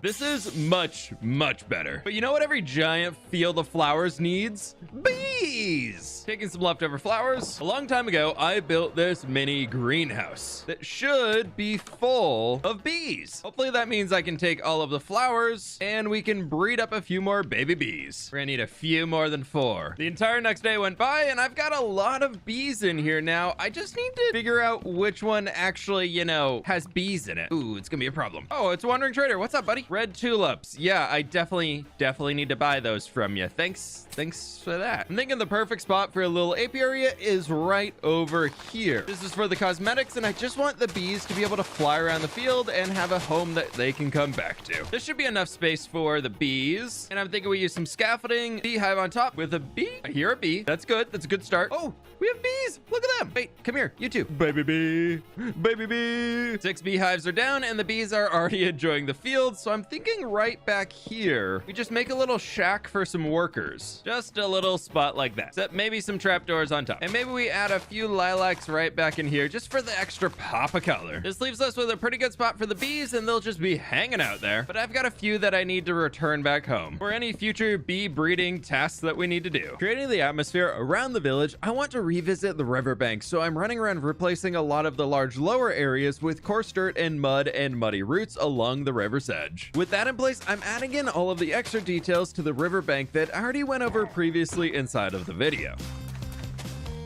Just looking at the before, and now check this out. The riverbank is actually adding something now. I was running around spamming a little bone meal, and I did see all of this coal and copper down here that I couldn't pass up. I'm at that point where I feel like I have so many blocks in front of me, and I can just keep building, but a lot of the essentials I'm running out of. And a little over a stack of coal, or a good amount of copper. I really love the fields of flowers, but they aren't edible. At least I wouldn't recommend eating them. So I thought a fun addition here could be a shepherd living outside of the village.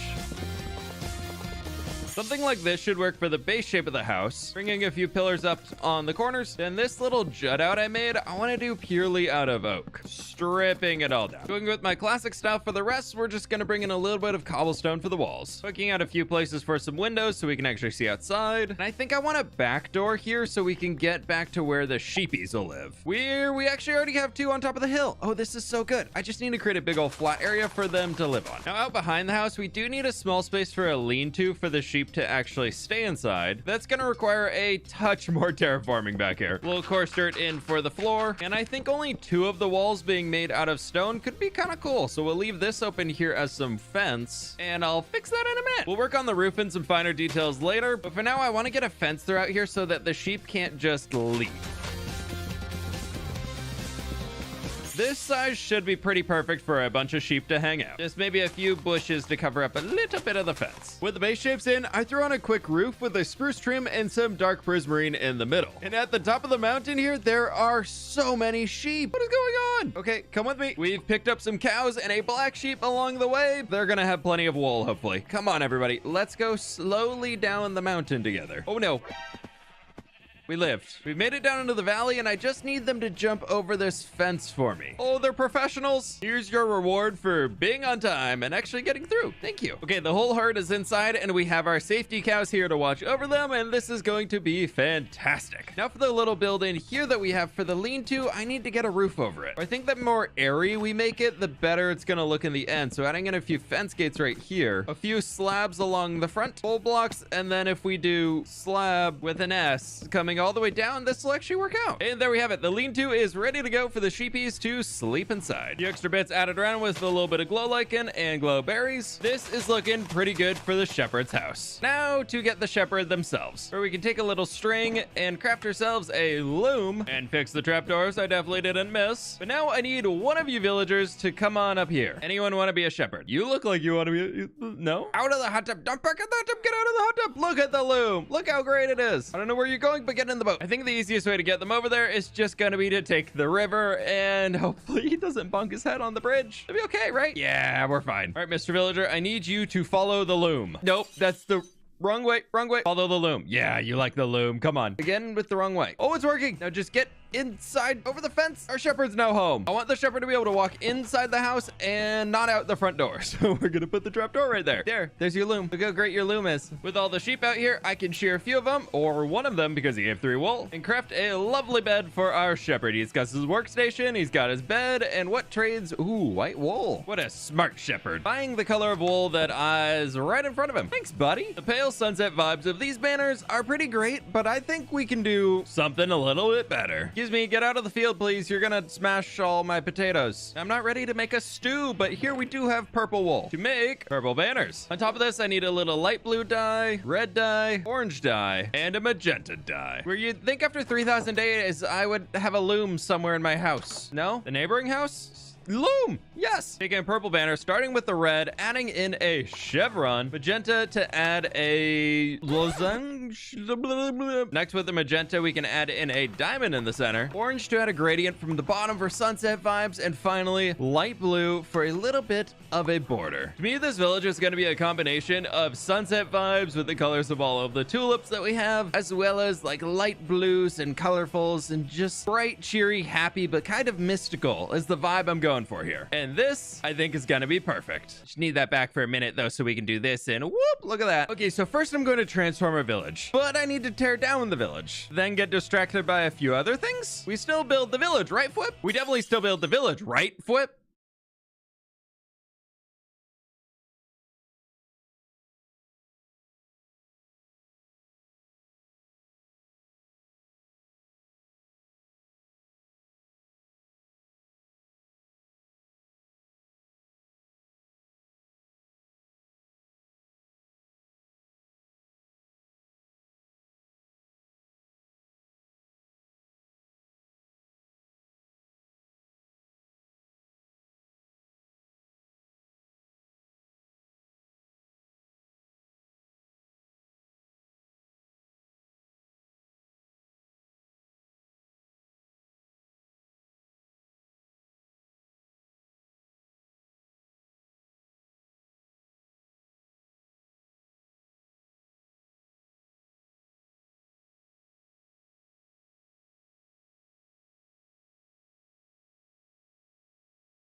I bought this Tesla Plaid off Copart for $60,000. We fixed the rear end damage and took it to the drag strip, and these are arguably the fastest production car in the world. Not only are they fast, but they are also very heavy. And if you know anything about drag racing, the lighter you are, the faster you are. So we decided to strip this thing down to see how much weight we could pull out of the car to see if it got any faster. Unfortunately, it didn't get any faster on our unprepped road, but we decided if we're going to take this thing back to the drag strip, we might as well take it a step further. Our poor Tesla Plaid. This thing is never gonna look the same after today's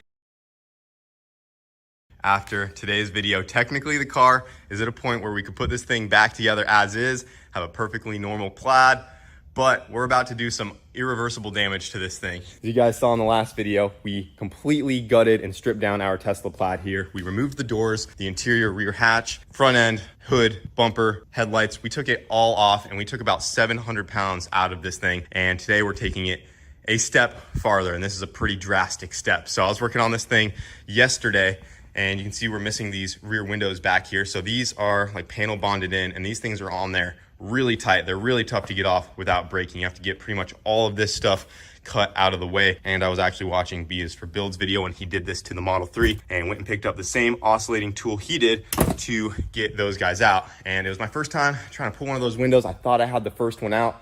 I was wiggling it. It had just a little bit of glue holding it, and unfortunately I shattered the first one, but I was a little more careful with the second one, and I was able to get this guy out in one piece. Not like we're gonna use those, but I just was trying to not make a mess. Those are out of the way because we are getting ready to cut right here. We're gonna cut right here and right here. And we are going to be removing the entire glass roof off this Tesla and see how much that thing weighs. We're also going to be removing the B-pillars here. These are actually made out of steel, one of the few steel parts on the body of a Tesla. So these are actually bolted into these aluminum rails down here. We're gonna be pulling the rear quarter panels off the Plaid. We're gonna pull everything off the back we don't need out of here. And we're gonna just see how far we can take this, boys. And some of you guys called it. Some of you guys saw what was coming. And the other day I also went and picked up a whole bunch of chromoly tubing. I didn't even cheap out here, boys. This isn't mild steel. This is chromoly tubing. It's gonna be lighter and here after. But I had to poke it through here because there was a ton of factory bolt holes to go to. I mean, we have 7 bolts on each piece. Those are...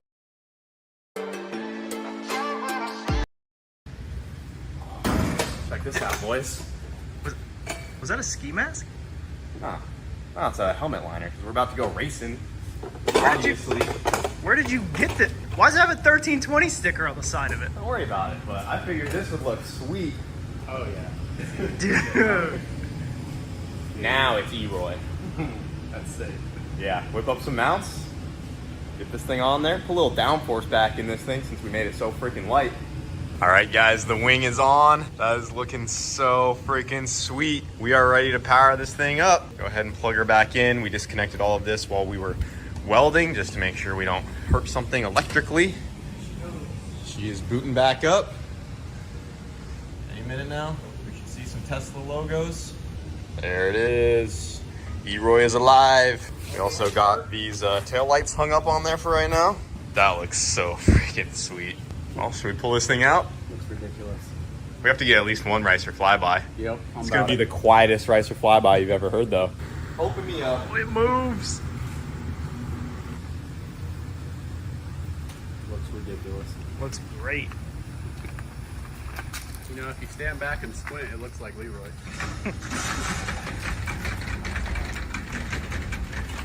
I'm going straight for a rip.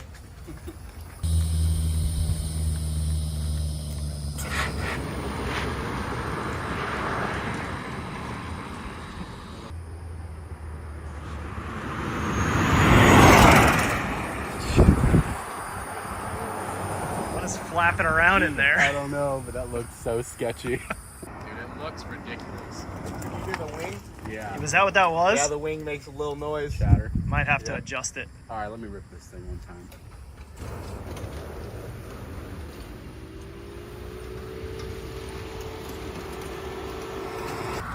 What a rig.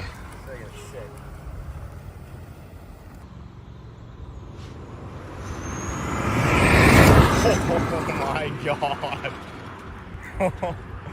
That thing is so fast. Dude, it is a ripper. It moves all over the road now. Like with it being lighter and I think less aerodynamic, it wants to walk around.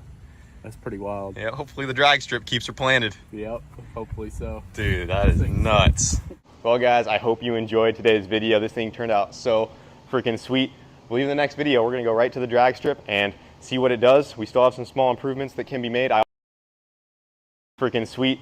I believe in the next video, we're gonna go right to the drag strip and see what it does. We still have some small improvements that can be made. Freaking sweet. I believe in the next video, we're gonna go right to the drag strip and see what it does. We still have some small improvements that can be made.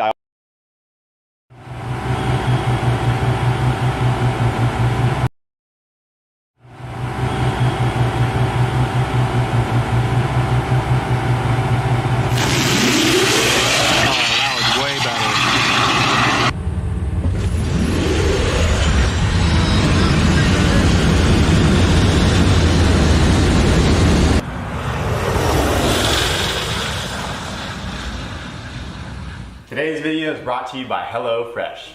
Take a bite out of summer with HelloFresh. From chef-crafted seasonal recipes to their new Fresh and Fit summer menu, HelloFresh brings flavor right to your door. All right, boys, today we are making some chicken sausage rigatoni. All HelloFresh boxes come with pre-portioned ingredients to help cut down on food waste, and with their simple to follow step-by-step instructions, it makes cooking yourself at home a breeze. Guys, this is smelling so freaking good. We got the noodles all cooked up. It's just about ready to get mixed in. If you find yourself eating the same old thing every night, luckily HelloFresh has a ton of different options, up to 40 weekly recipes that you can choose from. So you can always pick something new, have it delivered, and you don't have to just keep picking the same old boring meal every single day. But you guys know me, I freaking love these pasta meals. They are so freaking good. So we're just about ready to get this poured into our noodles here. And I think somebody's doing a rice or flyby outside. Noodles in there, and lastly the cheese. In order on this thing up, getting E-Roy nice and safe here. We also added a couple more bars in the back since the last video, so why I got these knocked out. We also might take this out to the old Freedom Factory that's right over there, and there's a chance we might try to run this in spectator drags, and we figured it would be good to brace those shock towers a little more. It's something we wanted to do, but we just didn't get done in the last video. So we triangulated those to give the shock towers more support. And I have seen the comments about how ugly these shock towers are. Pretty good. Oh, I forgot, I have my Dragy right here. According to the Dragy, we just did a 9-1, a 0 to 60 in 2.1 seconds. I'm honestly a little disappointed.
Today I'm going to show you what... How's it going, guys? Today I'm going to show you what it's like to drive the Pagani Huayra Roadster BC from a first-person point of view. One of the most gorgeous hypercars to ever be created, this one sits at an MSRP of near $5 million. And today you're going to see a first-person point of view driving this unbelievable machine. The Huayra opens up completely like a transformer. This is one of the coolest things I have ever seen in my entire life. From the front end to the back, full exposed carbon fiber that shows the glorious powertrain. This is an AMG-derived 6-liter twin turbocharged V12 that makes 800 horsepower and 775 pound-feet of torque. 0 to 60 happens in 3.3 seconds, and it's got a single clutch 7-speed automated manual transmission. That's probably the only weak point of the entire car.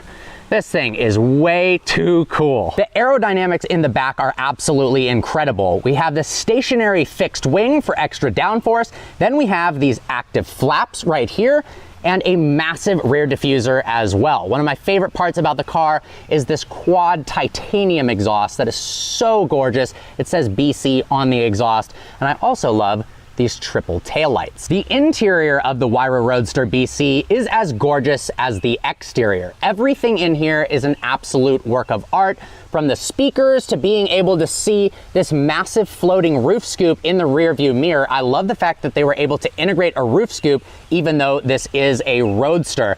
The red plaid seats, the contrast stitching, the carbon fiber in the doors, everything is as high quality as you could possibly imagine. Speaking of quality, how insane is this key? It's literally a Wyra BC key. It's shaped exactly like the car, and then you just plop it right down here in this leather compartment. That is just absolutely amazing. That being said, if you do take it apart, it is an actual Mercedes key, like just the basic Mercedes key underneath it, which is kind of funny. I mean, how gorgeous is this steering wheel? It feels so great in your hands. Drive mode select from snow mode, comfort, sport, race, traction control all the way off. We've got turning indicators on the steering wheel itself, as well as the horns. We've got the front lift button over here, and then look at how gorgeous the instrument cluster is. This beautiful aluminum. The graphics here aren't that great. We'll fire it up in a second and I'll show you a whole bunch of switches here. Everything is just so high quality. And then this gearbox, not only can you shift it with the paddles, but this is one of the best feelings in the world, just clicking this back and forth. More cars need to have this. Now, this knob was actually inspired by the Porsche 917, Horatio's favorite car. Oh man, let's fire this thing up. Click this button.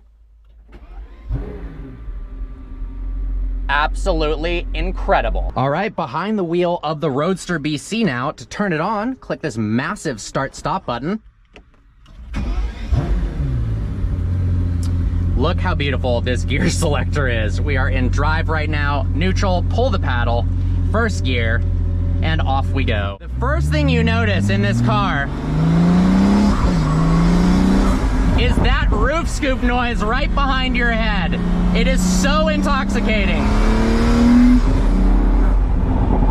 Oh my gosh.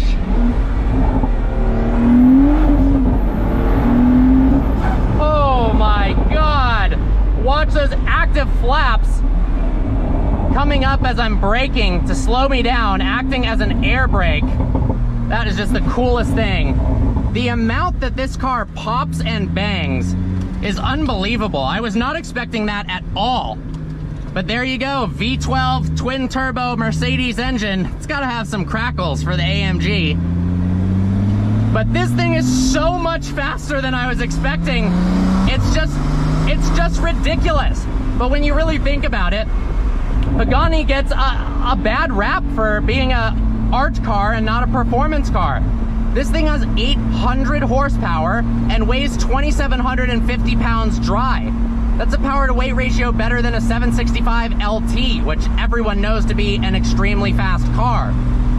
Yes, it has a bit of a clunky gearbox. It's not my favorite. It's a single clutch automated manual transmission.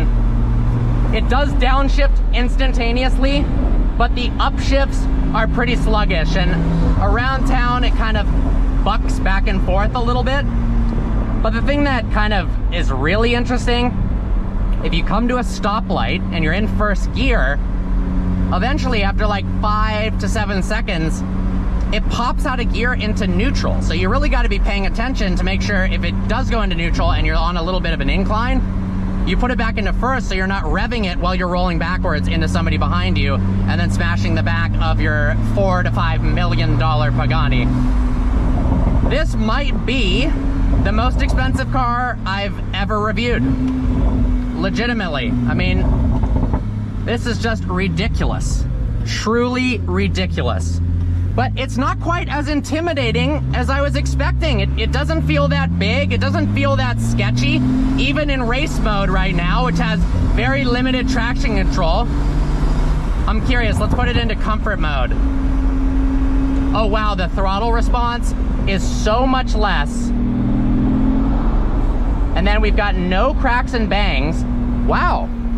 I mean, that is a massive, massive difference in comfort mode right now compared to race. Now, let's try accelerating in sport mode, seeing what that's like. It lights up in red for sport mode. I'm gonna go ahead and downshift.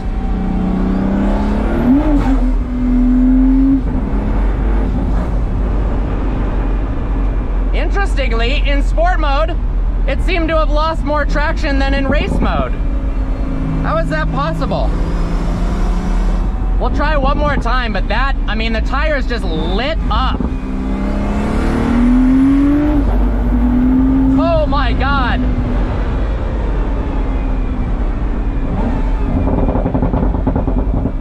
This is legitimately terrifying. It says warning, driving for track mode only. Well, sorry. This thing is wild. I just wasn't expecting this, you know? They're so beautiful. Look, it's even got a snow mode. That would be ludicrous, going in the snow. I just wasn't expecting it to be this awesome, to be honest. I know they look cool and their interior is absolutely a work of art. Everything's incredible in here. I mean, I can't stop staring at everything in the interior. But yeah, I didn't expect it to have this much drama and to be this gnarly in a Pagani. And man, this has radically changed my opinion of the brand. I am a way, way bigger fan of Pagani after driving this car. And you just get to look at the coolest stuff when you're behind the wheel of this masterpiece. I mean, just look at the instrument cluster. It's so beautiful. Although the LCD display does have kind of lousy graphics. They should have fixed that screen right there. And then look how gorgeous these air vents are, and just everything, the seats, the doors. Man, I'm in love with this thing. Special thanks to the Triple F Collection for making this video possible. Seriously, please subscribe to them. They're the most awesome guys, and I'm forever thankful for this opportunity. Seriously, guys, this means the world to me. It is so awesome to be driving this right now. Turning indicators are on the steering wheel itself. I'm gonna click that left turn. Loop back around, and interestingly, the lift button is over here, which is I've never seen it be over there before. We're gonna put it back into race. One last acceleration pull. I hope you guys enjoyed this video. Like always, please browse the channel and subscribe. I look forward to seeing you next video.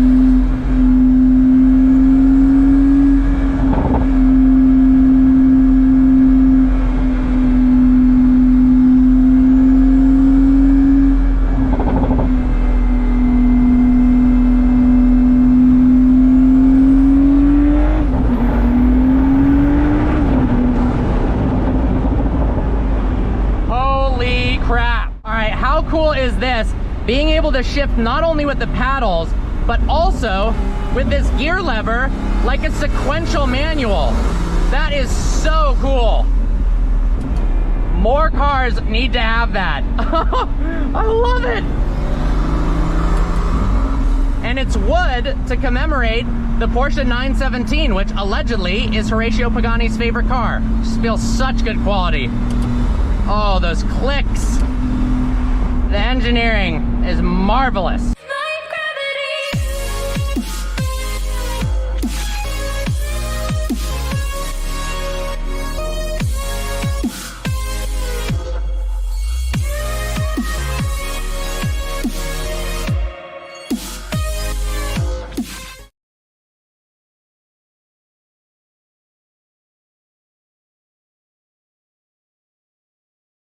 Guys, do you ever wonder how somebody with essentially no education or marketable skills ends up with a garage full of cars like this?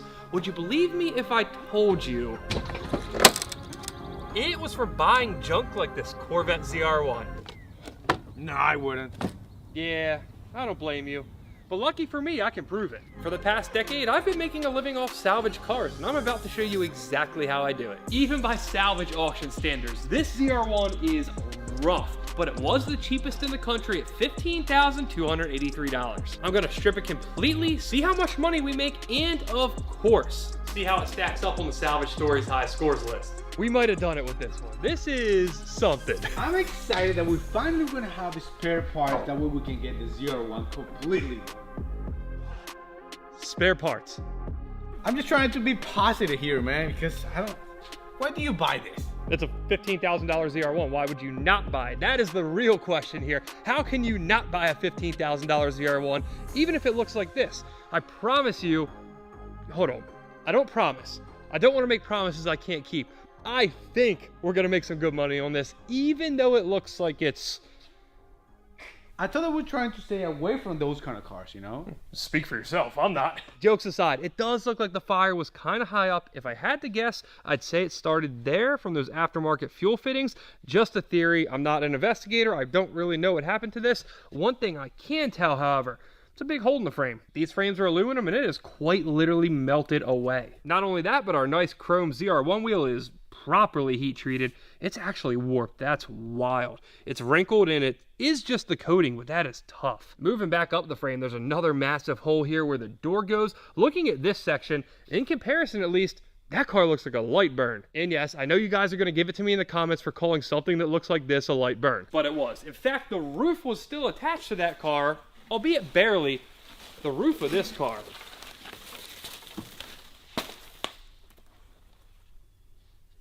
I do have to admit, that's pretty impressive. There's a hard resin that goes over top of this. Obviously that melted away. Here's the actual structural carbon fiber, and that piece right there is just the aesthetic layer that goes over top. Pretty sure this is the clear part of the hood. You'd be right on that. That is the clear part. It used to be clear at least. That is, wow. Check out the backside of that. That's insane. No. If nothing else, you know what we're getting out of this car? A ton of wall art. While we're on the topic of wall art here, what about the actual hood? That, again, is really impressive to me. It's half intact, half burnt down the center, and there's a bunch of exposed carbon. Wow. Wow, there's the carbon halo. Again, impressive. I have a feeling that I'm going to be saying that a lot about this car. We'll see more of this when we put it up in the air, but I believe this is the B&B Billy Boat PRT exhaust. This is the same one I had on my Inferno Orange car back in the day, and it is awesome. One of the first mods I spotted was this guy right here. This is a DSX auxiliary fuel pump kit. I have the same one on my car. Needless to say, I don't think we're going to be able to fetch any money for this. It's seen better days. You guys already got to look at the carbon fiber intake there. That actually may be usable in some way, shape, or form. I don't know. We'll have to look a little more into it. One other thing I saw, it does have an aftermarket upper pulley on it. Ooh, not only that, but if you look down there, it is a little hard to see, but it does have an aftermarket lower on it as well. And of course, pretty much the first mod that any Corvette owner does, aftermarket headers. They're wrapped, so I have no clue what brand they are, but we'll find that out once we get them out of the car and unwrap them. I don't want to imagine how crazy people's gonna get having an LS9 for sale. Even if it's just the block. I'm hoping the block's good though, I really am. What it's all gonna come down to is if water got into it at any point. The heat's high enough that I don't think the block's gonna be affected by the heat, but if water got down in there, sat, well, we all know how that goes. Now let's say this engine was good, complete, it wasn't damaged by fire, it's easily a $20,000, if not a $25,000 engine these days. Obviously this one, it's gonna be worth a good bit less. So we're gonna have to search a little harder to get our money out of it. But there are a few things that stick out to me. An obvious one, ZR1 fenders. I don't think they're made anymore. This one does have a little heat damage. A little heat damage. If it was good, $2,500, $3,000 even. This one, even with the damage, I'd be surprised if it's not $2,000. Carbon ceramic brakes. These guys over here don't appear to be affected by the heat at all. They're not discolored. They look great, honestly. As a full set, that's about $6,000. So each corner, $1,500. If we do some hack math here, $1,500, $3,000. Slightly questionable, very questionable. We'll have to see how these look once we get the wheels off. If there's one that's going to be good, it's obviously this one. It looks like it just has some smoke damage, but we won't know till later down the road. The only other obvious money in it, if it's not damaged by the fire, trans and diff. The ZR1 setup, also massive money. And by massive, I mean like $7,500. The Z06, about $4,500. A base manual, say $3,000. So at the very least, we do have a bunch of money in this car. Is it gonna cover 15 grand? Well, it's only one way to find out.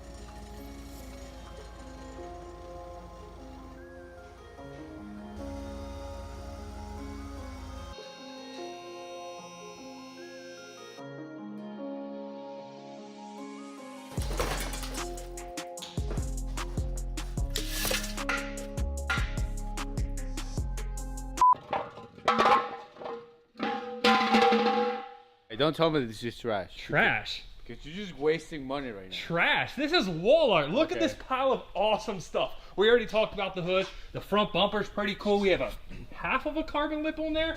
The rear bumper. One thing I noticed while I was taking it apart.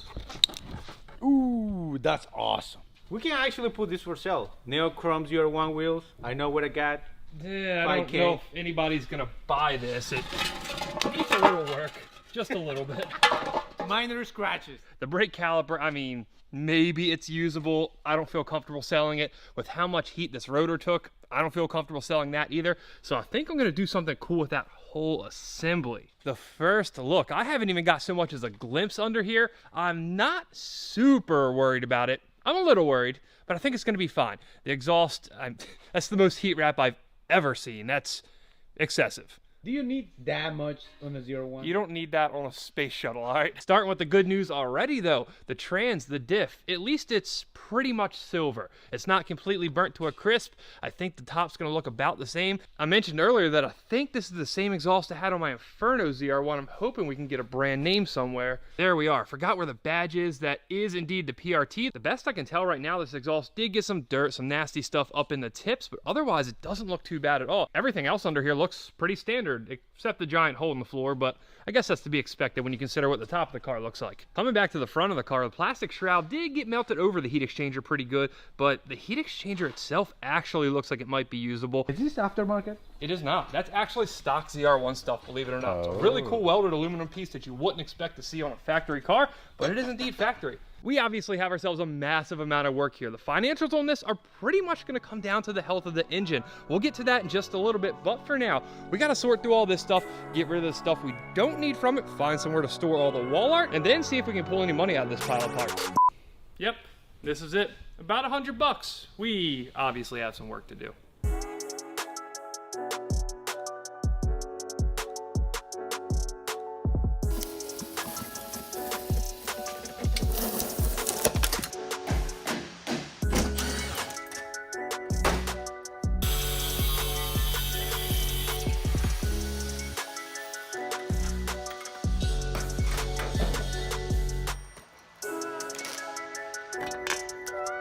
I know it might not look like we've got a lot done yet, but trust me, we have. On a car that has this much money in it and this few good parts, we really need to take our time and get every single bit of value, including these guys right here. You just watched me pry a bunch of burnt plastic off this heat exchanger. This is something that you might have imagined would have went in the scrap dumpster, and this little guy right here.